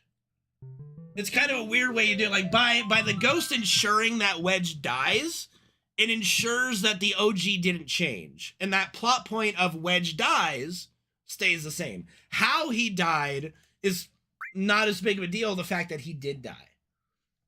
I'm not dismissing the entire climax of the game. It doesn't affect anything. We don't even know what it affects. That's my point. You don't know. I don't know. It happened at the end of the game. We don't know if it affected anything. That's the point. Like, we won't know that until Rebirth. And that's what I'm saying. Like, we can't judge what happened with the ghosts until we see Rebirth. It is a valid point. What are you talking about? It's the ending of the game. It didn't change anything in the OG. It didn't alter our journey. You know, we're still going to Calm. I thought All we I had to do was a find another rat boss down on the way. there, Mother. But we don't know what it changed, if anything. Merry Christmas, Silic. Thank you for the 94-month resub.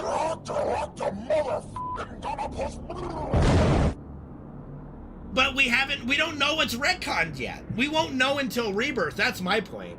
I'm talking strictly Remake Part 1. Right? Remake Part 1. Nothing really changed, you know? And that's it. And that's all we have to go with right now.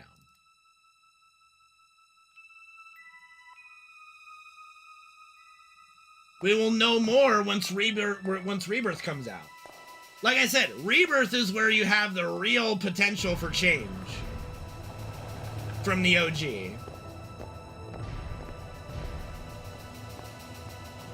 And I'm kind of nervous about it. No, it's not semantics, it's just facts. It's not semantics. It's just facts. Like, no one here is going to try to argue that adding a boss fight with the Ghost or Elazor changed any core plot point from the original. It just did it, you know?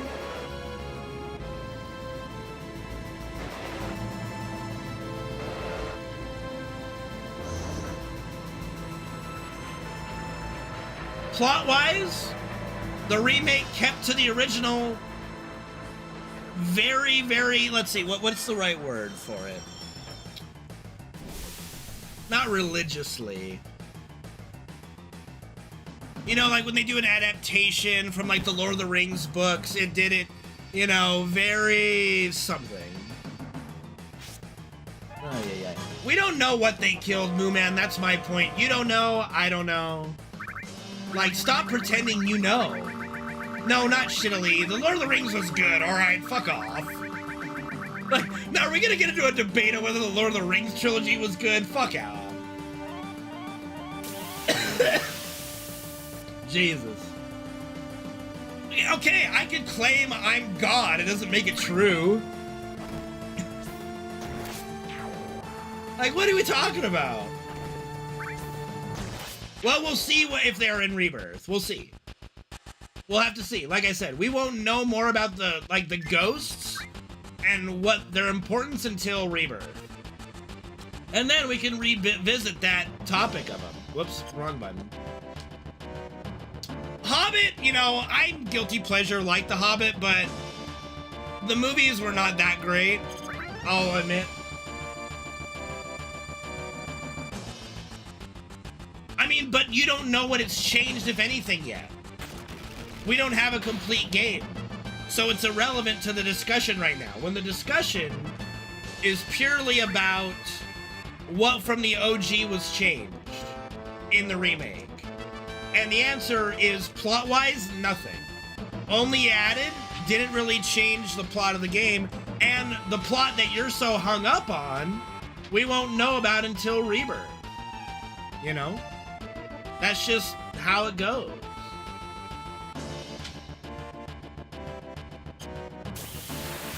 No, it isn't. If it leads to literally nothing, then it didn't change the plot at all. That's the whole idea. Like, if literally we never see the ghosts again, and they don't take part in in Rebirth, then it changed the plot. Nothing.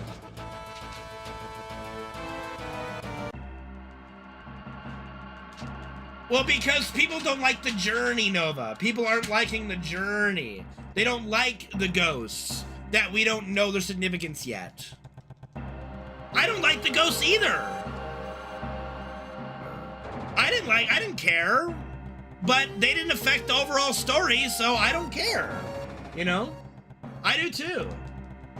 Yeah, I ignored your fucking mute. I'm having a conversation, Cowboy. I'll mute myself when I'm done with my conversation. Okay, again, so what? They're armored. I'm a god. I'm a god. I've said I'm a god, so you have to believe me. I'm in control of your fate. I'm in control of your destiny, Moo Man. You just have to trust me. Don't fight me on it. Just trust me. No, they're not different. It's an additional boss. Like, get over yourself. We don't know anything until Rebirth.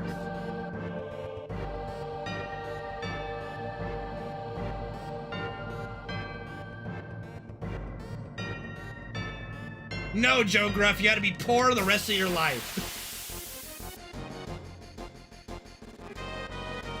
It depends on what the fight with Johnny changes from the original. I'm not talking about additional plot points. You're not understanding anything, and it's very frustrating. Nobody is arguing that the ghost makes a new plot. That's not what anybody has said. Of course, the ghosts have added a plot point. What I said is what from the FF7 OG was changed. What plot? Nothing. Nothing at all.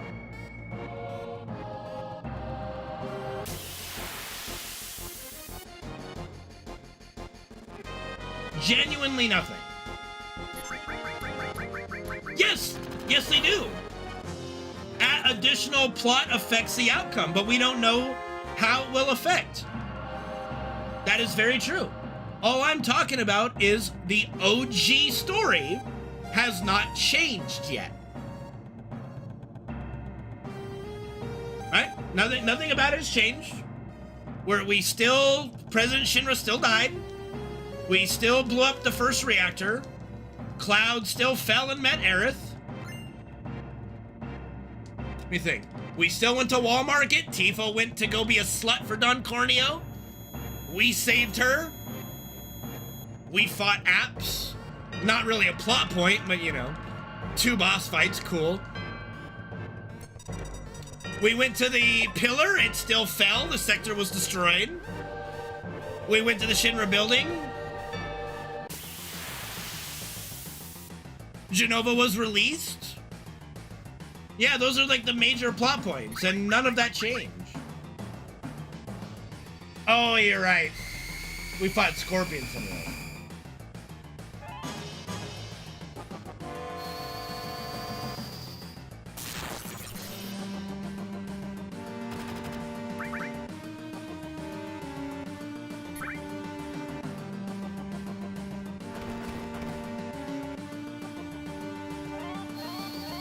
I don't know what you're talking about, Juice Box, I'll be honest.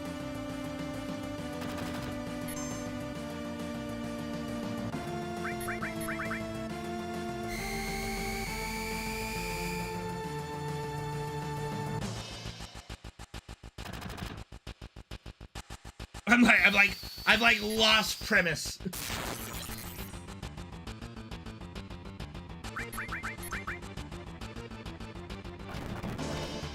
But it doesn't. But that's the thing. The things that are added in the remake didn't change anything from the OG.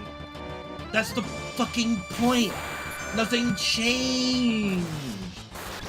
Nothing was different. It all stayed the same. That's the point. None of the additions altered. No, they didn't. It didn't. It didn't. No, it wasn't. No, they weren't. So much was not different. They were not. Sorry to say, they were not much different.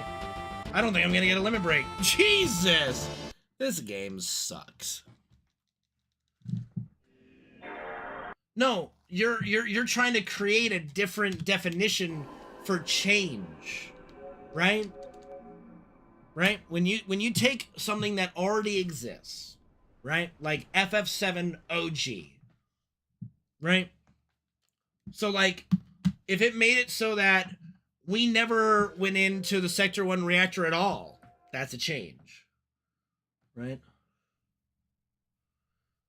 But we went in there, we set a bomb, it went off, and then Shinra, you know, added to it.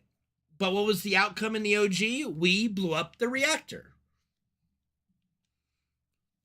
What they did in the remake is they kind of changed. Okay, get over the Arbiters of Fate. My God, you're a broken record. I'm literally going beat for beat every plot point from OG to remake, and you're stuck on the same thing. It's like you don't have a clue what you're talking about. And it's so frustrating.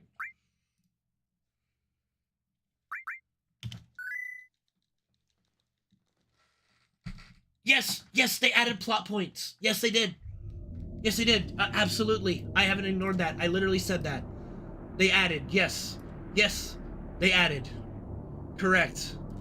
We're getting... Yeah, we've been over that. They added. I know. They didn't change. I'm saying it didn't change from the original. That's what I'm saying. The additions didn't change the OG story. Yes, everything matters in story. Yes, it does. Yes. Yes, no one's debating that. Like, stop. You're debating yourself. No one's debating that. No one's debating that. They did not change anything from the original in the remake. They kept that stuff the same. That's true. They added more plots. Yes. Yes, they did. They added more plots. Absolutely, they did. You can like them or hate them, whatever you want to say, whatever you say. But they did not change the OG plot points. And that's all I've been saying the whole fucking time. I don't think we're in an alternate dimension. We're not the ones in an alternate universe.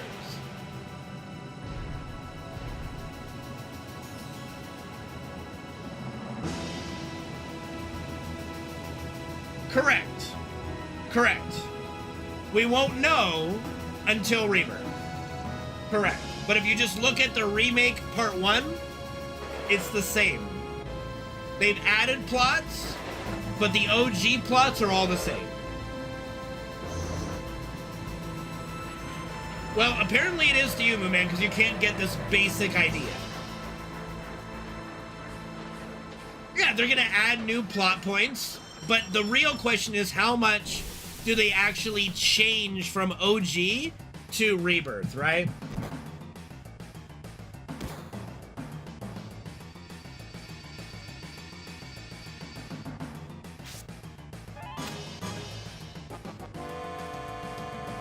And because what we saw, like if remake is any kind of indication, I'm hoping they're not gonna really change much, you know, because they didn't really change anything from the OG in remake part 1.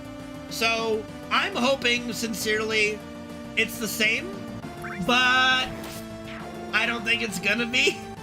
I do think they're gonna change more than I'm comfortable with.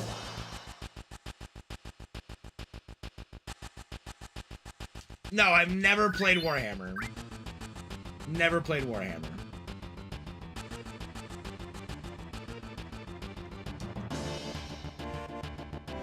Yeah, it would have been nice to get an M rated, but you know, they can't do that, man. They can't give us the Tifa sex scene. They can't. Okay, great.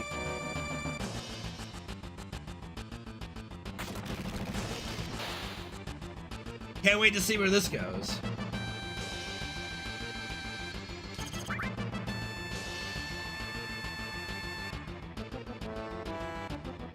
I mean, it doesn't change the story. The CGI additions to the Star Wars Special Editions doesn't change anything. It's just a dumb addition that everybody ignores. But it doesn't change anything.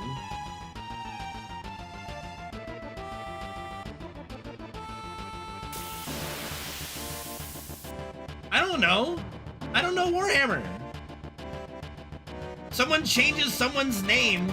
Does it change his position? Does it change who he is?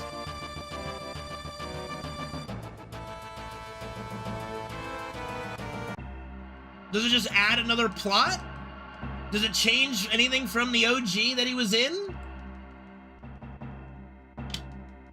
Does it change anything from the game he was in? If the answer is no, then who the fuck cares?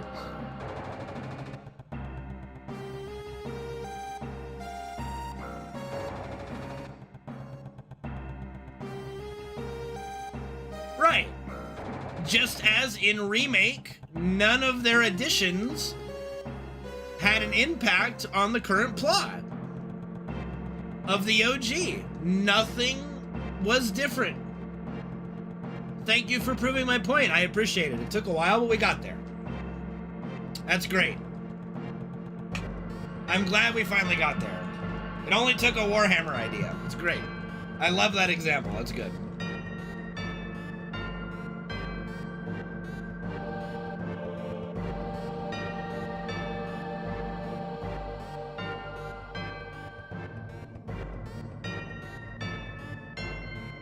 I knew we'd reach there eventually.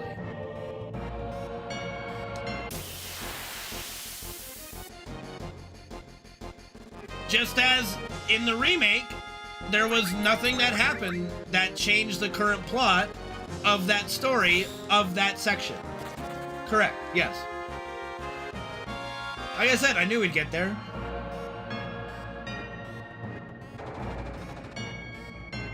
What does that mean, though?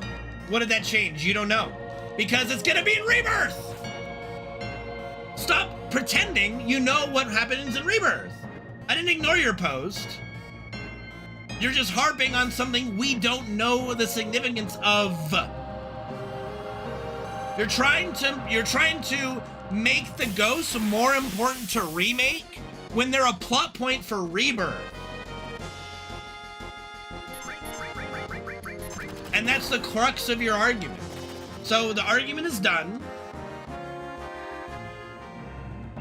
It's wonderful we got there. The current plot of FF7 OG in the section it was covered in remake remained the same. We got there. Awesome. I'm going to end the conversation because you're trying to make the ghost fight thing important to remake when it's going to be important to Rebirth, maybe. I'm done responding to your points because they don't make sense. All right, everybody in the chat is done with this conversation now. I am now there. You're trying to make one core thing that you don't like about the ghosts, making it a change in the remake, or from the OG in the remake when it's at the very end, and we only will see in Rebirth. But as far as the OG goes, current plot is the same.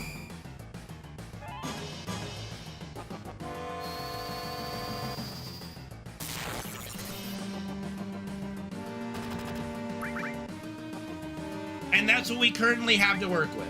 We will see if the ghosts have any significance in Rebirth, and if they change anything from the OG in Rebirth. But we will need to wait till Rebirth to see that. I will take my 5-minute mute now.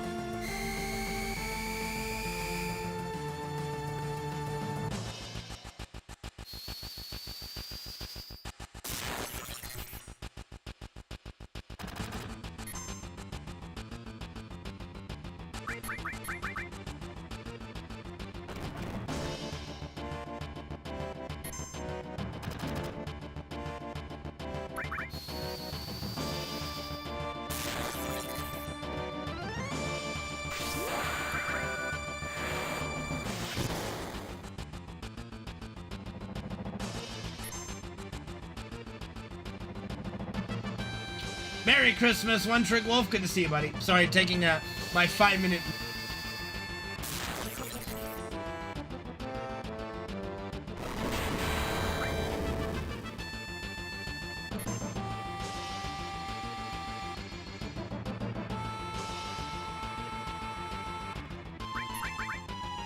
Well, since you asked me a direct question, Heaven, I'm not going to ignore that. So, I honestly, based on like what they've said in interviews, where they've been responding to feedback and what people liked or disliked about the remake, I don't think the ghosts are going to be significant at all, honestly. Because as far as the remake goes, the only contentious thing people really have is that they didn't like the ghosts. So I think they scrapped the ghosts. Like, as far as them being a significant plot device, I think it's gonna be scrapped. So, Bite, Thank you for the 114-month resub. Appreciate you, dude. Merry Christmas and happy holidays. The fuck is Sargon?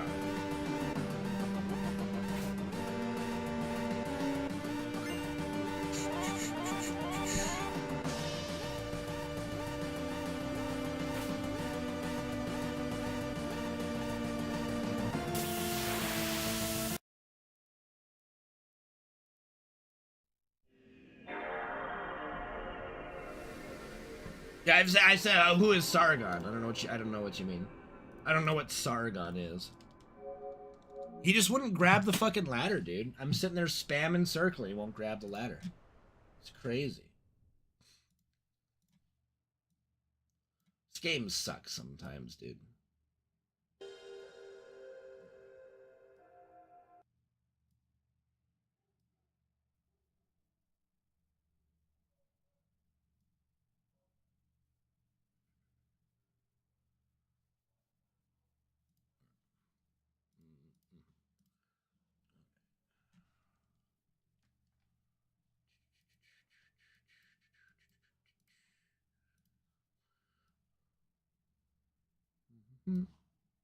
Honestly, like, Remake Part 1 was so fucking fun and good.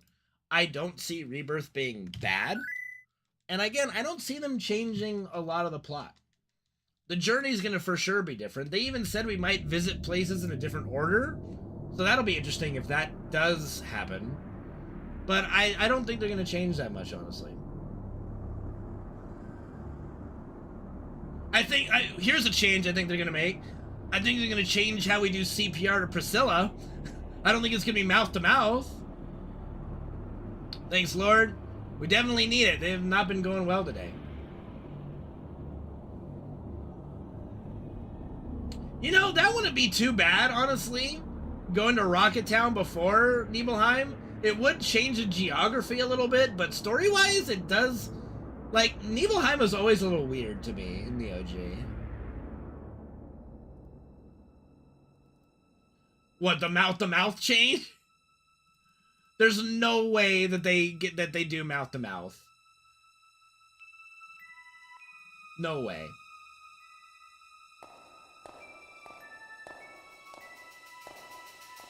Yeah, that's the problem with Nibelheim in the original. You just run by it. I mean, you could go into the Shinra building, but there's really nothing there.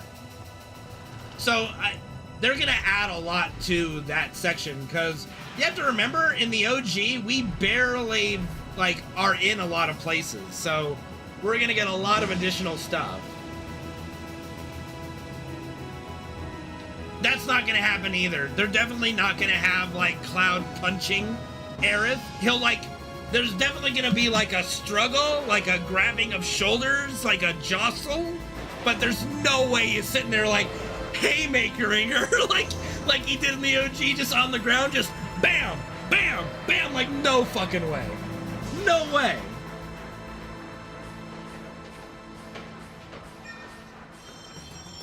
And you know what? Probably a good amount of that, Nova, could be just, again, the time constraint, you know? Which is why I'm actually, like, I'm more scared than in the, like, the remake, like, again, there really wasn't much to change just in Midgar. Like, you could do a little bit, but they didn't really even change much, like I said. Rebirth is the one I'm most scared of for change, but I'm also most intrigued for what they can add. There's so much potential that was just, quite frankly, wasted in the OG, of just these places we just pass by with no regard for anything there. That just, there's so much they can add, and I'm really looking forward to that.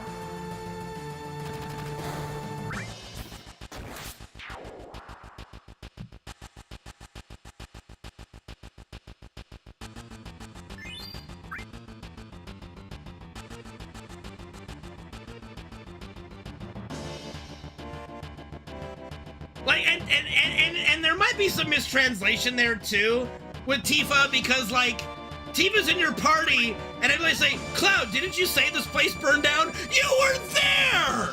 Tifa, you were fucking there, girl! You know it was burned down! The fuck you talking about? God! Like, FF7 isn't perfect, okay? I will defend this game with my life, but there's some stuff that, you know, there's a lot that's left to be desired in certain points in the game, alright? I'm not gonna pretend otherwise. So yeah, in a lot of sections, I can't wait to see what they add, you know?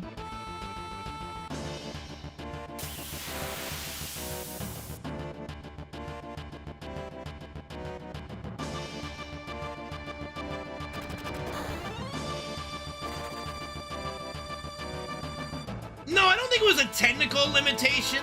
Oh, you mean like the are you talking about like the place being built back the same way? Like with the map painting? I mean, whether it's obviously they would have only like to gain from making the town the exact same. So like that makes sense anyway. You know, that makes sense anyway. Right? Like, it just does. Like, if you're gonna pretend that a situation never happened, you just you build back the same way, fine. Like, I'm not gonna contend that plot point, you know? There's so many more things to be contentious with, right? Davey! Thank you for subbing to the channel, dude. What's up, man? How you doing? But yeah, while FF7 Remake didn't change the plot at all, from the OG, Rebirth has the most opportunity to do so. So I am, albeit very nervous about Rebirth, but also very excited for all the things that they can add. And the segue thing, like Cloud being able to ride a Segue. I am the chosen one. Genuinely curious. One Trick Wolf, thank you for giving me the sub, man. Appreciate it, dude. Means a lot. Thank you for the support, guys, and Merry Christmas and Happy Holidays. Well, and see, that's the thing, Tesla. The days of, like, secret hidden characters is kind of done, right? And it's so good that they're gonna be forced into the party because they are, you know, canon. You know, most secret characters are not canon, right? They're just fun little side characters that don't really have a part of the plot, right? But not in FF7. The hidden secret characters in FF7 are actually canon and crucial to the story. So it does make sense to have them forced into the party.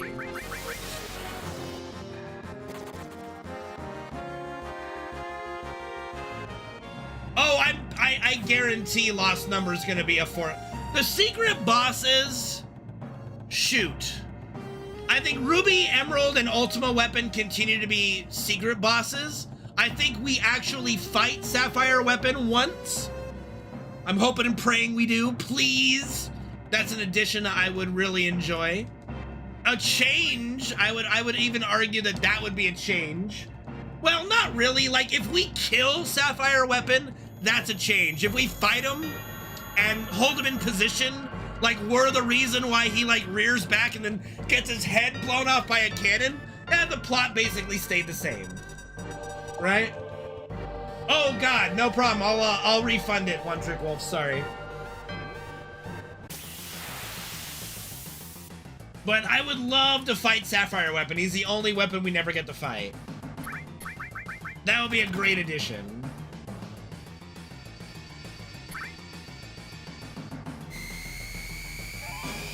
As long as, like I said, as long as they don't change it to where, like, we literally kill Sapphire Weapon, I'll be good with it. The fuck is Pearl and Jet Weapon? Fuck off! Merry Christmas, True Pixels. How you doing, dude? Merry Christmas and Happy Holidays.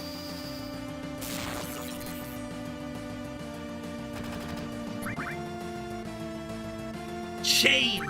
Well, I hope I'm drilling the point home, you know? No, I don't want to report the rewarded redemption. I'll have to do it later. Man, y'all want to have like a giant mini game of Tifa and Scarlet slapping each other, their big boobies bouncing all over the place? You're all disgusting. All disgusting. Like, you know, you probably want them in the slap fight to like rip each other's clothes off too, you know, and like have some cleavage showing. Y'all disgust me. You disgust me. I can't keep the bit up any longer. Wet t-shirt will say what? I sure do, yes sirree-ba! Sign me up, woo!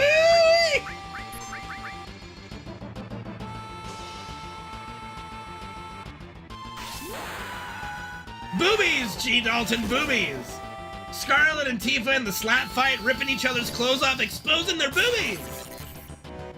That's what you sick fucks want, isn't it?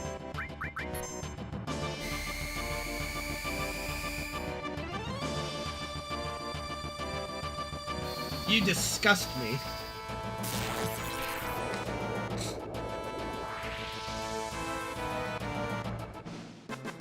You know what's funny? That would the Tifa slap fight with Scarlet.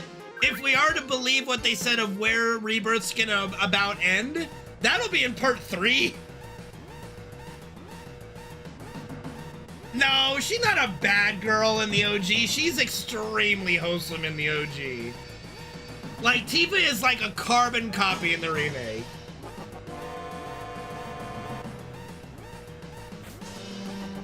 The only naughty thing she said in the OG is that she'll rip... No. It was Aerith that was gonna rip Corneo's balls off, and Tifa smashes them, and she still says that. She still says that in the remake. So she still does have the little feisty bit to her, you know?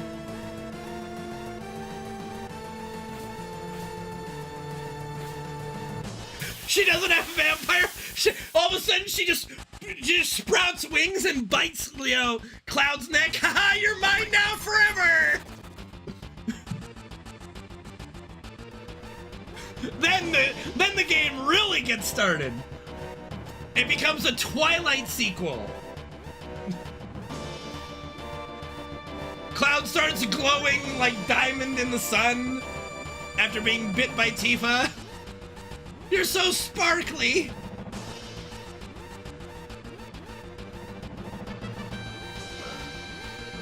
Yeah! They sure planted them seeds, alright, Nova? I agree. That's a major plot point change that Tifa's not a fucking vampire. What the fuck were they thinking?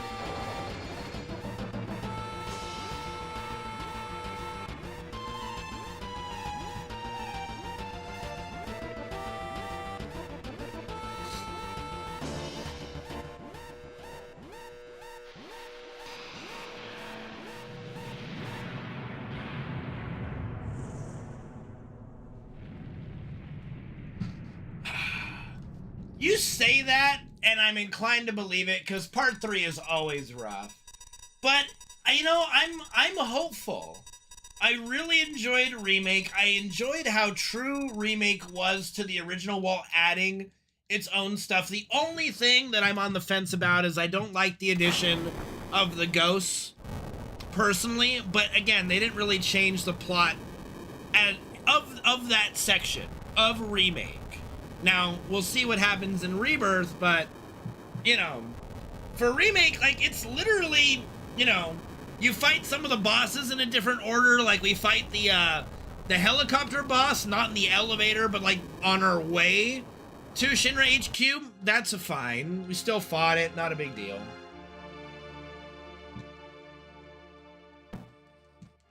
Well, that's what I'm on the fence about, too, G. Dalton, about... The other thing I'm scared about is alternate timeline. I'm not psyched about the alternate timeline idea, but I'm willing to see. Because I have seen it be done well in movies and TV, and I've seen it be done bad in movies and TV. Well, yeah, like the Hell House fight, but that was fucking awesome. Like, that whole Coliseum edition is just awesome. You know, it's way better than just running through Wall Market doing literally nothing. Such a great addition. And all my OG viewers will know that when the remake was announced, and we talked about the Hell House as it better be in the remake, and how the fuck are they gonna do it? And when we saw it in the remake, we were all just ecstatic. It was so good.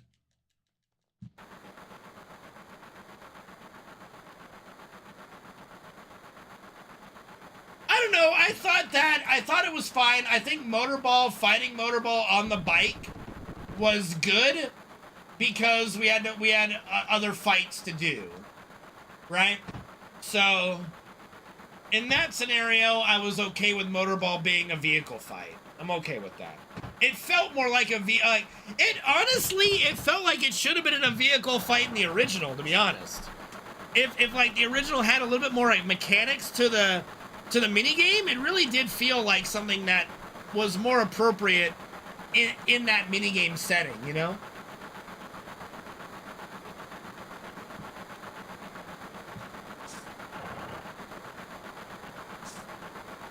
Well, we'll see, because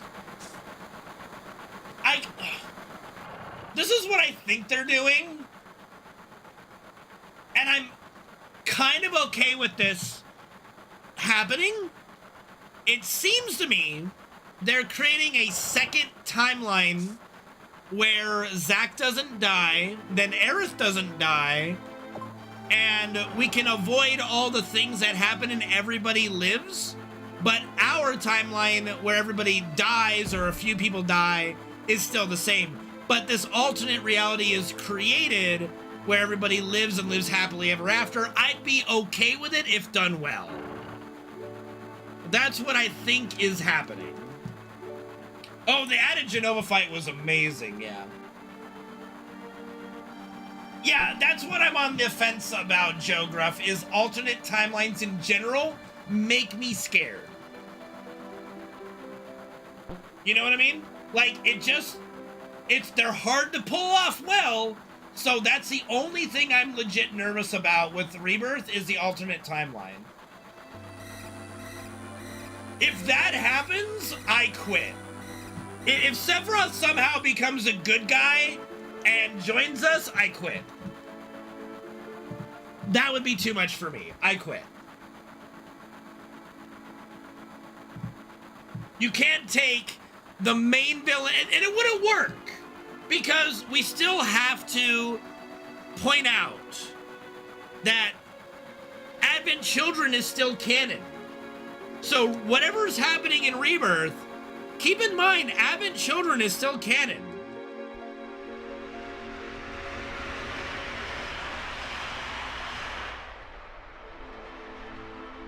So I really don't see them changing that much. Again, they didn't change much in the remake. The additions they made, for the most part, were spot on and very welcomed. You know, it really added, and they really did a good job of adding and not subtracting in the remake, part 1. So we'll see. Like I said, I'm looking forward to it, but I am a little nervous.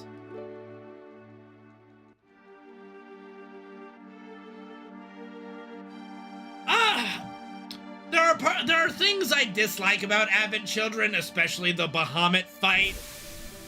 Don't even get me started on the Bahamut fight. But for the most part, I kind of like Advent Children. I like the idea that Genova's blood, basically, is infecting people, and she's, like, reforming through this process of infection. Like, Genova's such an awesome, like, villain. Just a really awesome kind of character villain. I love Jenova. So everything that adds to Jenova, I welcome. Well, G. Dalton, again, none of that happened. None of the Avalanche members didn't survive in the timeline that you play. Right? Well, it's not just water. It's special holy water that cures the infection. Well, that's the problem with the OG, is that Jenova, you really have to dive into easily missable content to understand Jenova, you know? Yeah. Well, that's because Jenova you only see Jenova in boss fights, right? You don't, and Jenova only speaks to you through silent text, so you don't really even know that it's her, right?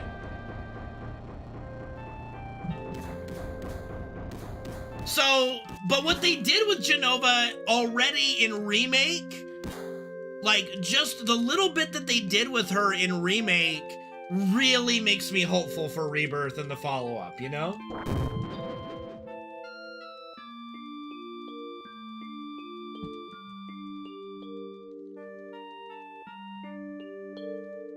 Like, I honestly, and this is the nerd in me of FF7, the FF7 nerd, I personally would love a prequel where we play as Jenova.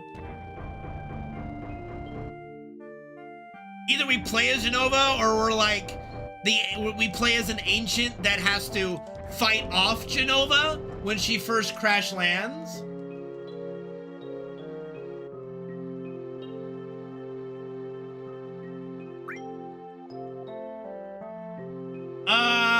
Catlow, I refrain from impacting other streamers' channels. If you manage to get yourself banned in Caleb's channel, that is unfortunate. Hopefully it's only temporary.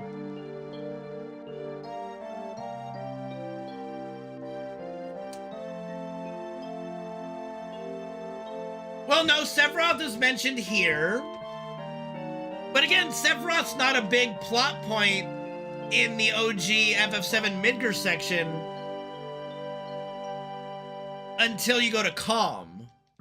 But with that knowledge of how important Sephiroth is, and the fan base's knowledge of it, you can't really ignore him in Remake. So you add a few things with him.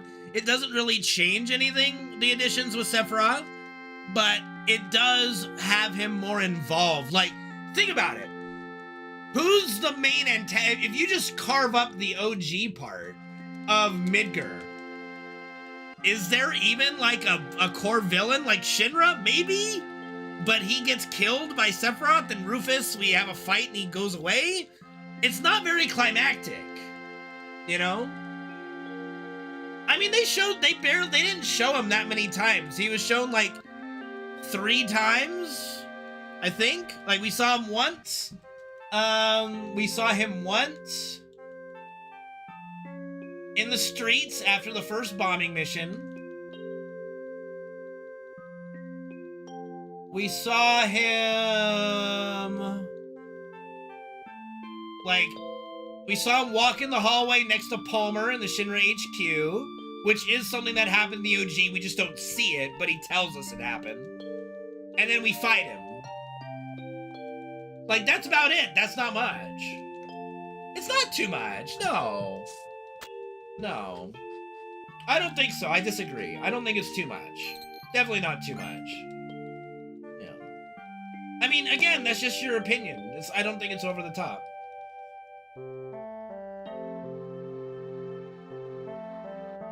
Yes? I don't remember, but we will be replaying the remake in February, so we'll be able to go through that journey again together, Tesla. I believe that we did get to see the little flashback, though, of, like, Tifa being mad that Sephiroth killed her dad. I'm pretty sure we see that in the remake. I definitely think we saw that. Yeah. I mean, it's not a change, it's an addition. Again, you're confusing the terms. Stop doing that. It's annoying.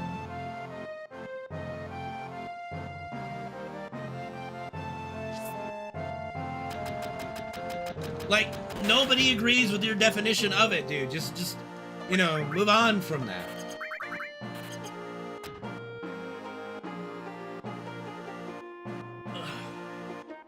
Oh, boy.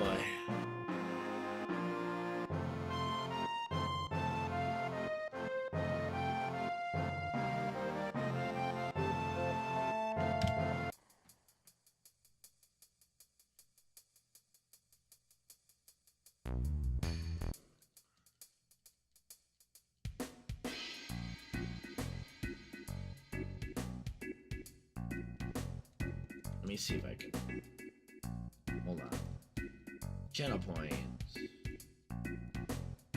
I try to. Fuck. Where do I go to refund? Redeem.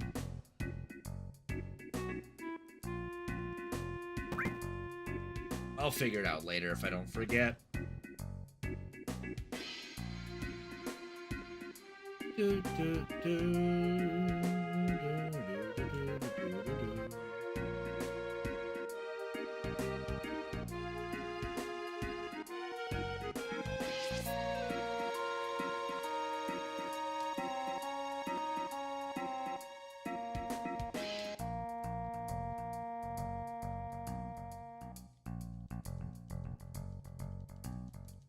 Incorrect, Suede. That's not how that works.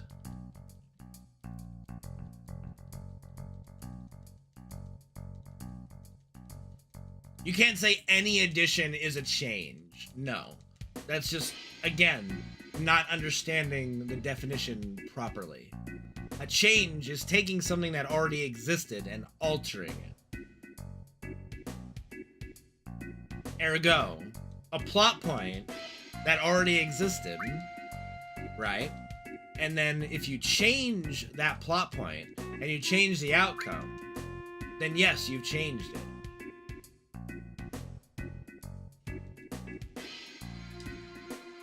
No. No.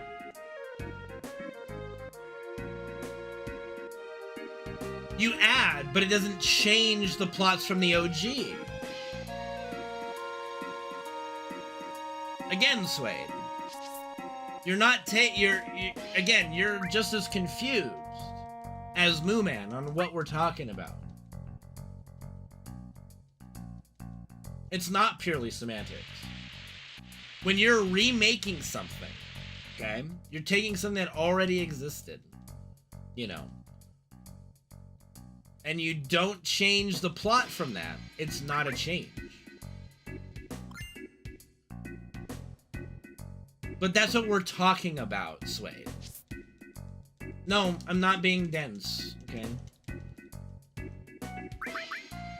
It adds to it, and yes, it changes the overall story, or it adds to it, but what we're talking about, Suede, is taking the original plots from the OG FF7. Did they get changed? No. Well, that's what we're talking about and have been talking about. We're strictly comparing the original plot to the FF7 remake. And the OG plot points, okay, did not change. They added new plot points and added to the story, but none of the OG plot points were altered. Right? Therefore, they were not changed. Therefore, the remake did not change those plot points because they are the same from the OG. Okay?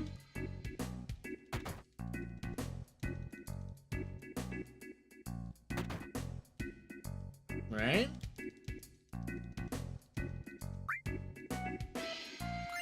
What did I do? I don't even know what I did there. Yeah, that was I pressed one more button. Thank you, Suede. Thank you. That's all that's all I've been talking about. Is that the core plot points that existed in the original did not get altered or changed in the remake. They did add more stuff. They added more boss fights. They added more plot lines. But the overall story beats that the original told and the outcomes of those story beats did not change.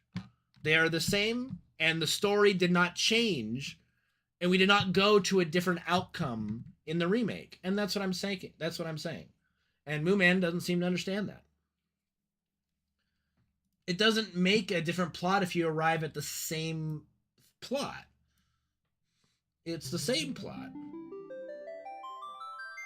You just got there in a different journey, but it's the same plot.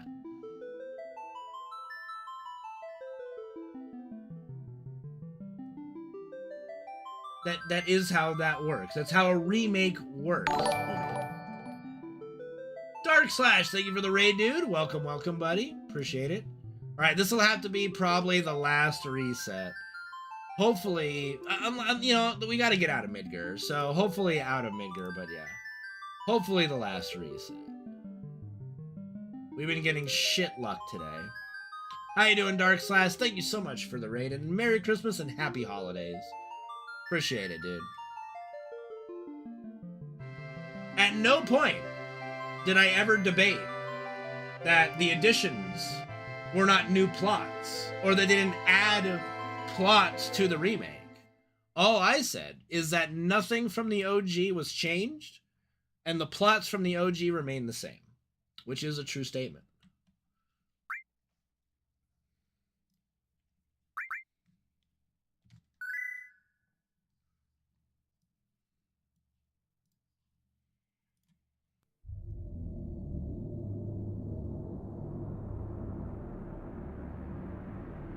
Correct.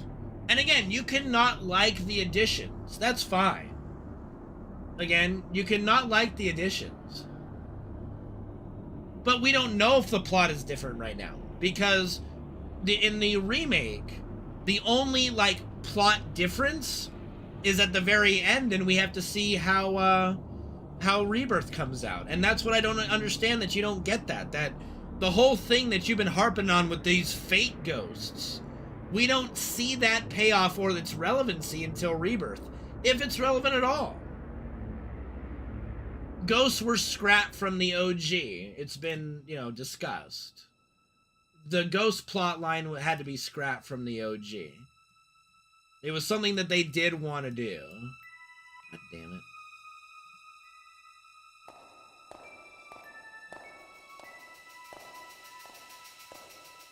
It's an addition, yes, but it's not different because it didn't exist. It didn't already exist, you know?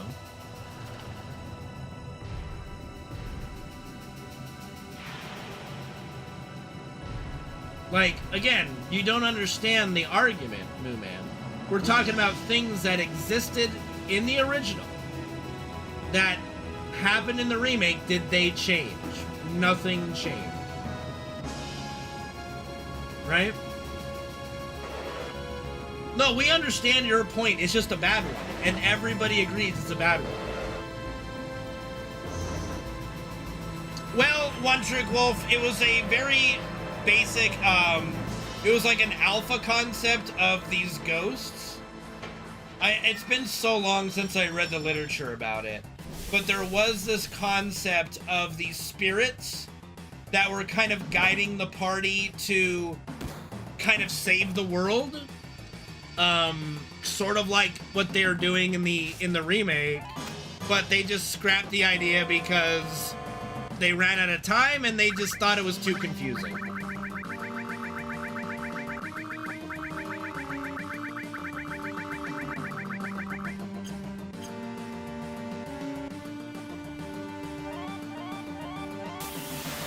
I mean, there has not been a single person in chat, Moo Man, that has sided with you on the ghost plotline.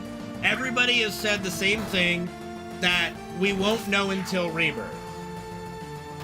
I mean, that's what people like to write. Like, oh, it represents the fan base, blah, blah, blah.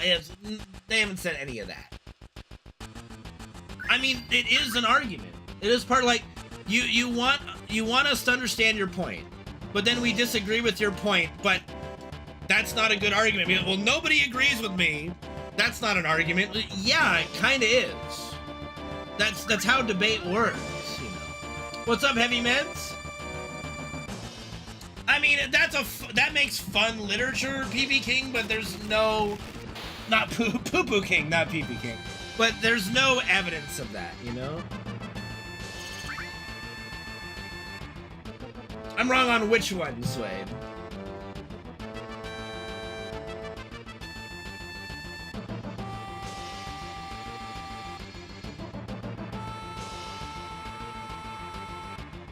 Listen, there are people who agree with me on that, all right?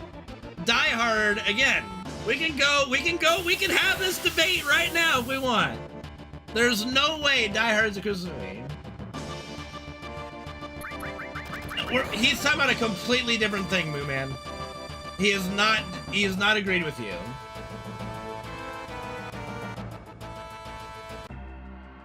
Again, Die Hard could take place on any holiday and nothing would change. It's the same thing. All right? We can have this debate. Like, nothing in Die Hard is Christmas themed. The fact that Christmas is happening is not even relevant. The only thing is that it's an excuse for there to be a party. You could have a party at any holiday.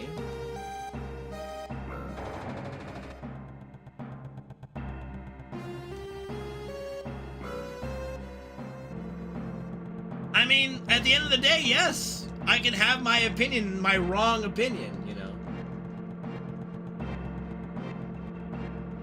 I mean, but the plot of FF7 remake and the part of the OG that it covered is not, and this is where I don't understand, is not different at all.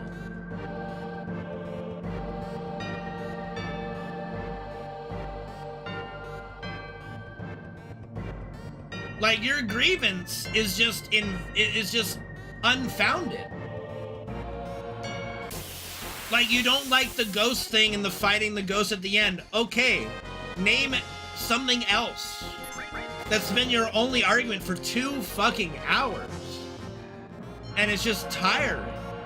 And it's not even about the OG. You know? It's just an addition that has no impact on the plot of FF7 Remake. It might have a change in Rebirth.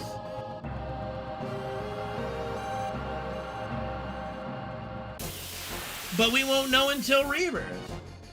I mean, but I'm not telling you to ignore your main grievance. I'm trying to tell you that your main grievance is, like, you can be upset with the additional plot of the ghost, but you can't sit there and say it changes the plot of the OG when it doesn't.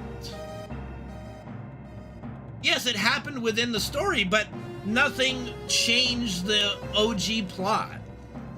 It's still the same right now. The point we are in Remake is the same point we are in OG, and how we got there was beat for beat practically the same, with additional things. We don't know if it changed the context. Again, we don't know that. I mean, then that's on you, dude, if it changed your concept of it.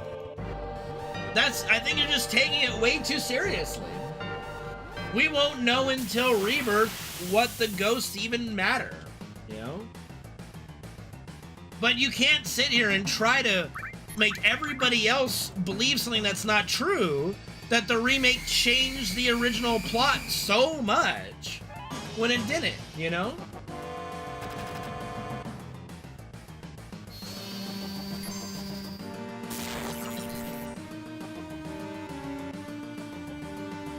Yeah, I'm with you on that too, Suede. I have no idea. But as far as the point of, like, OG to remake, nothing has changed, you know? Well, and we obviously know that they're toying around with this alternate timeline idea. That's kind of what I'm more afraid of. Okay, but they didn't. Like, you're trying to argue hypotheticals and we literally have the game. The remake has been out for 5 years. Right? 5 years at this point?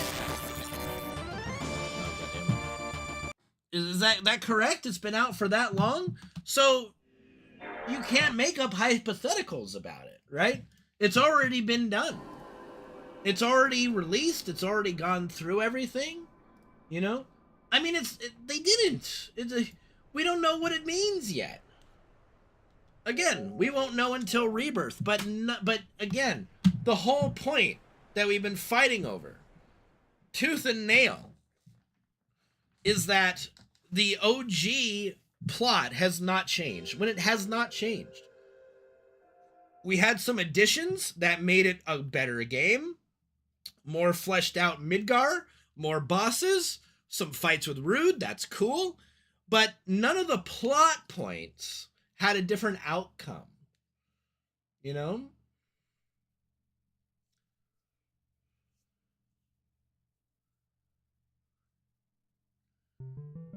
And again, if it's the OG creators trying to resurrect a concept that they had of these ghosts that are trying to guide us to saving the planet because they might be the spirits of the ancients, like, that's a cool way to go about it, right? But we don't know at the moment. Like, if I were making those ghosts, you know, that's what they would be for me. It's the spirits of the ancients that were killed by Genova, right? Trying to guide us in a way to save the planet that they try to protect with their lives. That would actually be interesting. And that would be an additional plot that does change, that would change the plot a bit. Yeah, that would actually change the plot, I would say. I mean, but it didn't, you can say it's weird, but you can't say it changed the main plots. It added a weird plot. See, now we're getting somewhere. You're understanding. It didn't change the core plot of FF7 OG. Like the addition of Roche, oh my God, it's something I've been asking for forever. The biggest problem with OG FF7, the biggest problem with OG FF7 is they kept building up Soldier. Like, soldier, soldier, soldier, soldier. Oh, fucking soldier. And we never fight one. They're like random enemies that you could easily go an entire playthrough and never see.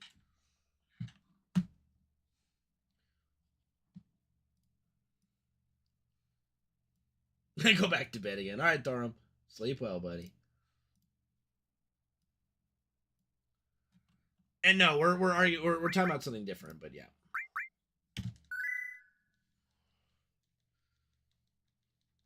It's an addition. It's a change. But it's not a, okay. Again, you're mixing up a change of OG from an addition. It does change the remake story, yes, but it's not a change from the OG to the remake. Right?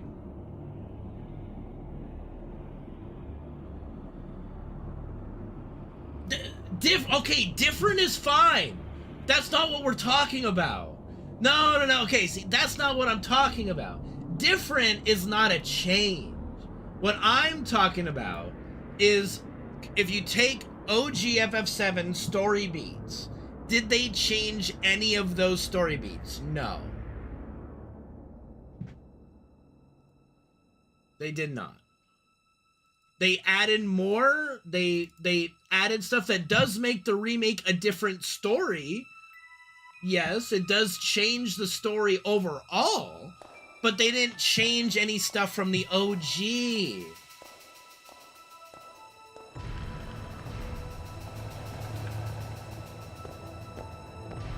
They changed a bit how President Shinra died. He still died. You know? Yeah, exactly.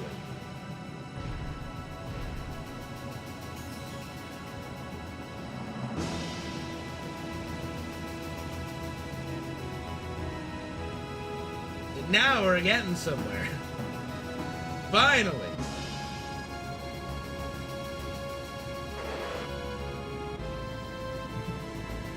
They were changes to the remake, but not the original.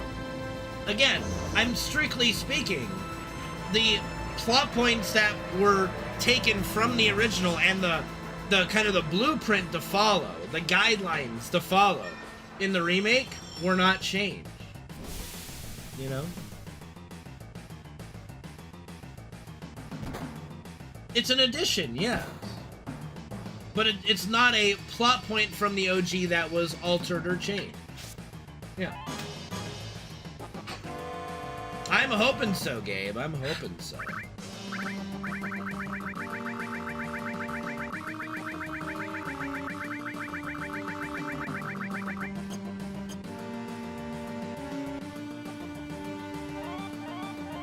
I doubt it, Lord. The story's different, yes, but the plot point from the OG to the remake is the same, and that's all I've been talking about.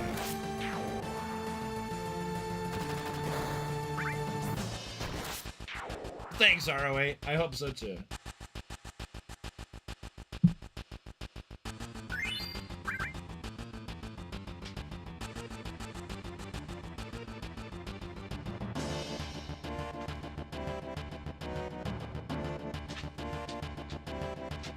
No, again, you're not following. It's fine. I give up. I give up. I felt we almost got there.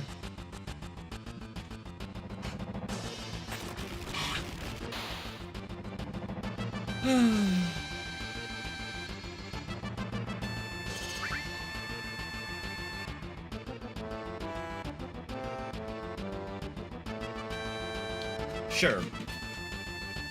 Sure it is.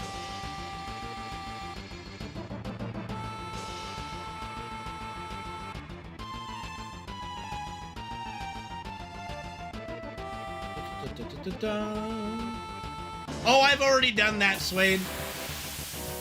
I've already done that. I've already gone through bullet points of every plot point. He's stuck on the ghosts. He's only arguing the ghost the entire fucking time, and it's getting boring.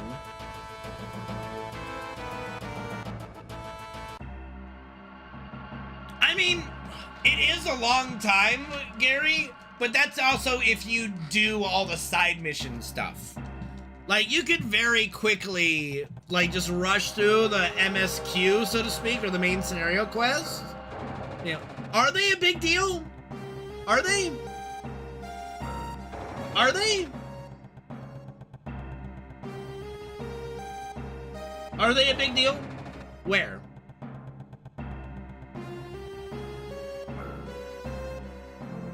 I'm focused. I'm focused. I don't like the ghosts, so don't you think that if I agreed with you, I'd agree with you? If I don't like them, don't you think I would, if I felt the same way you do, would agree? Isn't it kind of odd that I don't like the ghosts, but I completely disagree with their relevance, like you? How are they not a big deal? Because they don't do anything. They didn't change anything. They didn't change the plot. Like, what the fuck are you talking about?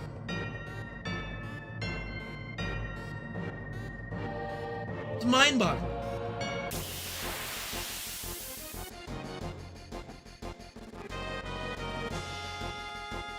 Okay, that's what they said. We killed him. Move on.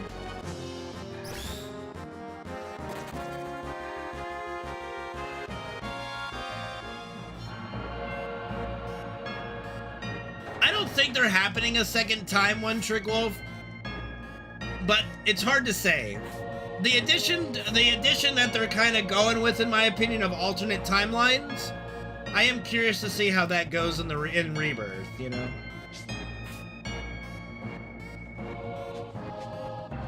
But nothing happened yet. That's my point. Like, I didn't like the ghosts either, but I also can objectively look at them and go, they really didn't alter anything. They didn't change the plot from the original. Like, nothing changed. Nothing was altered. Me? No, I didn't like the ghosts are the only thing I was like, you know, I don't have like a hatred for the ghosts or anything, but it's kind of like, you know, because that's what's important, Moo Man. Not some insignificant ghost boss that didn't change anything. So yeah, I will keep going on about the core plot points that fucking matter, and not some stupid ghost boss that didn't do anything.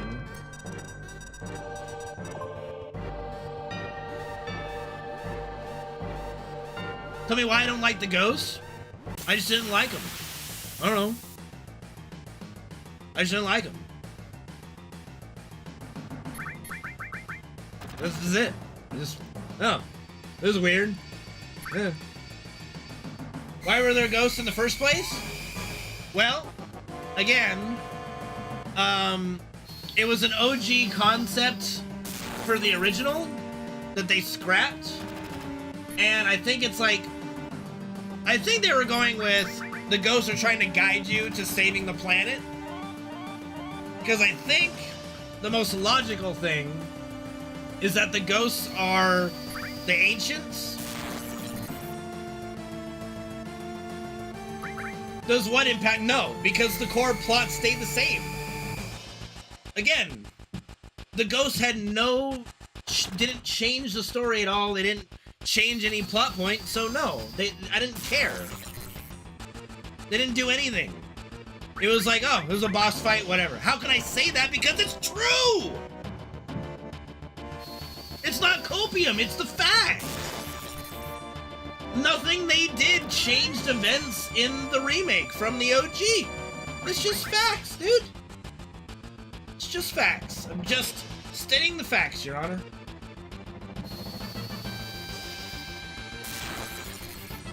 They ultimately were insignificant in the part of the remake. They did not matter at all. Yeah, but that's later. Why the fuck can't you get that through your head? Later. Later. We don't even know if it's gonna happen. And as I said, if something with the ghosts pop up later and they change the plot, then we'll have to revisit it, right? It's an addition in the remake you don't like. Fine. You don't have to like everything in the remake, but you can't try to claim that it's a change from the OG when it's not. It's not even in the OG, so how can it be a change? It's an additional thing they added to the OG with the remake. That's what a remake does.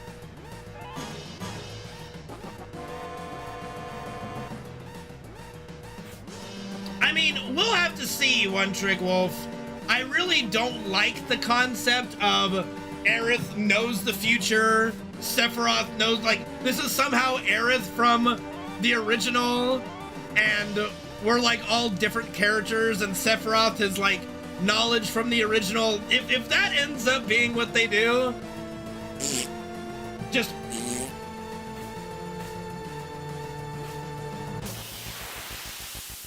you know, I will give that a thumbs down if they go that route.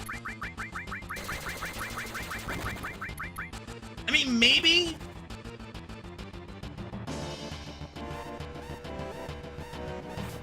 After Reactor 2, yeah.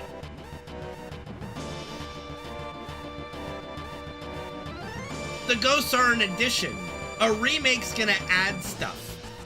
Again, they didn't change any plots from the OG. And that's what I cared about most. Did they stay true to the original in its plot, story, and beats? Yes. Did I like every additional thing and new stuff they added? No. Merry Christmas, Copter, and a Happy New Year to you, buddy. How can I say it's accurate? Because it is.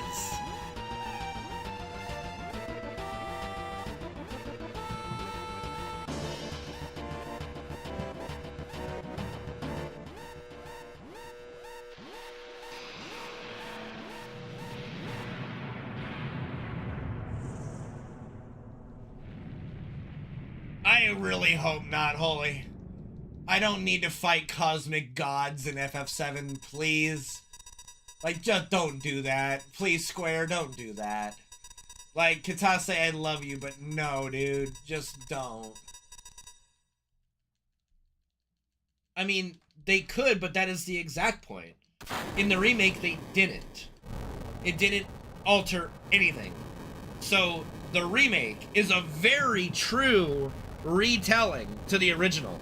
Every core plot point that I listed multiple times from the original stayed the same, and the additional plot points they added, for the most part, made sense and only amplified and enhanced the story, and it did not deviate or subtract from it.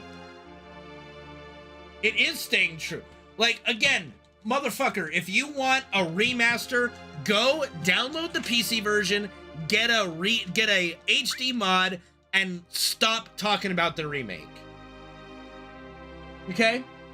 It's not what it is. It's a remake, not a remaster. Enough with that. You know? Like, just enough with that.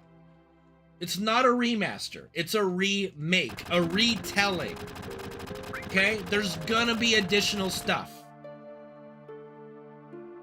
And it all made sense as a point with the OG. Nothing stood out except the ghost thing.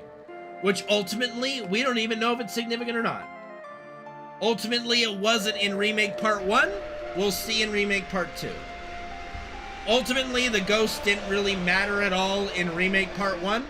We will see what happens in Rebirth. That's all we can do. Oh, okay, yes, I very much disagree with you. I think we've established that me and practically everybody in the chat very much disagrees with you on this. It does appear that way at this point, Nova. It does.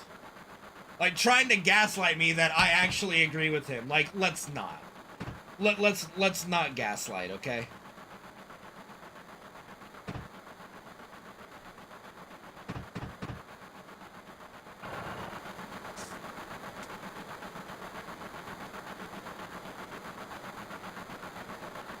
Gary, I'll always agree with you if it's worth agreeing to.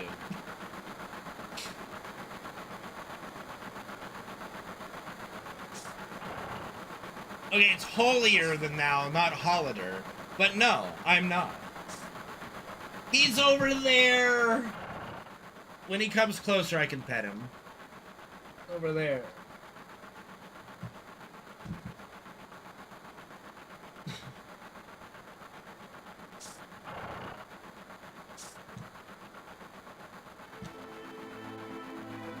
Like, all I've been arguing and people have been trying to get across to you is that nothing in the remake changed the OG plot points. All they did is they added to it. Well, I mean, all you have to do is read what people are trying to communicate to you. Multiple people have tried to communicate to you. You just ignore them. So what? It's not a core plot point. We don't fight Hell House in a Coliseum in the OG either, but it's also not a core plot point.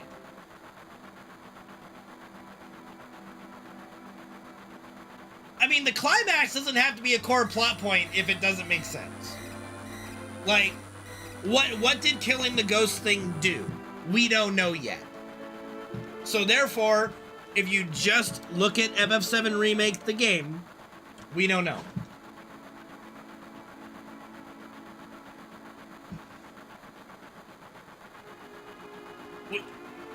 Who says that we were ever not changing fate to begin with? Okay, again, you're hung up on what these entities say. I can say I'm actually Jeff Bezos's long-lost child. Give me money. It doesn't make it a fact. It doesn't make it a statement of fact. I'm avoiding all trailers at this point, Gary. And again, I reserve judgment till I play Rebirth.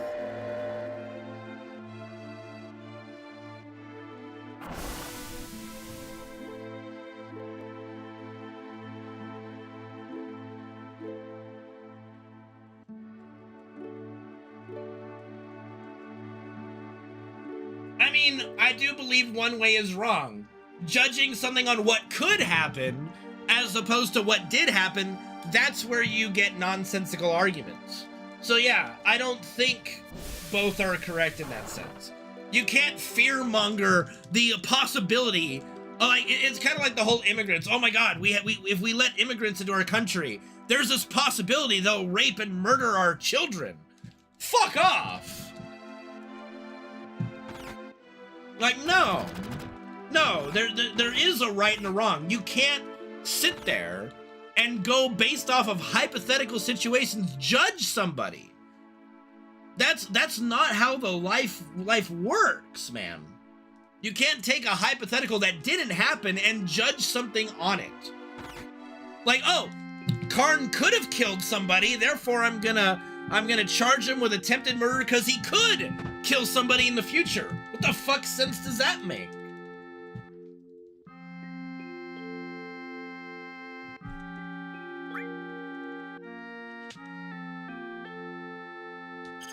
I didn't compare you to racists and shit. Jesus Christ.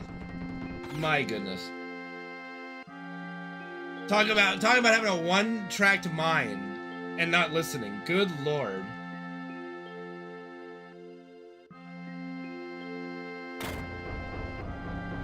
I mean, you can do that, Gary, but I don't do that.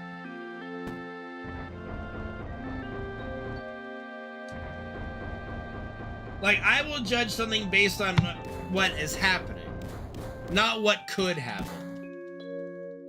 It is nonsense to use a hypothetical to make a judgment, Swade. That is actually incorrect. Like, in law, you cannot do that. You cannot convict or judge something and render a judgment on a hypothetical. That's the dumbest thing I've ever heard.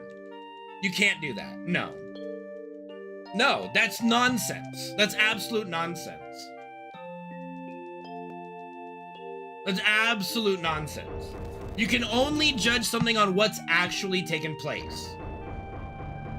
We use it to make policy based on trends and based on data, not hypotheticals that have no premise. You know? 14 bucks on a lottery ticket. Woo-wee! Rolling, baby. Yes, but the data is based on data.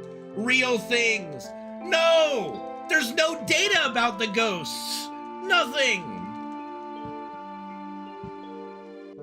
You know what, Poo-Poo? That's correct. You know what? You're right. You know what? You hit the nail on the head with that one. No. Yeah, but we don't know anything until we see it, Swade. You can't judge how Rebirth is gonna go until we play it. And to do so is nonsense. To judge where the plot is going or the significance of the ghosts before we even see it is just it's just dumb. You know?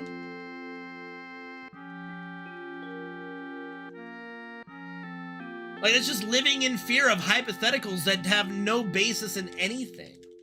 You know? It's not based on data. Data is stuff that you can, like, that you can actually put into a formula and it comes out with an actual thing of fact. Right? Like, actual data. Right?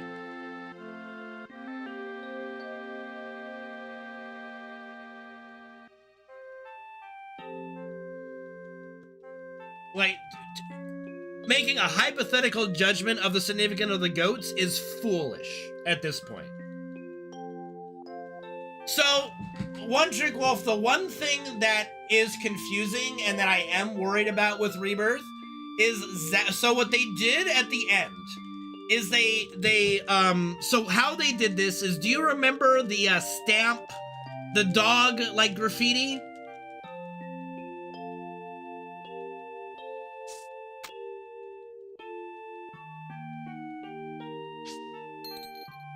Like, do you remember the dog graffiti?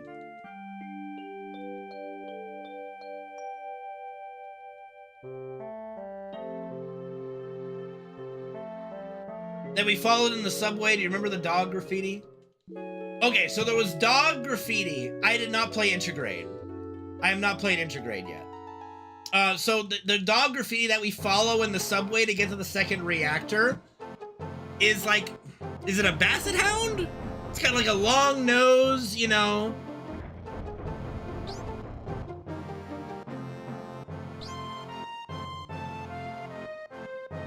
Well, I mean, again, my conclusion might change once I play Intergrade. We'll see, you know.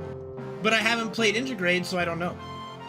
Okay, so at the end of the game, when we see Zack, we see a different, I think it's Scamp or Stamp. I think it's Stamp. We see a different dog used in the, like, let's say, as a mascot. It's a different kind of dog entirely, right? So that is the game telling you this is an alternate timeline. This is a Zack and Cloud in a different timeline, where this is the mascot of Shinra.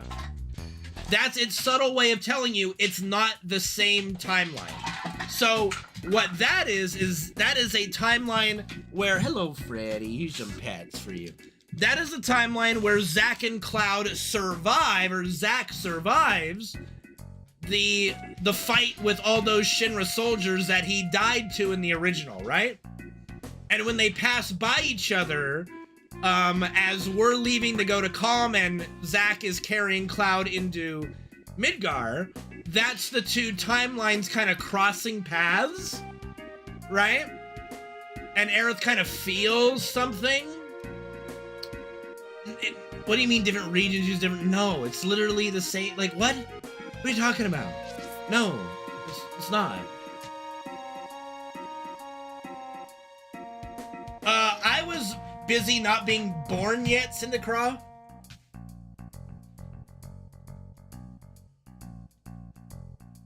You know? So yeah, so that's, you know, Merry Christmas, buddy, and Happy Holidays, of course. So yeah, so that's the plot that they're kind of going with, that we're gonna be, that I'm a little, I need to see again how it all plays out. I'm gonna judge it when I see it, because I'm not one to judge something that I don't know or haven't seen, or experienced. I'm not one of those people. But I am nervous about an alternate timeline in FF7. I am a little nervous about it, you know.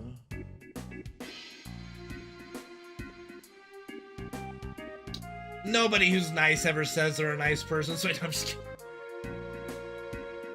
I mean, we're talking about something else, like, I don't know. Like, I think discussions are fine.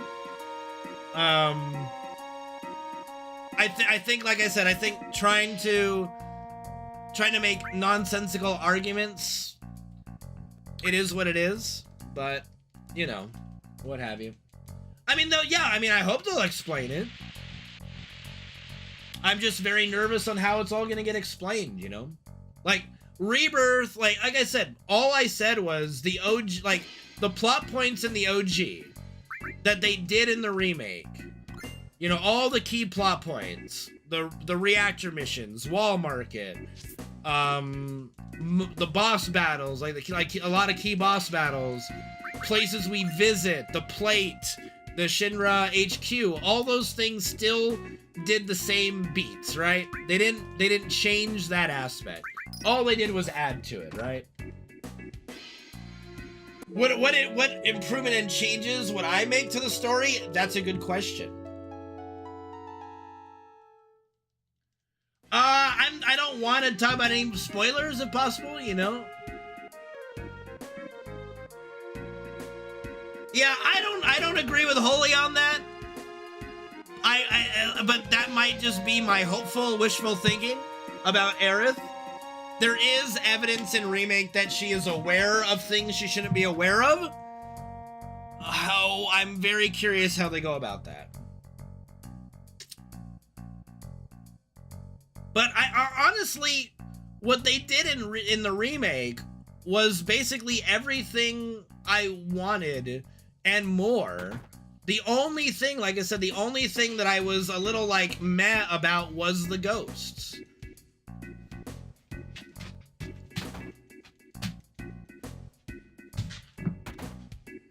You know? That's the only thing I was even remotely meh about. My favorite addition that they did in Remake was Roche actually fighting a soldier 3rd class.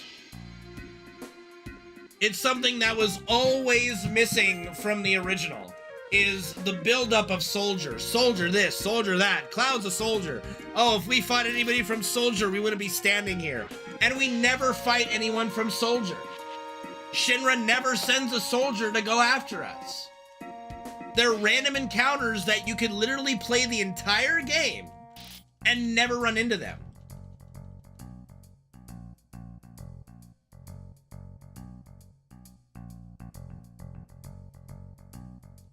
Yeah, like it's the biggest thing that I dislike of the OG is that the soldier, the whole thing about Soldier never has a payoff. It's nothing. I mean, and that's what I'm afraid of, One Trick Wolf, but again, I can't judge it until I play it, right? And that's the point I was trying to make. All I was arguing and discussing was that the remake part 1 changed nothing plot-wise from the OG. Nothing was altered. Everything went the same way with minor additions here or there, you know. And it's really up to Rebirth to see where it goes. If they do Rebirth as good as they did Remake, I'll be happy. But ooh, there's a lot of opportunities to disappoint and change in Rebirth. Oh yeah, 100% G Dalton, 100%.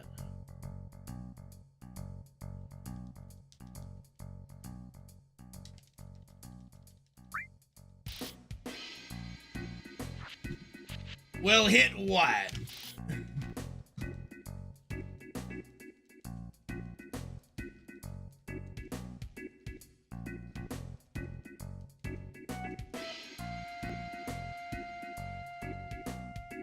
Well, yeah, well, that's what I'm saying. What I'm saying is, Akago, I'm not talking about the additional plots they added. I'm strictly speaking, the stuff from OG, FF7, did not change. They did not change any of the plot points from OG. They only added more plot points and a journey to get to those same ones, but they didn't make a plot point different than the original, right? They didn't make Cloud not dress up as a chick, right? They still had Cloud dress up as a chick to break in, right? Alright, G, I don't know why it's raised your blood pressure so much. That's crazy, but I'm sorry that it did. I mean, it all could be a bad sign, One Trick Wolf. I don't know. But I'm not gonna judge it until I play it, you know?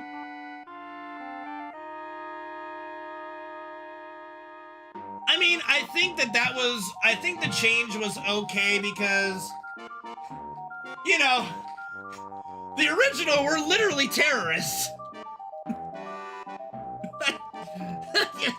Just, you know, in the original, we literally just murdered thousands of people, blowing up the reactor, you know?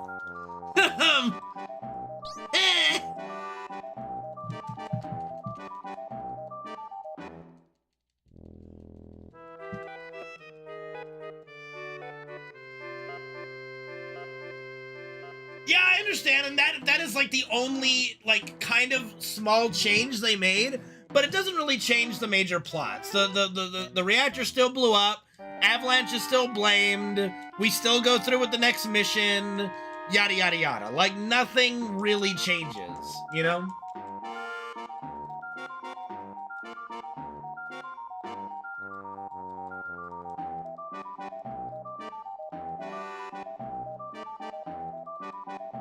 Exactly, Akago. Inconsequential. Like, the journey's different, but the core main things, like the boom boom booms, like the bullet points, if you will. Like, let's use that example. If you were to do, like, a plot summary of OG FF7, right? Just a plot summary and do bullet points for people to read. Those bullet points from the original all stay the same in the remake. Now, is the journey to getting to those bullet points a little different? Yes. But do those bullet points ultimately remain the same? Absolutely. And that was the point I was making, and that's the important part. Like, so what if you don't like fighting Rude, maybe? Or doing the Coliseum Hell House boss? Okay, you didn't like that addition. Did it change what happened? No.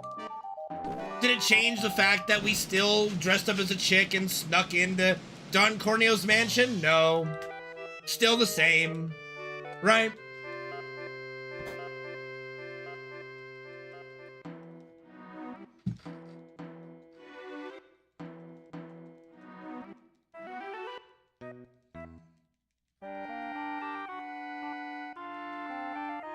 We got to go in the Honeybee Inn. What do you mean? We were in the Honeybee Inn. We were forced to be in the Honeybee Inn. And yes, you did get to peep a little bit, yeah. No, we didn't do the keyhole, but we still went in the Honeybee Inn, and we, you know, but none of that's core plot. Like, the Honeybee Inn is an optional place. It's not even a core plot.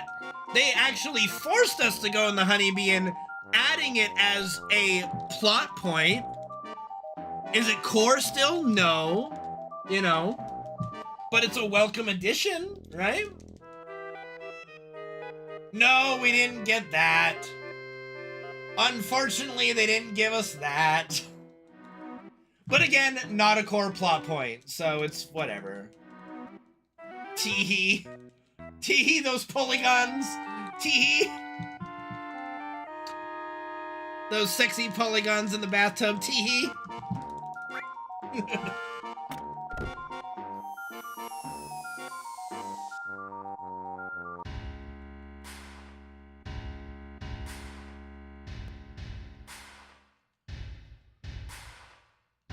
Well, but that's how it was in the OG.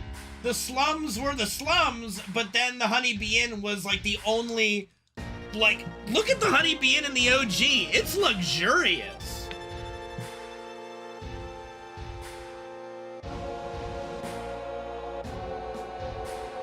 So in that case, it's very much like the OG.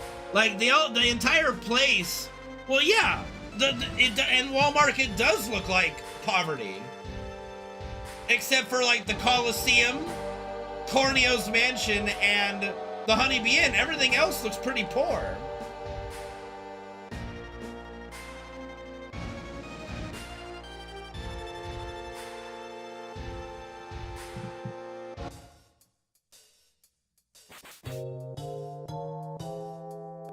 I mean, by comparison, at least.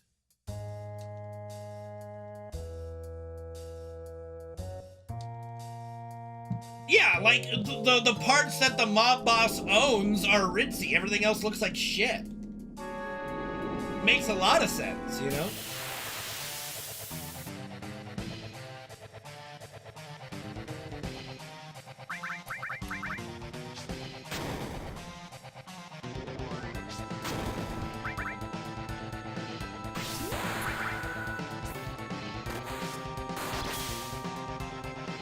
Exactly. Yeah, exactly.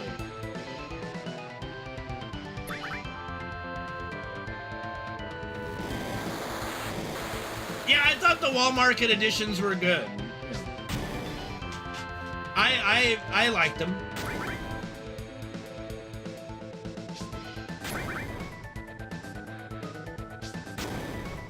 Bro, that hammer shot massage scene was fucking hilarious. Oh, but hey, you know, that's not in the original, so it's a core plot point change, you know? Again, no, it's not.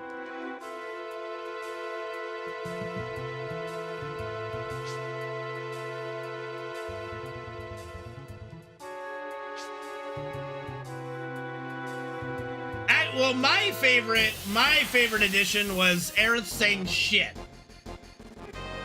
That was my favorite edition. Aerith literally saying shit. That was the most unexpected and welcome addition in the entire game. I lost it when she said that. I was like, holy shit, Aerith said shit. Aerith, goody two shoes, Aerith just said shit.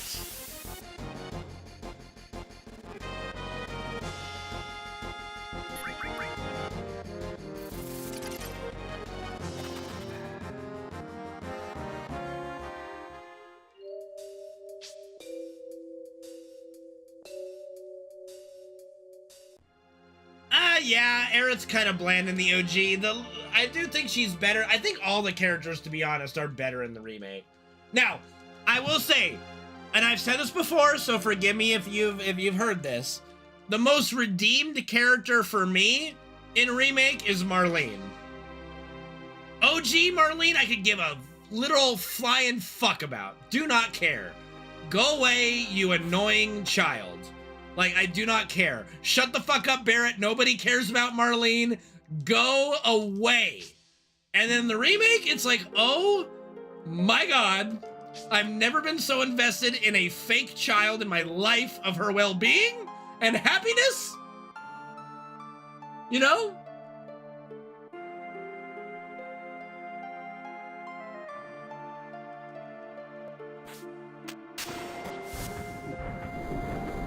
Barrett's also really good in the remake.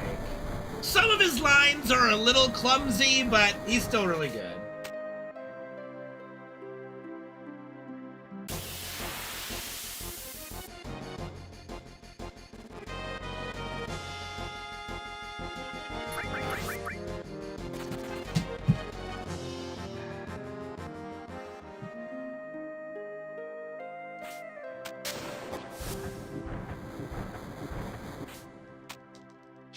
Yeah, they definitely did well with Barrett in the remake. And the little additions, like, you know, stumbling upon that lab underneath the slums, it was a nice little change. Like kind of like the remnants of deep ground. I thought that was a pretty cool idea.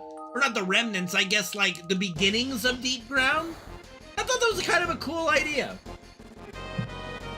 It really fits with Shinra. So it didn't feel out of place to me.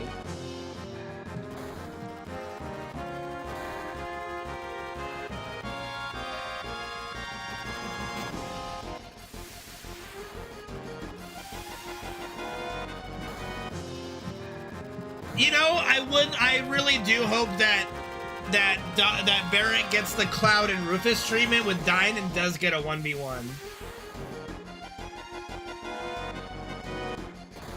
Yeah, I mean, that's what I'm saying. Like, the ghost can make some scenes awkward, but it didn't really change anything. It's just kind of like, why are you here? You know? Ooh. Go away. You know what I mean? Like, again, I'll be the first to say I was not a fan of the ghosts in the remake, but I'm also not going to, like overblow their involvement either, you know?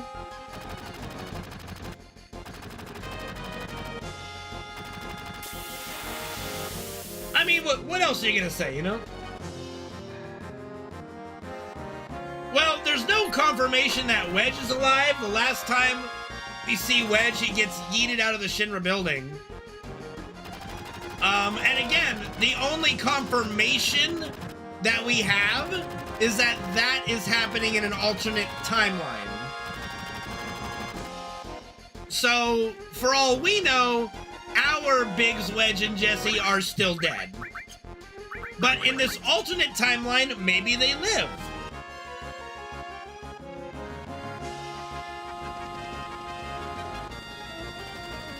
So that's all we know right now.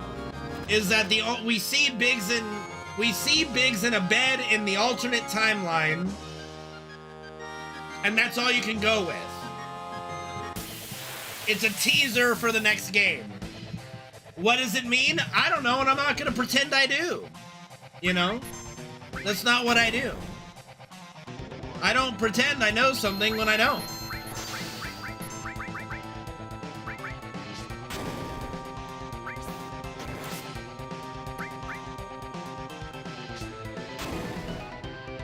Right. We just don't know enough yet. And that's the whole point. That's the whole point of the teaser. We're not supposed to know what it means. You know? We're not supposed to know what it means at all. It just gets us thinking. I just hate seeing people make judgments based on lack of knowledge, you know? And letting that spoil a potential good experience for them. Because they're letting all these crazy ideas of what if, and what if this happens, what if that happens, what if it means this, what if it means that, what if it doesn't? Are you really gonna, like, let all the what ifs ruin your potential enjoyment, you know? Not me. You know, not me. No, I will not walk out of. I will not. I paid good money to go see that crap. I am gonna get my money's worth.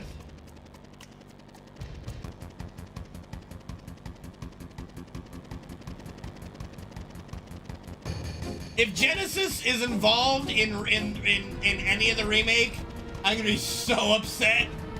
I am gonna be so mad if Genesis and Angeal or both or, oh God, I will be so pissed. I can happily say the only game, and this was multiple reasons, but the only game I ever stopped playing and didn't finish was FF15. Number one, wasn't getting enough views on Twitch to keep playing. Number two, was not into it.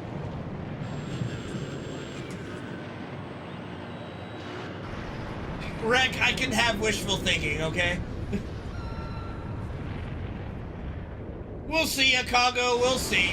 I wouldn't mind, here's what I wouldn't mind. I wouldn't mind experiments that look like Genesis and Angeal, like we saw in Crisis Core, right? But as far as the originals, no. Fuck off with that.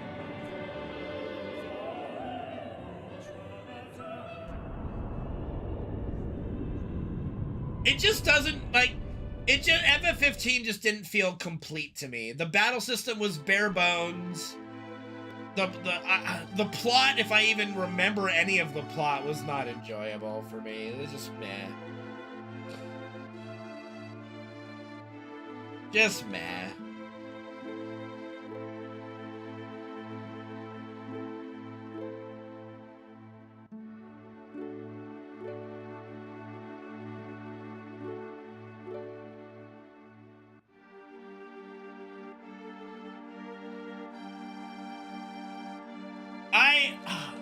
I absolutely hated the butchering of Sephiroth in Crisis Core. Like, okay, I'm sorry. You don't need to make me sympathize with Sephiroth. That's not why I like him as a villain. It's not why he's a good villain. Kefka was a good villain because he was just batshit insane. They didn't need to tell some sappy backstory of why Kefka is the way he is to make him one of the greatest villains in all of history of gaming.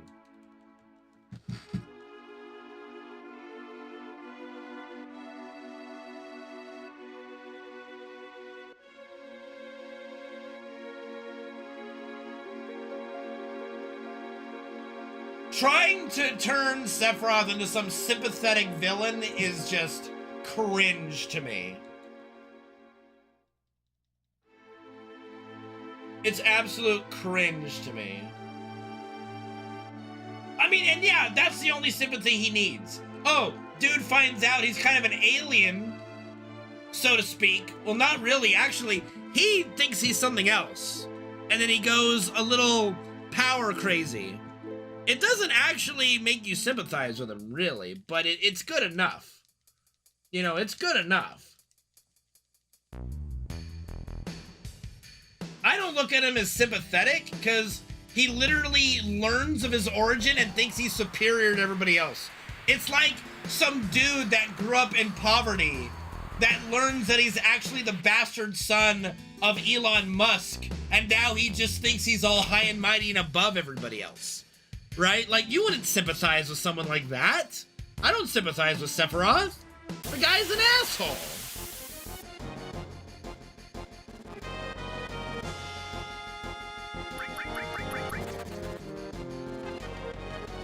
I mean, but you didn't need that for Kefka. Like, that's all, like, learned story stuff about Kefka not in the OG game, really. That's like adding additional lore so that he has like a reason for his craziness, but it's not needed. It's not needed. Kefka's, just leave my Kefka alone. All right, just leave my Kefka alone.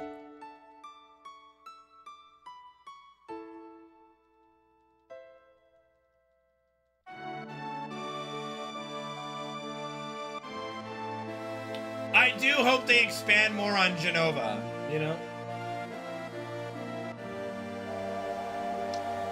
No, so okay, so what happened, Craig Meyer, is now we don't know the exact process, okay? But what we do know is Hojo's the daddy, Lucrezia's the mommy, and Genova's the second mommy. So what happened is, whether through actually fucking or just artificial insemination, is that Hojo put his seed in Lucrezia, and while she is gestating with their spawn, they injected Genova cells into her uterus, into the baby, so while gestating, Sephiroth had Genova cells in him, right?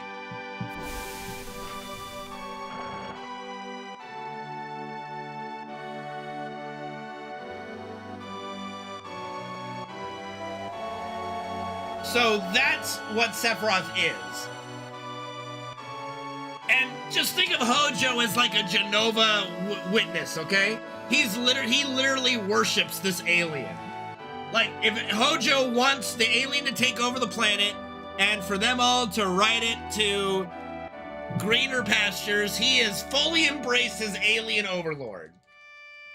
Hojo is the legit main villain of the game. Hojo and Genova.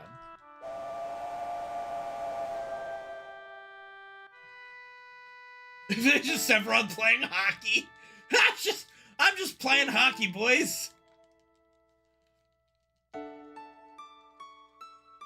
Yeah, a Genova witness, if you will. Yeah.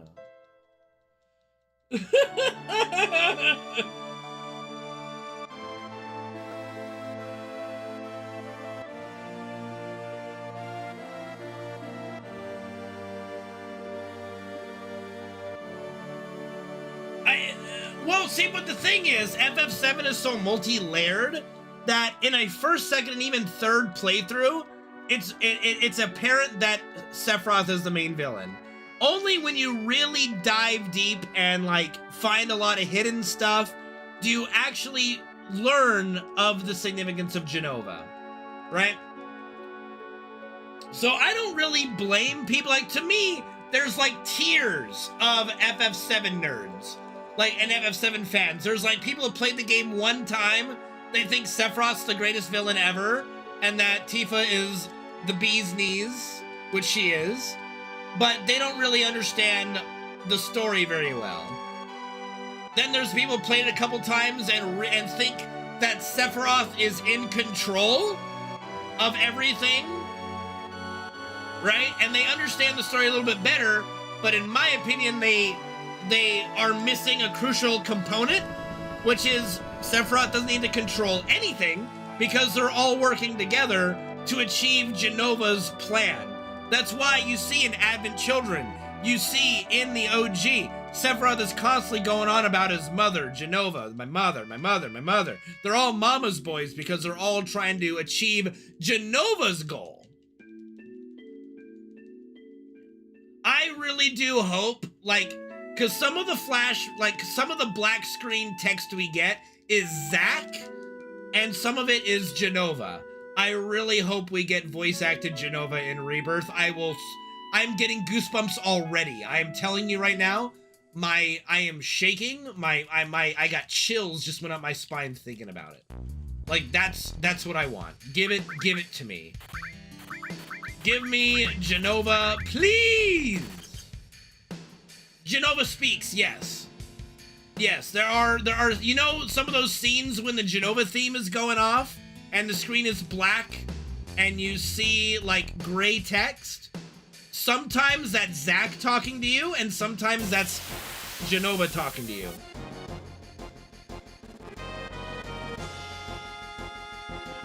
If it has a Fat Albert voice, I will turn the console off and just walk away and cry. And I will never, ever turn the game on ever again. Hey, hey, hey! How's it going, Cloud? Hey, hey, hey! Nope. I'm out. Goodbye. Thank you very much. Good day. I said good day, sir. I said good day.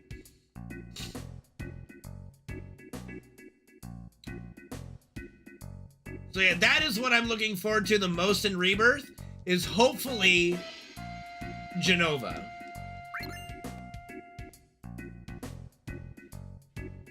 That's what I want. I was so thrilled we got a Jenova boss fight in Remake. It was so good, very earned, and also very appropriate. And it was so badass and awesome. Very welcome to it. So I can't wait to see what they do in Rebirth. I'm hoping I won't be disappointed.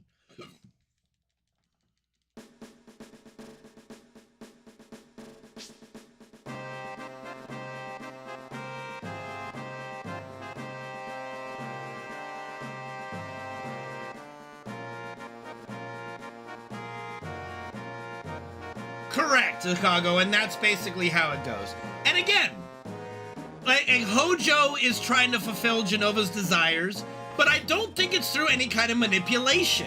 Is there anything about Hojo that screams to you he is being mind controlled by Jenova? No! Does everybody think Hojo is willingly doing all these things to try to revive Jenova and achieve Jenova's goals? Yes! Right? Sephiroth's the same thing. There's no manipulation going on between those three characters. They're all going for the same goal, which just happens to also be Jenova's goal, right? And we don't even know enough about Jenova's origin. Is she just some, like, outcast of a greater species? Is she an anomaly? Is she like a goddess? Like, what is she? Is she part of an actual race? Or is she a one-off? We don't know.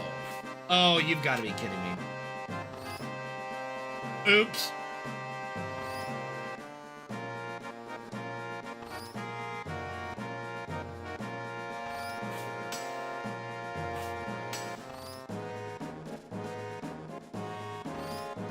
Well, but that's the thing. The Sephiroth we do see in the remake is the Sephiroth clone, using Jenova cells transformed into Sephiroth, which we fight, and remember he turns back, like we see the Sephiroth clone turn back into the guys with the hooded cloaks.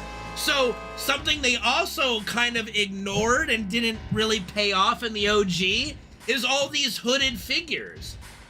Judging by how much they've been in trailers and how much they did in the remake that they didn't even have to be in yet, I don't think that's gonna happen this time. I think the hooded figures are actually, are getting more significant airtime, and I'm okay with that. Because they're really just Sephiroth experiments, like Kadaj. Like, for all we know, Kadaj could be one of them. You know? From Advent Children. We know he's around during the events of the original. What he's doing, we don't know. He's probably one of the mindless hooded guys walking around. I would welcome that crossover, because that would fit with the story. It wouldn't be a change, it would be fitting, tying them together better. And I'm okay with that.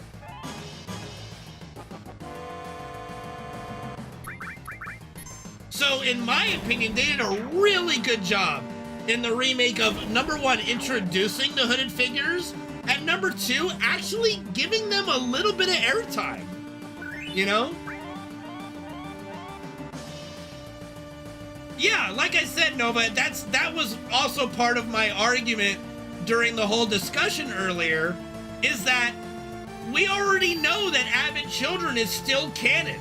So whatever events are happening in the remake, it still has to coincide with Advent Children in some way, whether it be like the OG timeline or the alternate timeline. Just something there has to fit into continuing to Advent Children. So that's what gives me hope still that it's not going to be a complete overhaul and we're not going to go completely insane, you know, with the story and change it that much, because it still has to fit into Advent Children. Which again, I don't dislike the core story of Advent Children. I think it's great.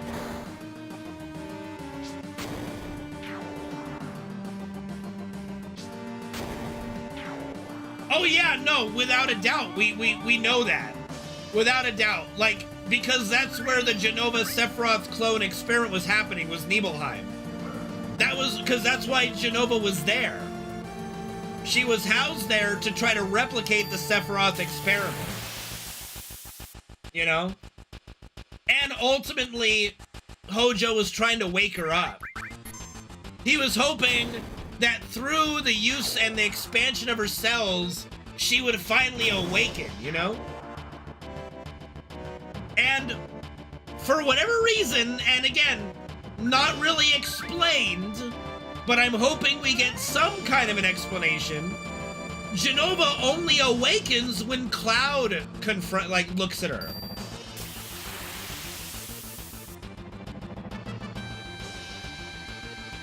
Well, Jenova was housed in Nibelheim, so it's the only real location he could do the Sephiroth clone experiment with her, really?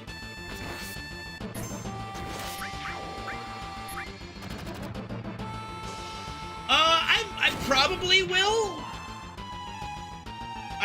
What day is that?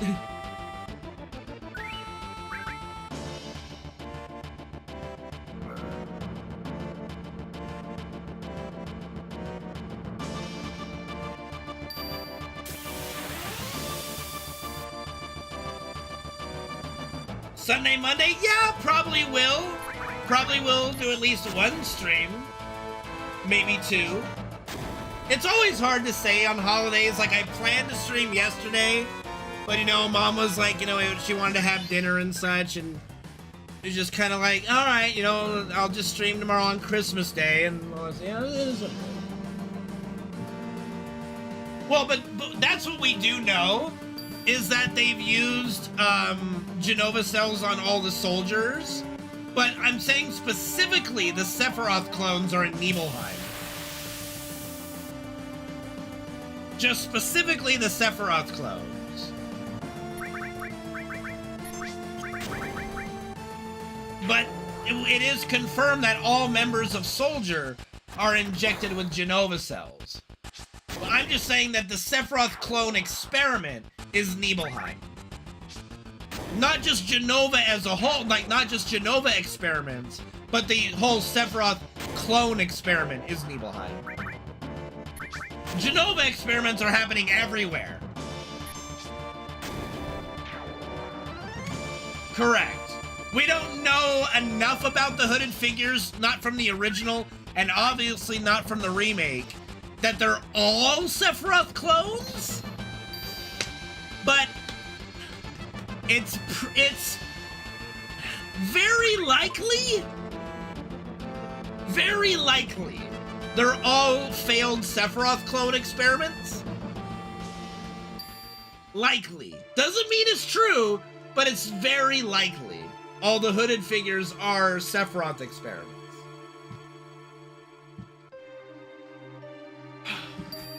Well, remember, they're all journeying. So they journeyed, and we first started seeing the hooded figures, oh gosh, Gold Saucer? Oddly enough. I'm trying to remember the very first hooded figure we ever see. I think it's in Gold Saucer. Or, no, it, yeah. Yeah? Yeah? Oh. Yeah? Yeah? No, he's not hooded. He's not cloaked. He's definitely some, you know, what they did in the remake is they basically all but confirmed it's the same guy, right? You know, we had the guy that was living in the apartment next to us, kind of the same dude that was supposed to be in the slums. They just kind of rearranged where he was, right? So to speak, but kind of the same guy, but he wasn't hooded in the original, right? So, but I'm saying, like, as far as context of first seeing the hooded, cloaked guys, that particular model, I think was in Gold Saucer. That or it was in Nibelheim. And they start journeying to the Northern Crater and start wandering there.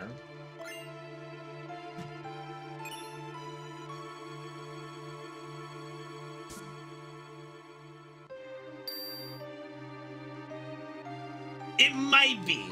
I vaguely, and this could just be bad memory, but I vaguely remember, like, exploring Gold Saucer when I first got there as a kid and a cloaked figure being somewhere, but I could be entirely misremembering. It could very well be we first see the Sephiroth clones or the hooded guys in Nibelheim, and only Nibelheim, and not prior to that. Could very well be the case. I did pet Fred. He's a good boy, yes. But I will pet him again once I get a moment.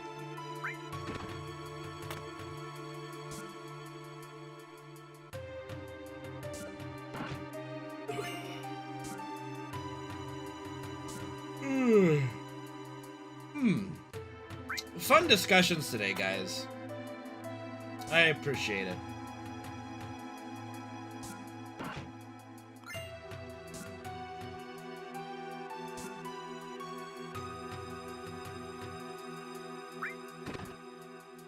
Change, man, change.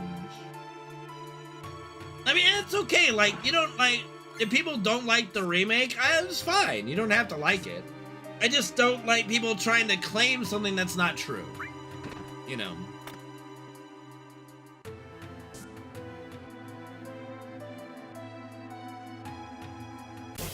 Here's a good boy. Yes, yes, yes. Yes, yes, Freddy. Not about this game. You know, like, maybe I'm a little overprotective of FF7's story. That could very well be. I'm very passionate about this game. So it just kind of irks me when people, like, try to claim something about the story that's just not true. Like, I would be the first to tell you if, like, there was a significant change that pissed me off, right? Because I'm an FF7 purist, right? And even I can look at, like, not liking the ghosts and objectively say they didn't really matter plot-wise.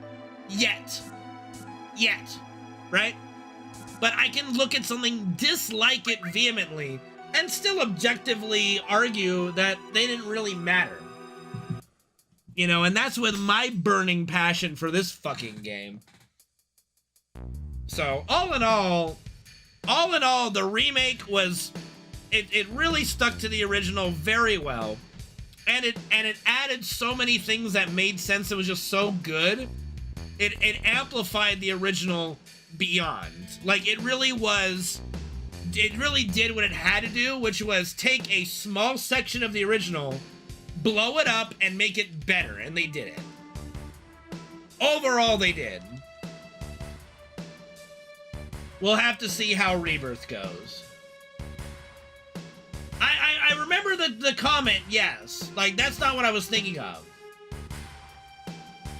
But I think that what I interpret from the people saying the hooded figure is that that's actually Sephiroth, not the clones, but the Genova clone we've been following. Not like the hooded figures, but the actual one that was like we fought in the cargo ship, right?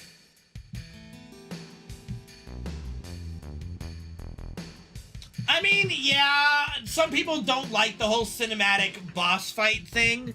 I don't mind it, like, when you go to different phases in the boss fight and you go to, like, a transition phase. I don't mind that, honestly. I don't need every boss to be a Dark Souls boss where you're just smacking them until they die, you know? Dude, I don't know how much more of Scarlet you need. Like, holy shit, in the remake, it's like her tits were just... I'm pretty sure they covered the whole screen. Like, I might be misremembering, but I'm pretty sure there was one scene and it was just the entire screen was her boobs. And she literally used a soldier as a footstool.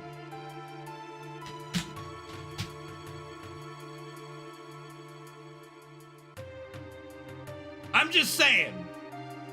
You know President Shinra was tapping that ass. True. She's like the OG Dami Mommy. Like, before Lady Dimitrescu, there was Scarlet from FF7 Remake.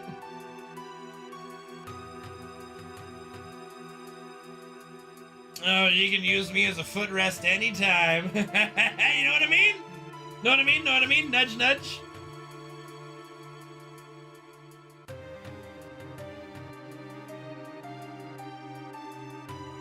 So here's the part that was not explained in the remake either, but I would love some kind of reason why, just for my own personal knowledge.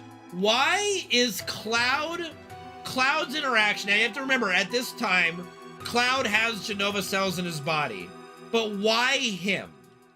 Why is him walking up to Jenova's cage here? Why is that what triggers her awakening? Is it because she it triggered something about him killing her son, Sephiroth? You know, when Sephiroth cut off her head and was like carrying her, and then, you know, Cloud threw him into the live stream. Is that why? That's the only reason I have, is that his significance to the plot. And her Jenova cells, like, just woke up, but I don't know. No, he's just got Jenova cells in him. You have to remember. Here's the thing that most people don't remember. I forgot to split. Here's a core plot point that a lot of people don't remember or don't even know. You guys all know the events of the reactor in Nibelheim. Sephiroth Zack confronts Sephiroth. Zack gets beaten in like 3 seconds and thrown out like a ragdoll. Cloud charges in, stabs him with a Buster Sword, then saves Tifa. Then Sephiroth walks by with Jenova's head. Sephiroth stabs Cloud. Cloud picks up sword, throws Sephiroth into the Mako reactor. Everybody follow? Everybody with me here? We all remember this? Everybody still with me on that? We all recall this happening. Now, the part that people don't understand is that Hojo came by literally not that long after and found Zack, found Cloud, and put them in the test tubes in the Shinra Mansion for 5 years.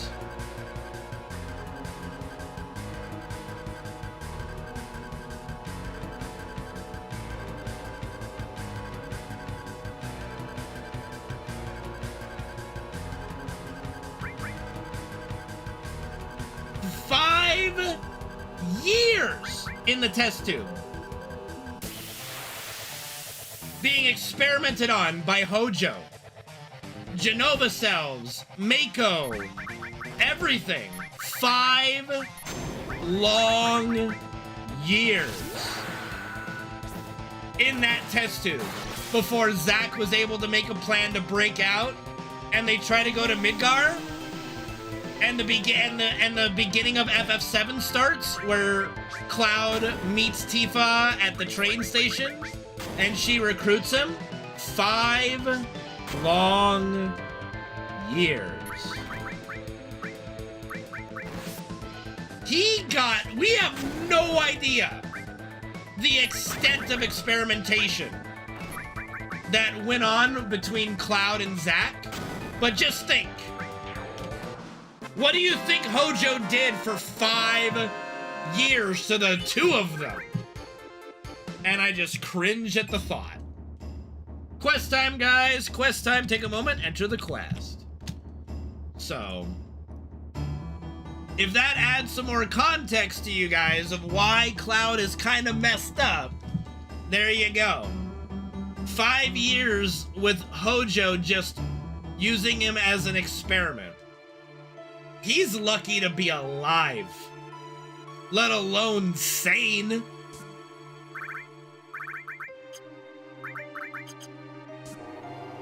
And that is a core plot point not many people know or recall from the OG.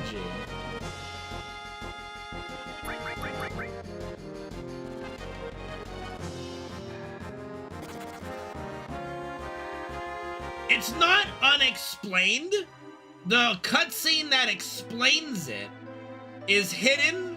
You have to go to the Shinra Mansion somewhere in Disc 2, and you can lose the window for this. You have to go down to where the test tubes are sometime after you rescue Cloud and before you get to like Disc 3, and then you go down to the test tubes and you get a nice, good long cutscene that shows Zack, Cloud inside the test tubes, explains all that. Yeah.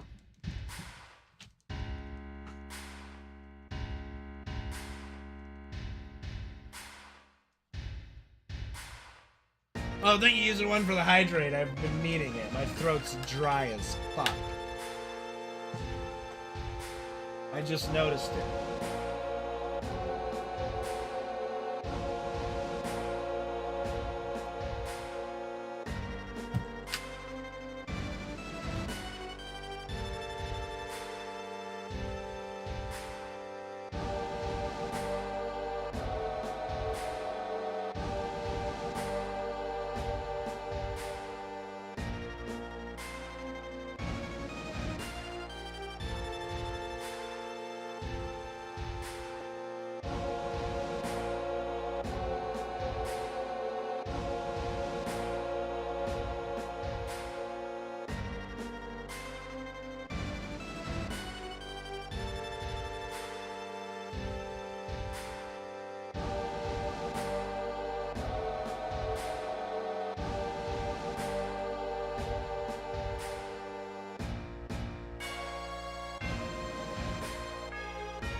Well, I mean, you have to remember, Cloud would have come at a time where they had already, like, experimented a lot with Genesis and Geo, and probably, let's say, practically perfected the process to an extent.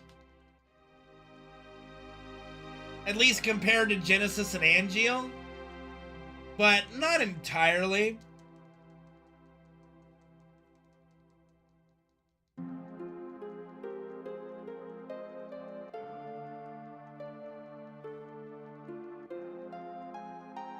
But you have to think, like, Hojo's been fucking with people's lives for a long time. Remember when he basically ruined Vincent's life and put chaos in him? Yeah. Fucked up, dude. And then they kind of retconned it to Lucrezia putting chaos in him?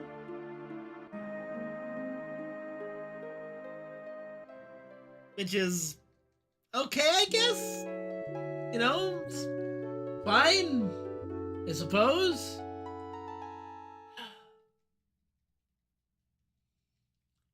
Not my favorite retcon, but I'll allow it, I guess. Kinda, sorta, sure. Maybe. Yeah.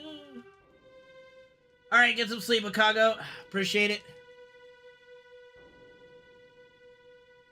No problem, no problem. Thank you for tuning in and being part of a fun discussion today. Have a good one, and if I don't see you, have a happy new year. Good night. Sleep well.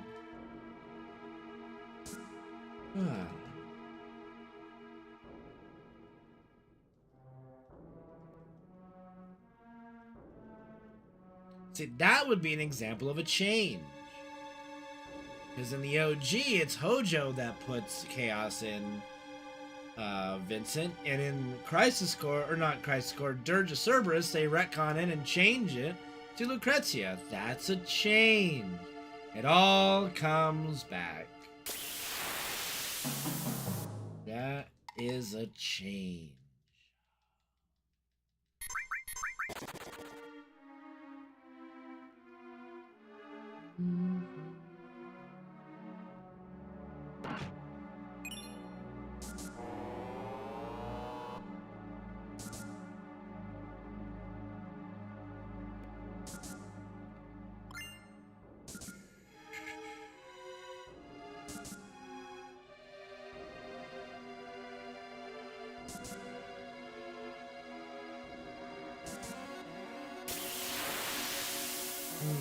I think we'll be okay step counter wise. It's a little dodgy, but should be alright.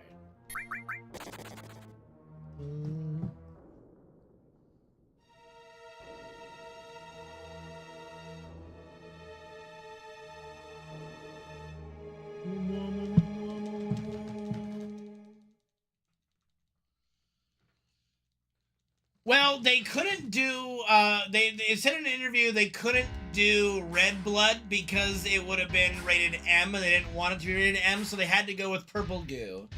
Which is fine. No, Chaos is like an entity. It's like a demonic entity. Like, you know how Vincent's ultimate limit break is Chaos? It's basically that.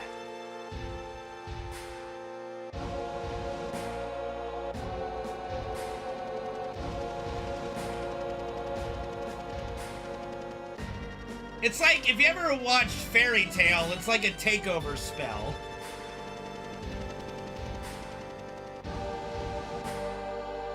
Oh, always, Copter, always, man. I've got to live in every quest.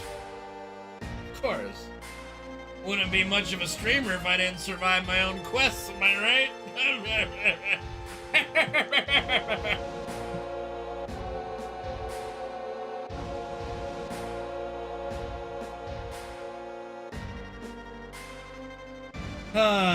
Yep.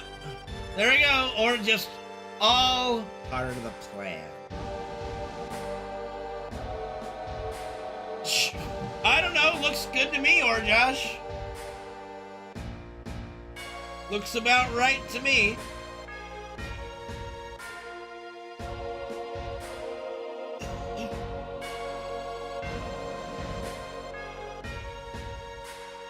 Yes, Rufus is Shinra's son, yes. He's the heir apparent.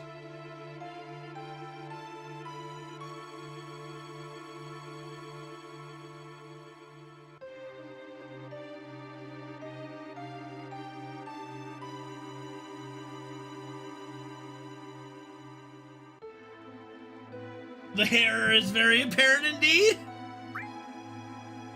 President Shinra's full name? We don't really ever know. I don't think even in the remake they give his name.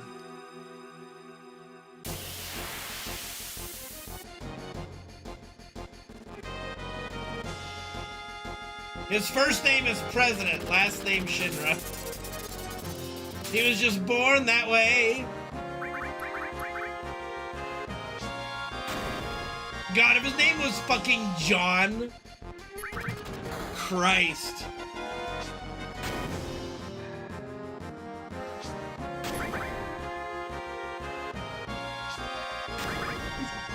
Billy Bob Shinra here at your service. Oh yeah, I reckon we're gonna do some make a reactor building.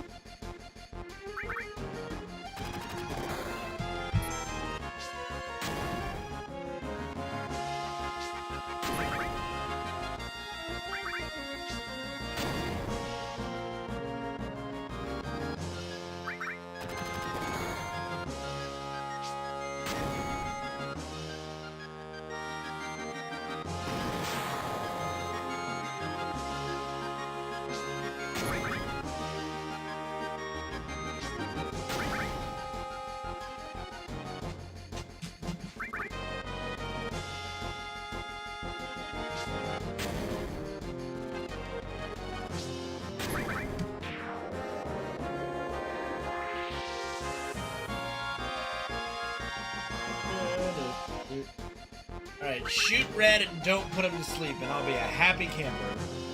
Hi, Freddy. What's up, baby boy? Not what I had in mind. Not what I had in mind at all. What's the matter, Fred? That is what I had in mind. Let's go. I have not had a drop of alcohol, thank you very much. Thank you for the good luck.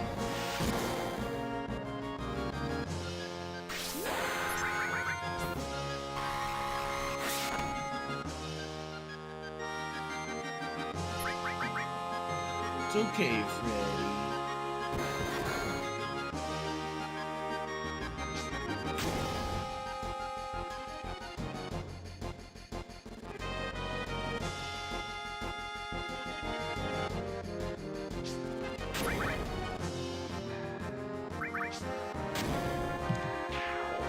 What the hell is Outer Worlds? And Epic Games? Yuck. Fucking Epic Games, dude. That shit's still around?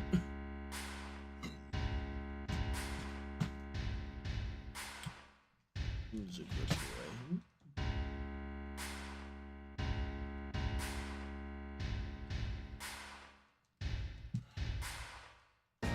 Yeah, that would be better. Yeah.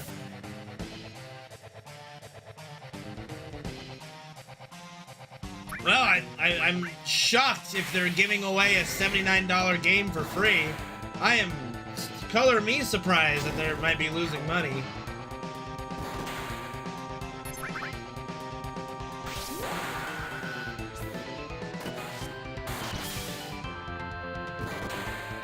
Yeah, epic fail games, am I right? Yeah.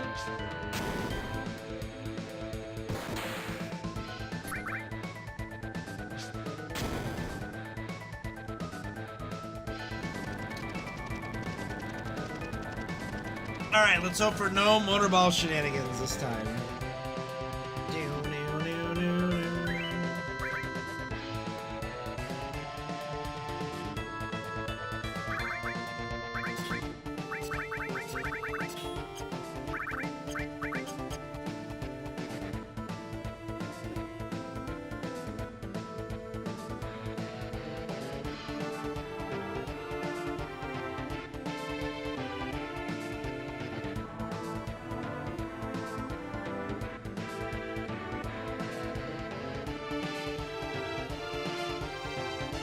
What did I try?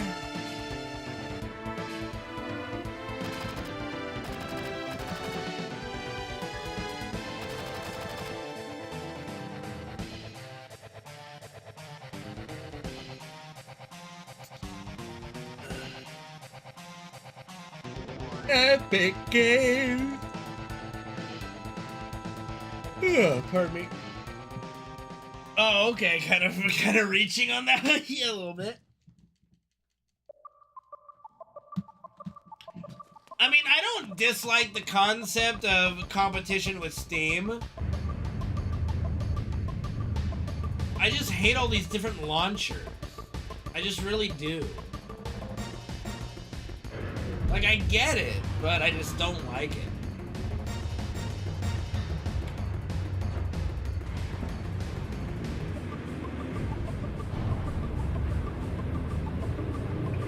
Like, every company making their own launcher, just die.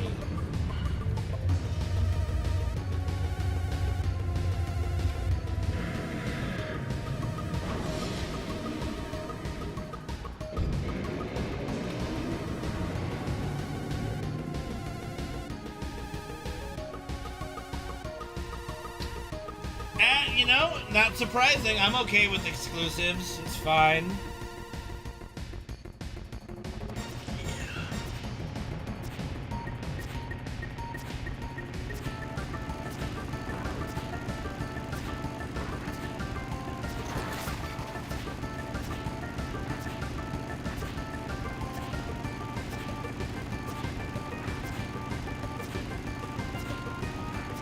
Who the fuck is the third biker?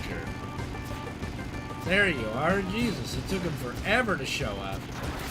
No. No. Bad red biker. Bad. Bad. Bad red biker.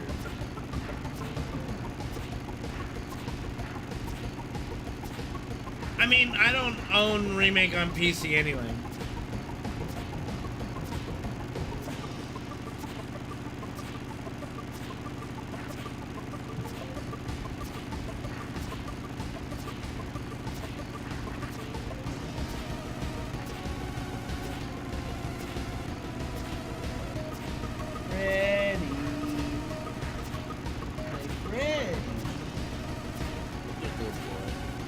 Why not mods? Why mods? Do you need a nude mod to satisfy you? A big titty mod? Lightning mod for Cloud? I don't know. I've never really played a lot of mods. The only game that really the experience was enhanced with mods for me was Stardew Valley. Otherwise, I traditionally don't play with many mods. But there's some great mods for Stardew Valley that are, they just expanded so much. Well, because, Nova, they want to see the boobies. They want to see the boobies. Don't you want to see the boobies?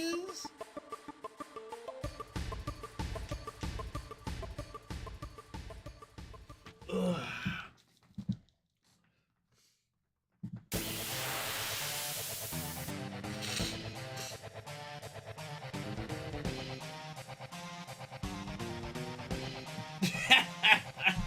It'll be a real shame.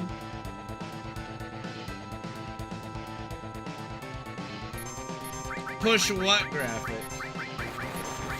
I mean, I just need a new graphics card, and then my PC will be pretty good.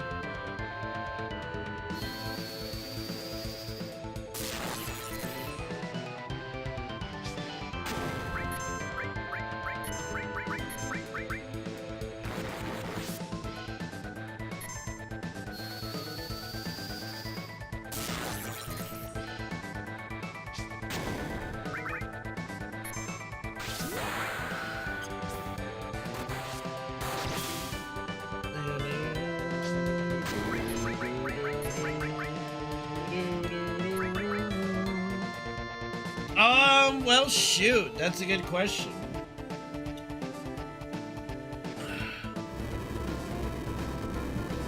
This might have been the first time I upgraded this rig, or twice, like not that often.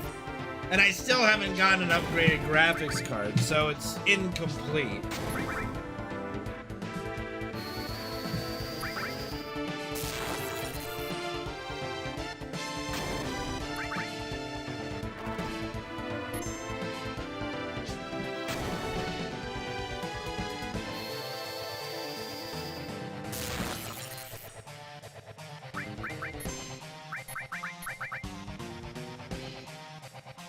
I have a 1070 GTX at the moment.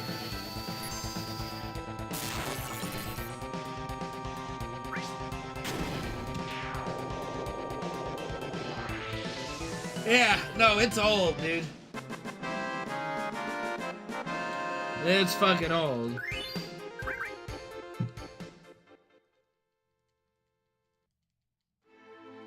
Yeah, no, it's still chugging along. You know, chugging, chugging, chugging, chugging, choo choo, chugging along. It's not too bad.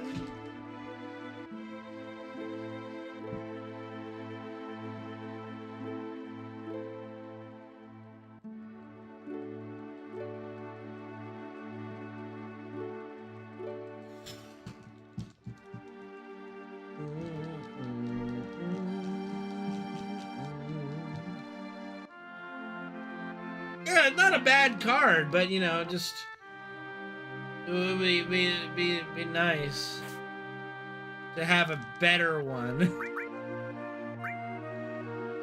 sometime before I die.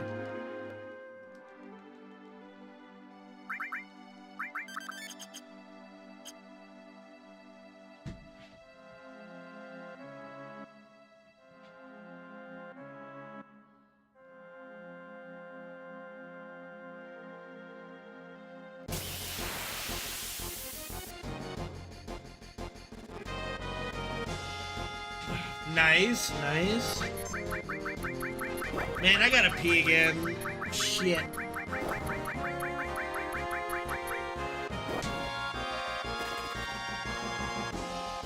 Yeah, but I don't like the amount of income I make, I don't really end up paying taxes anyways, so even having a write-off wouldn't really affect much. I wouldn't get a refund anyway. You know, I don't make enough. You know, we do my tax return, and it's like, yeah, you're fine. Don't have anything. You don't owe us anything. We don't give you anything. Blah blah blah.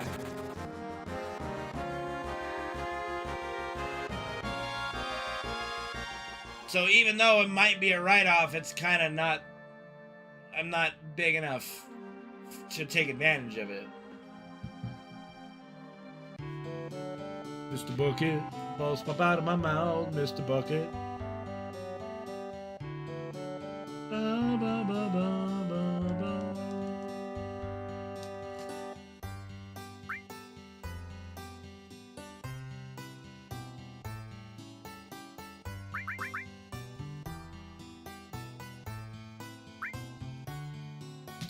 Oh, don't get too discouraged, Nova. Hopefully it'll all be okay.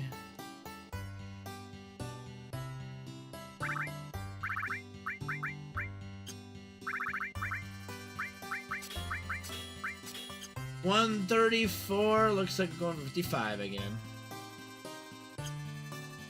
Same point as last run, 134.55.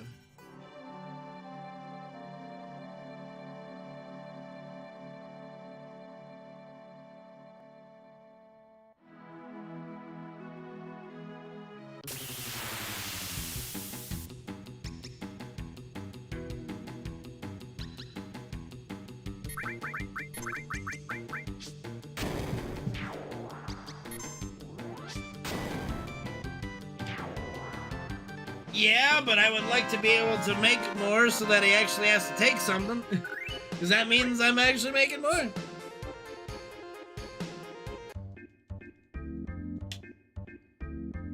That's just how God damn it, he almost did it to me again. You son of a bitch. He almost got me again. He almost got me again, dude. I was gonna have a hissy fit if he did.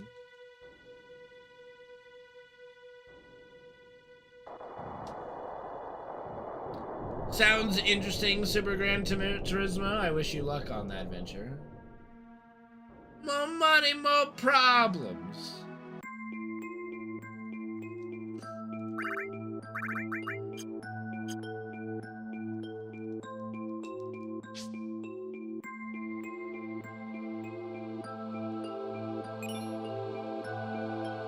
Climb down.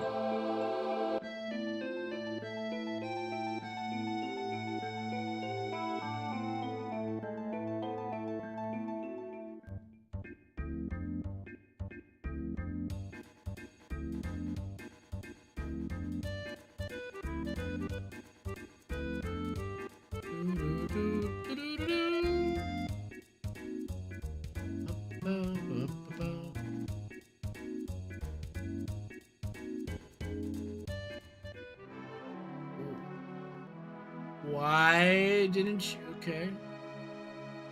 Let's try it again.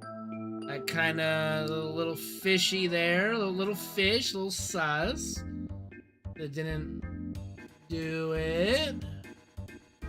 Motherfucker.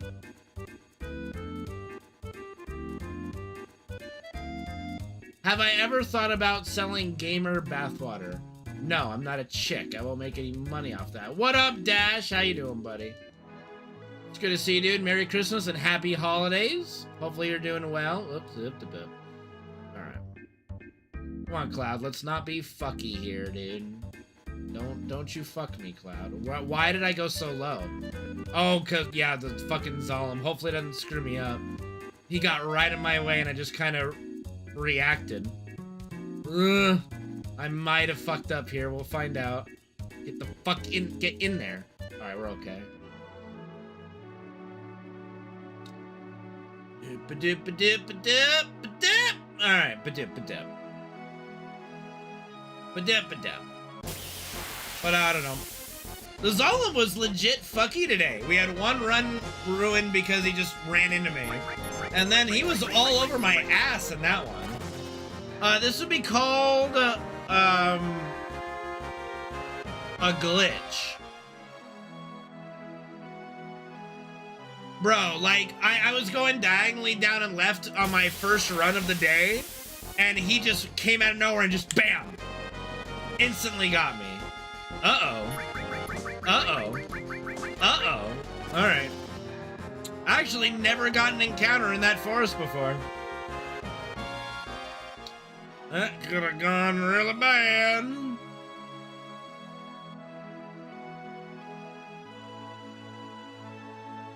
It's alright. I only lost my lead. Who cares?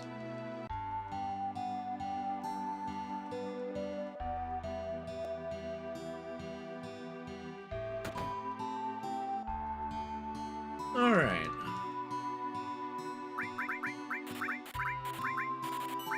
Oh, yeah, fuck it. Get those out of my inventory.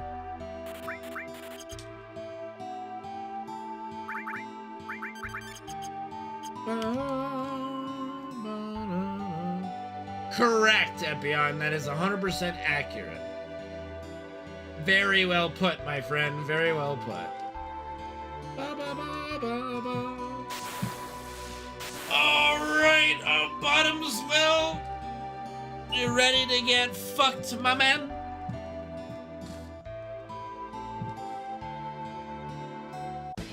Nobody fucks with the Jesus.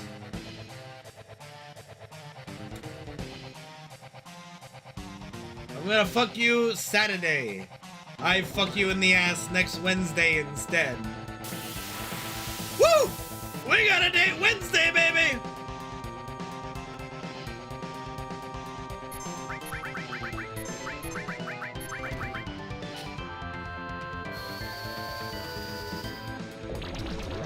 Hell yeah, buddy!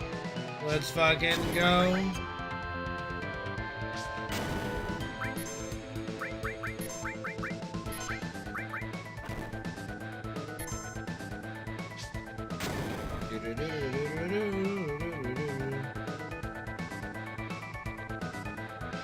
Good to know, Super Gran Turismo. Good to know.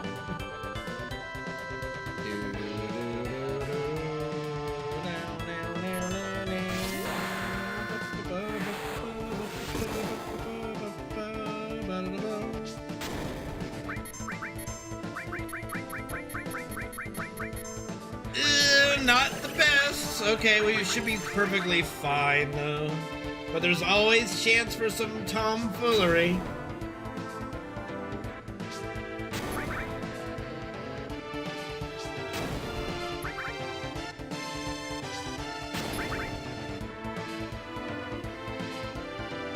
We good. No tomfoolery here.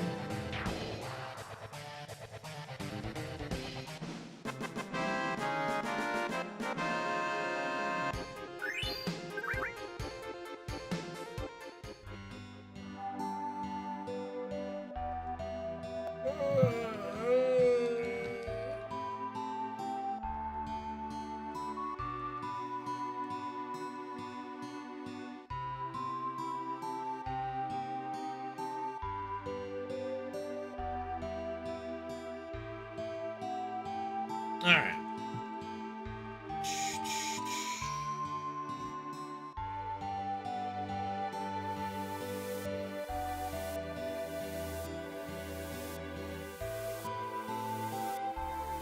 What about Meowth?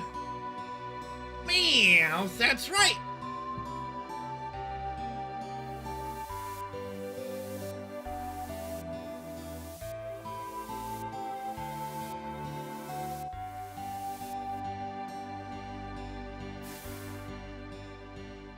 Really? Yeah, no, that is really weird. Yeah, absolutely.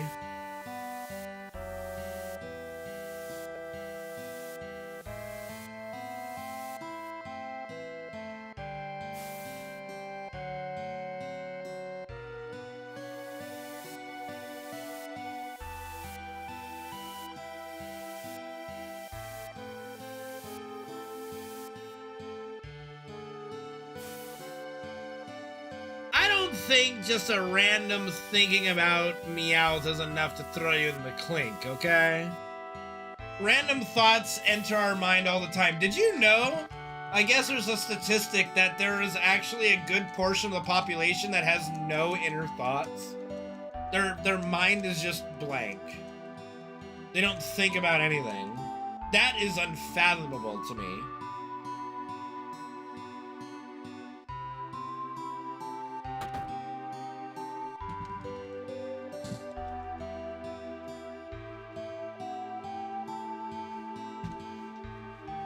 Apparently.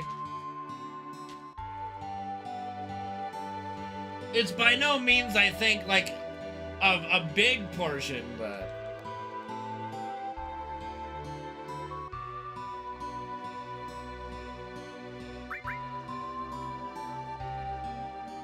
Like, right here, this is Genova speaking. I firmly believe this.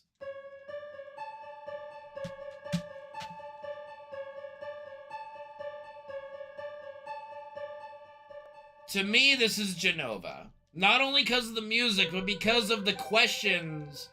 I'm not slowing down right now, fucker. But because of the questions of wanting to ask Tifa about Nibelheim, which only is, like, spurring the, like, it's trying to accelerate his process of not believing who he is, you know?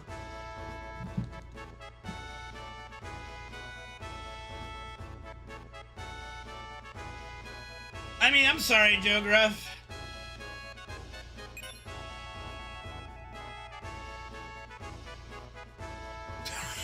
True, Priscilla. Good to see you again. It's been a while. My mom was actually on an episode of Judge Judy with my sister. And they won their case. And if you guys didn't know how Judge Judy works and those TV shows work, they pay the settlement for the story. So they pay both sides basically for the content, right? But yeah, my mom was on an episode of Judge Judy with my sister, and it was quite hilarious. So my mom had a good one-liner at the ending credits. Yeah, Judge Joe Brown, all those TV show judges, like, they're real cases, but they settle them and basically go, okay, in exchange for your case that we can then ridicule and do the judgment on and have a show with and entertain, we will pay both sides their claim. Right? So they both make money off of it, so they get so that they can buy the rights to the case and the story.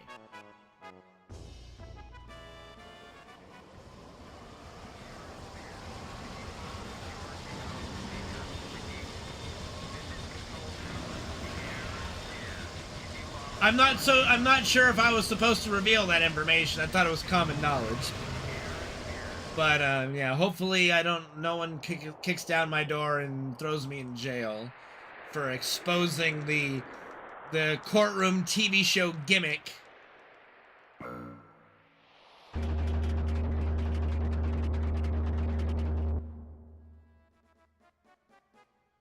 Don't do it, no! I've already gotten off their list once.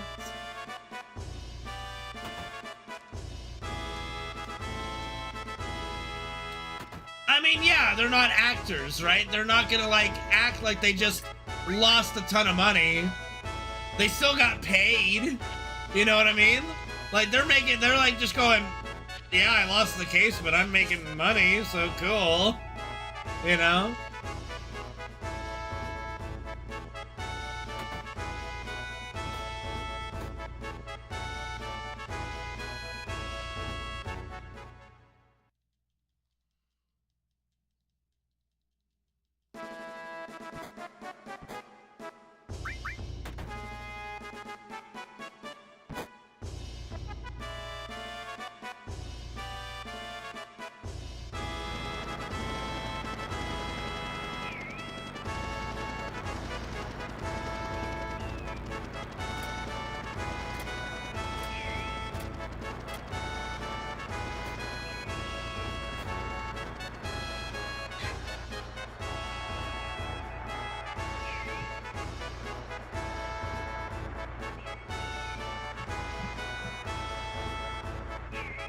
Yeah, exactly.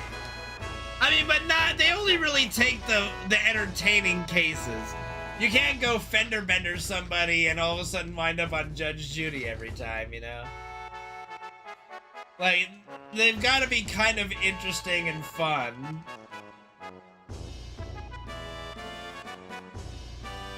Like, I'm trying to remember the case, but it was something with her roommate and her boyfriend. They were trying to, they were trying to stiff my sister or something on, like, rent money or something. And it was just, like, it was such a debacle, and it was hilarious that it warranted a Judge Judy episode.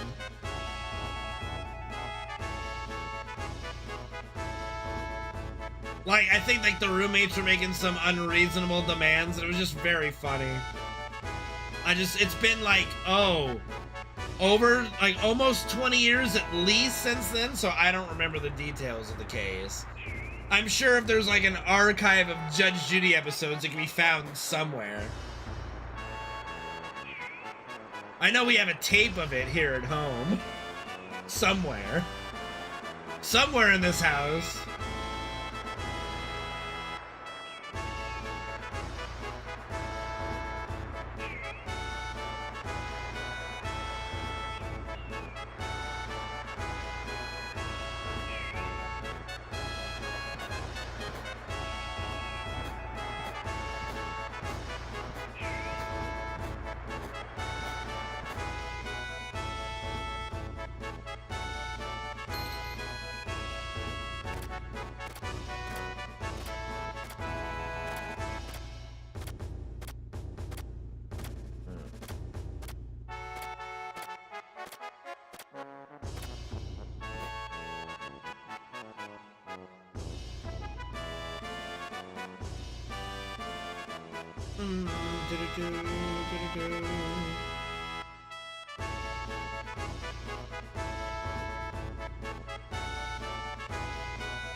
Merry Christmas, Torini, and a happy holidays and a happy new year to you, buddy.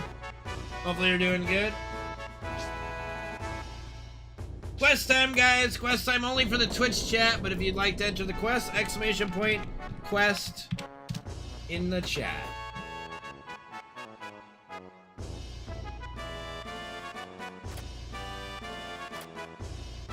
Step right up, step right out, try your luck in the quest.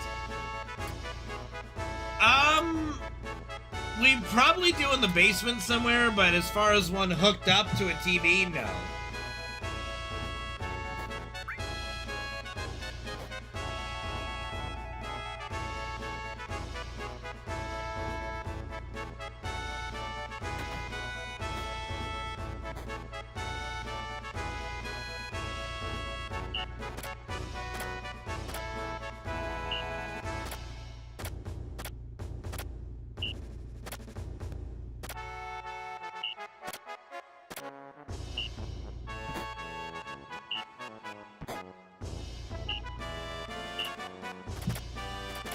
It's gonna be a great year, Nether Dragon. I can't wait, buddy! Woo!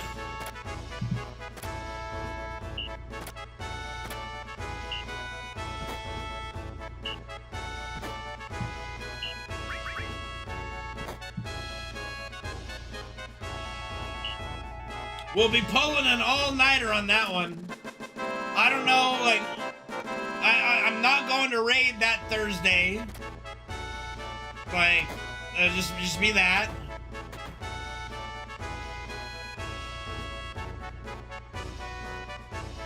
FF7 Rebirth will be like, that'll be a continual stream until I either pass out or we beat the game.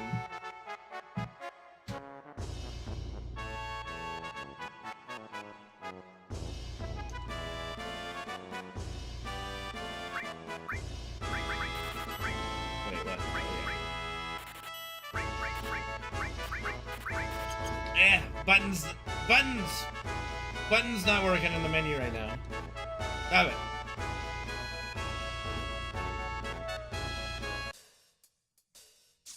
Do, do, do, do.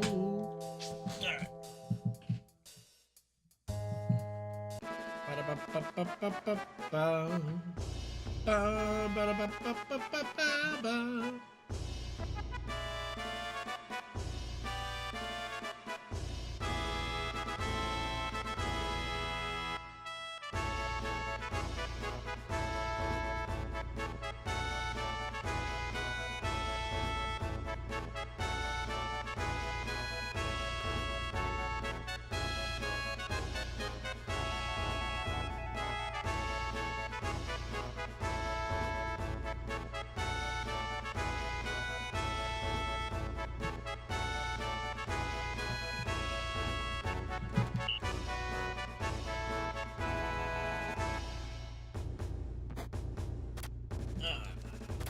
Wow, y'all got fucked up.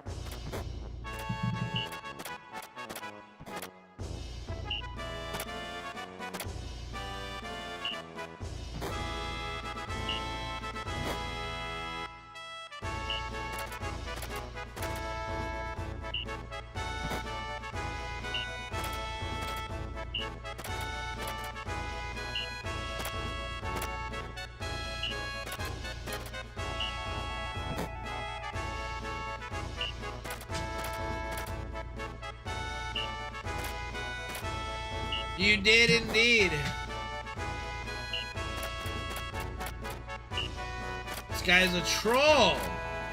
There we go. That's horse shit. Damn it. You know, they could clearly see red behind that, you know? Like, clearly. How does nobody see him? He's not using an invisibility cloak. What the fuck?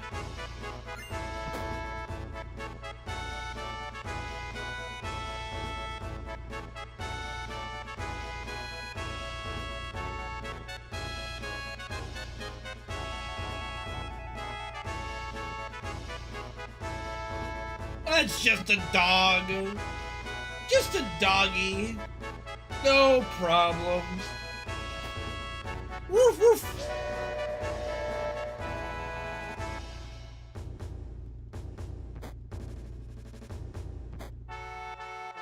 Yeah, but video games have a sense of reality to them, you know?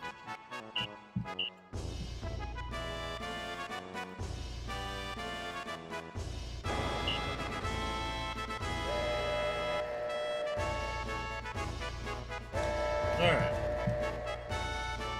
Saving some time. No matter, friend. You almost knocked over your bowl over there. Let me dust that water stuff.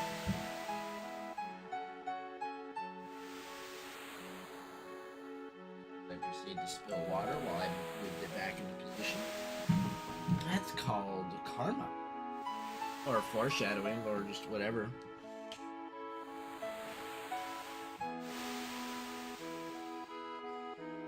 Am I gonna survive another quest?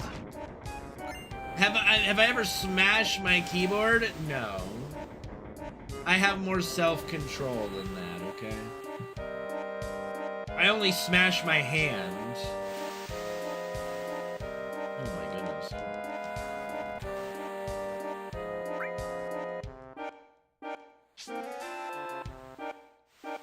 Well, I'm dead. I have perished in the quest. Are you guys happy now? Are you happy to see me dead in the quest? It's all for you.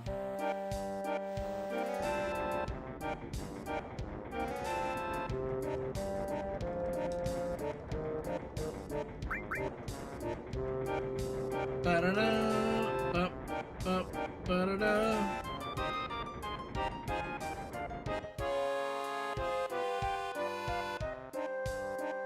We all got wrecked on the quest. Darn, we suck.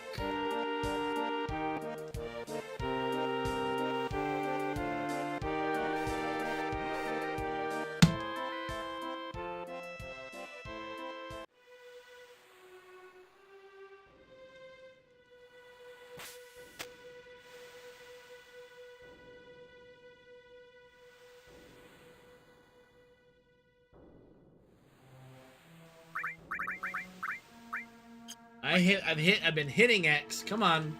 Come on, button. You can do it. It's the only button that's caused me problems on this controller. Is the X button. Alright.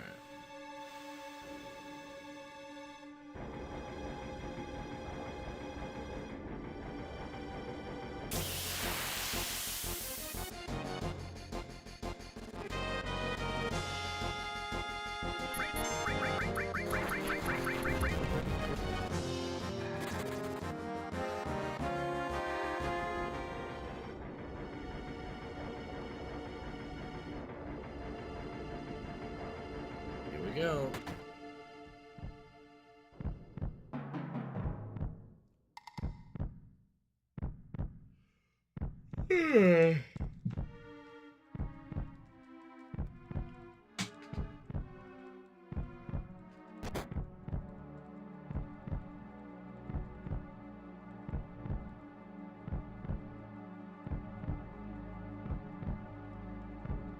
Shoot, I forgot to ask Dash something.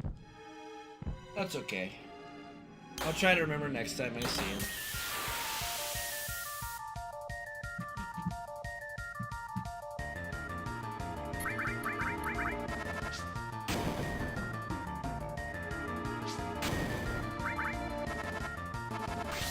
Talk to who about what?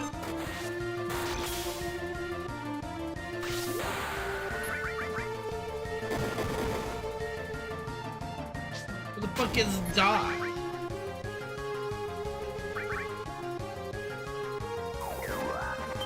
What the fuck are you guys talking about?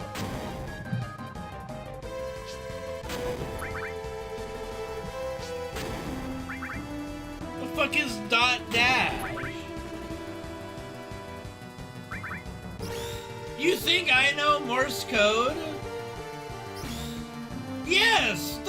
How would I ever know anything about Morse code?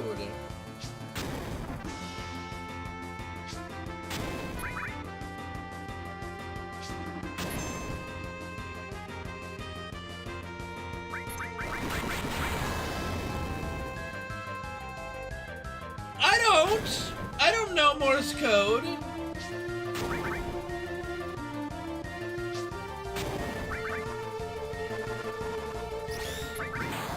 Like, a bunch of dots and dashes make, like, letters and words. It's nonsense. The joke there is that all letters in the alphabet are just dots and dashes. To an extent. Like some curve, but yeah, you know. It's a joke.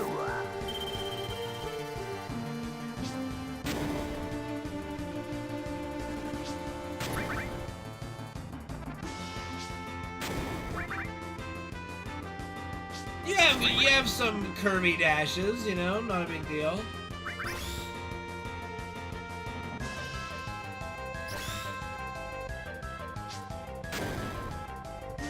No, why would I, we are out of grenades, boys and girls. That could be trouble, but it might not be. Do I know how to SOS? Yeah. S-O-S. Send help! Please!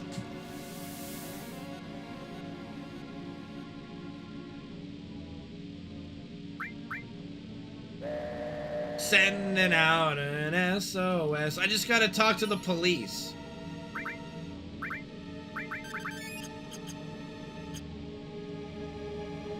Get it?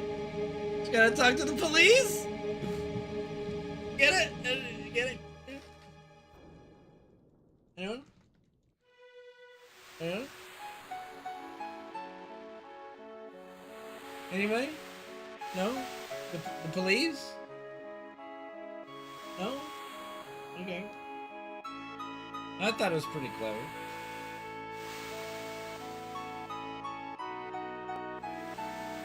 It is a band name, yes. Yeah. Come on, everybody knows the police. Sending out an SOS. Sending out an SOS. No? Okay.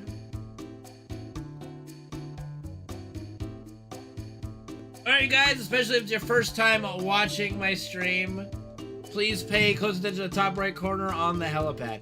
I'm just 35. I'll be 36 in 5 days. You know. How about a magic trick? I'm gonna make this UPS man disappear. Watch the UPS man. He's a little stranger than usual, that UPS man. Don't we all just love the UPS man? I don't. Not one bit. So, it's simple. We kill the UPS man. Are you ready? Ta-da! And he's gone. Like what happened?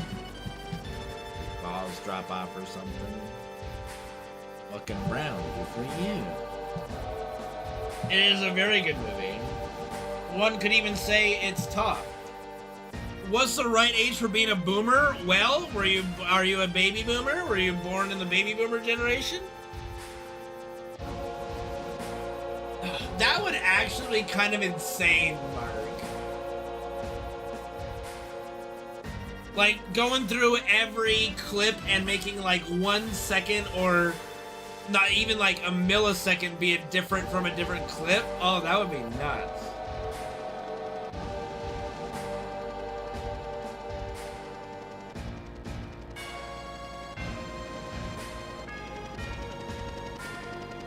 That would be absolutely insane and way too much effort on anybody's part, but would be pretty cool. I would like it. Sadly, we don't have a video from thousands of runs over the last 10 years to grab from, unfortunately. It's too bad, but that would have been a great idea, you're right. I mean, did you think that I thought I would still be doing that bit 10 years later?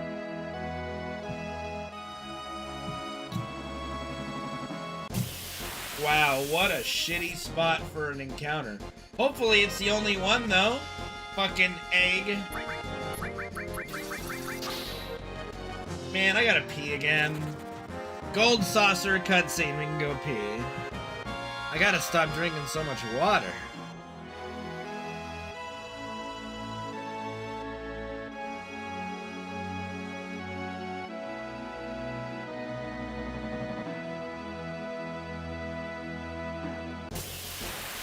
Well, unfortunate. Unfortunately.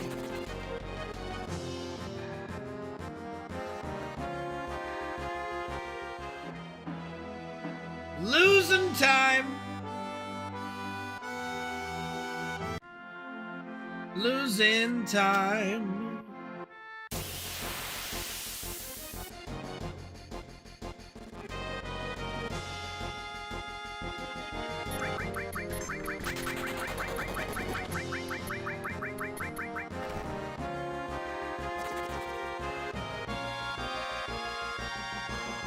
One, two, three. Losing time.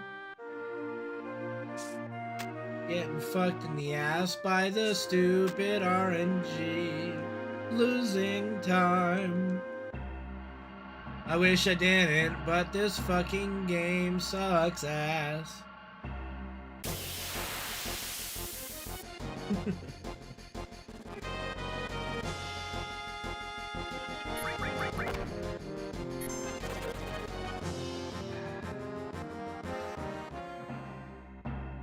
Man, oh man. Alright. Didn't lose too much, only 3 seconds, but man, still lost time. Losing time.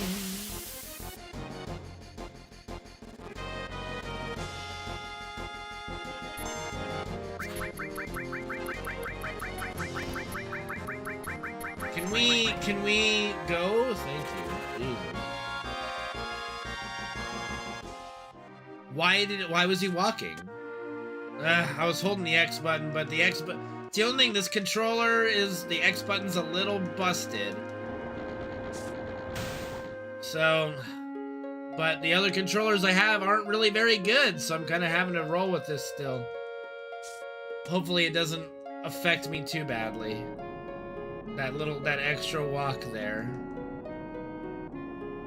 We'll find out soon enough. Steps are a little tight here.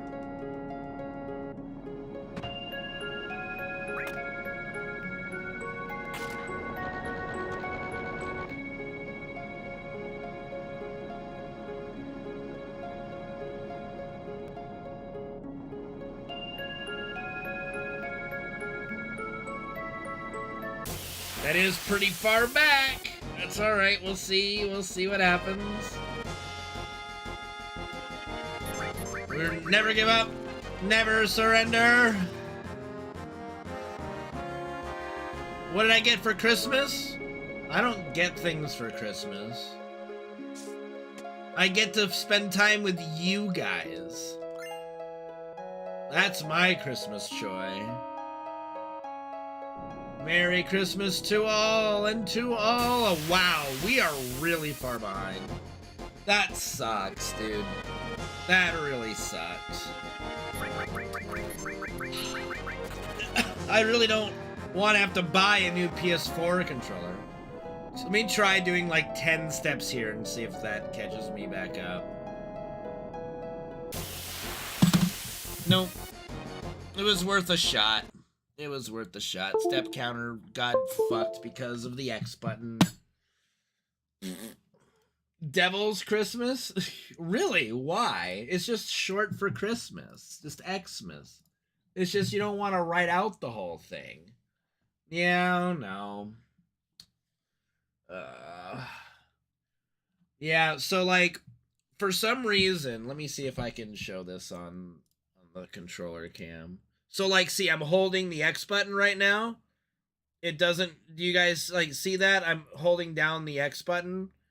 I don't know if you guys can see that very well. And it doesn't register on my controller cam. I gotta press, like... It's not... Wait, none of it's ever been registering. What the fuck? Has it not been doing it the whole time now? Oh, because the controller was off. Never mind. Nope, it's just not working. Hold on. Was the controller cam not working the whole fucking stream? No, there we... Okay, so... Okay. There we go. So now... So it had to have been working while the thing was on, right? So... Let me just... Really? It doesn't do anything if the PlayStation's not powered? I didn't actually know that. Okay. So while it's quickly doing it, so you see I'm holding the X button, right? And it's not registering. Can we... What the fuck is wrong with this? Okay. Anyway. Yeah. So, yeah, I'm holding it, and it's not registering. I had to push harder. So... Sometimes it affects the run, because the way the step counter works in the game is you gotta walk in certain places. Honestly, if that happens again, I just run earlier and I count the steps better. So that's on me for not adjusting. So I'll just have to work with that. Yeah, well, the problem is PS4 controllers are not fucking cheap. And every PlayStation 2 controller I buy just isn't good. I bought like 2 PS2 controllers for $20 and both of them are worthless. Let's take a gander, actually. Good old Amazon. Would I want to buy it from Amazon? Am I buying used? I wouldn't want to buy used. A PS4 controller. Let's see. Okay, these are a lot. Oh.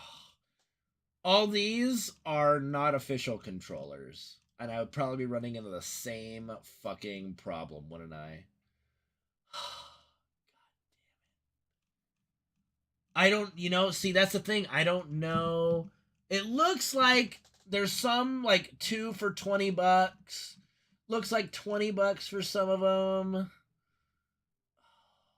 I don't know. How do I use it? Well, it's very interesting, but there's a, I have a Brook, let me see if I can show this. I have like a Brook cable thing that plugs in the PS2, that plugs into the camera, or not the camera, the PC, which allows me to have the controller cam that registers the button presses, and you can plug the PS4 controller into this and program it to work. They really? I thought I went to Square's website and they still sold. Hold on. Square, Sony. PlayStation 4 controller. PlayStation. DualShock. Yeah, no, you can buy brand new PS4 controller. Oh no, it says currently unavailable. Never mind. It's $60. But yeah, no, it says currently unavailable. Yeah, you're right. Yeah.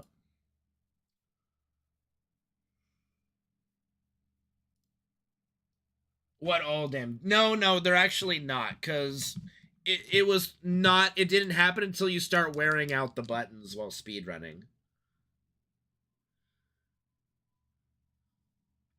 So it's just the wear and tear of speedrunning, Joe Gruff.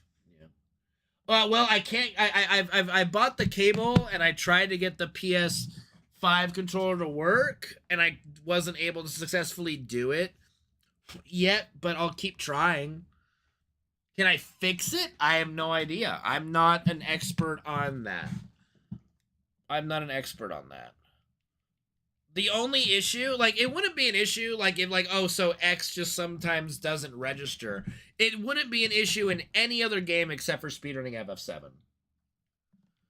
You know? Like, where I need to, like, so I'm holding it down because I need to run, and it's like, oh, no, it's not registering me holding it. Now I'm walking and losing, and then now I'm fucking up the step counter. Right? If the step counter didn't fucking exist, it wouldn't be a problem. But it does exist, so it is a problem.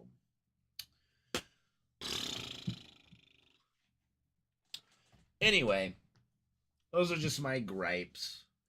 But we'll get. I'll see if I can get either another controller. I could always try to order a controller from Amazon. I don't know about the $9 one.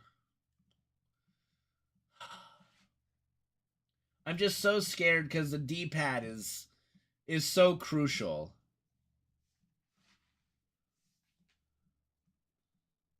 All these have like 4-star reviews too. Like, I don't know. Like, the D-pad is so fucking crucial for this.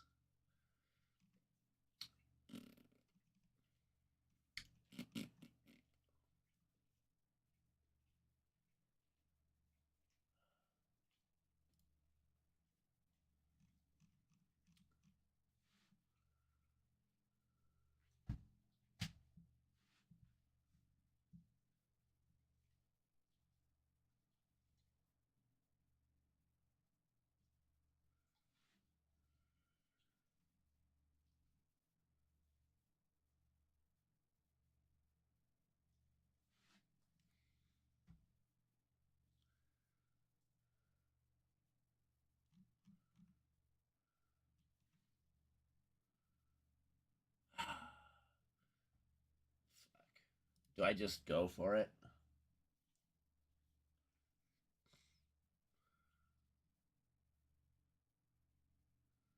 Yeah. What are they asking for at like Walmart and shit? Just out of curiosity. Let's see. Walmart PS4 controller. $59? Fuck you.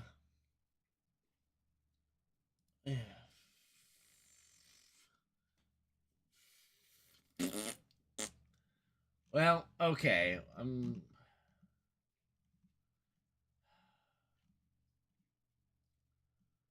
Alright. Against my better judgment, I'm gonna order the Akatsuki one. We're gonna give it a shot.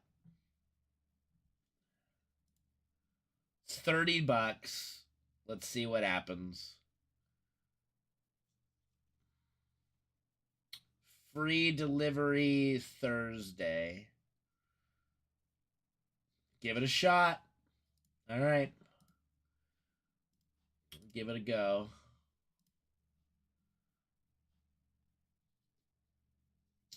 Hopefully it'll work.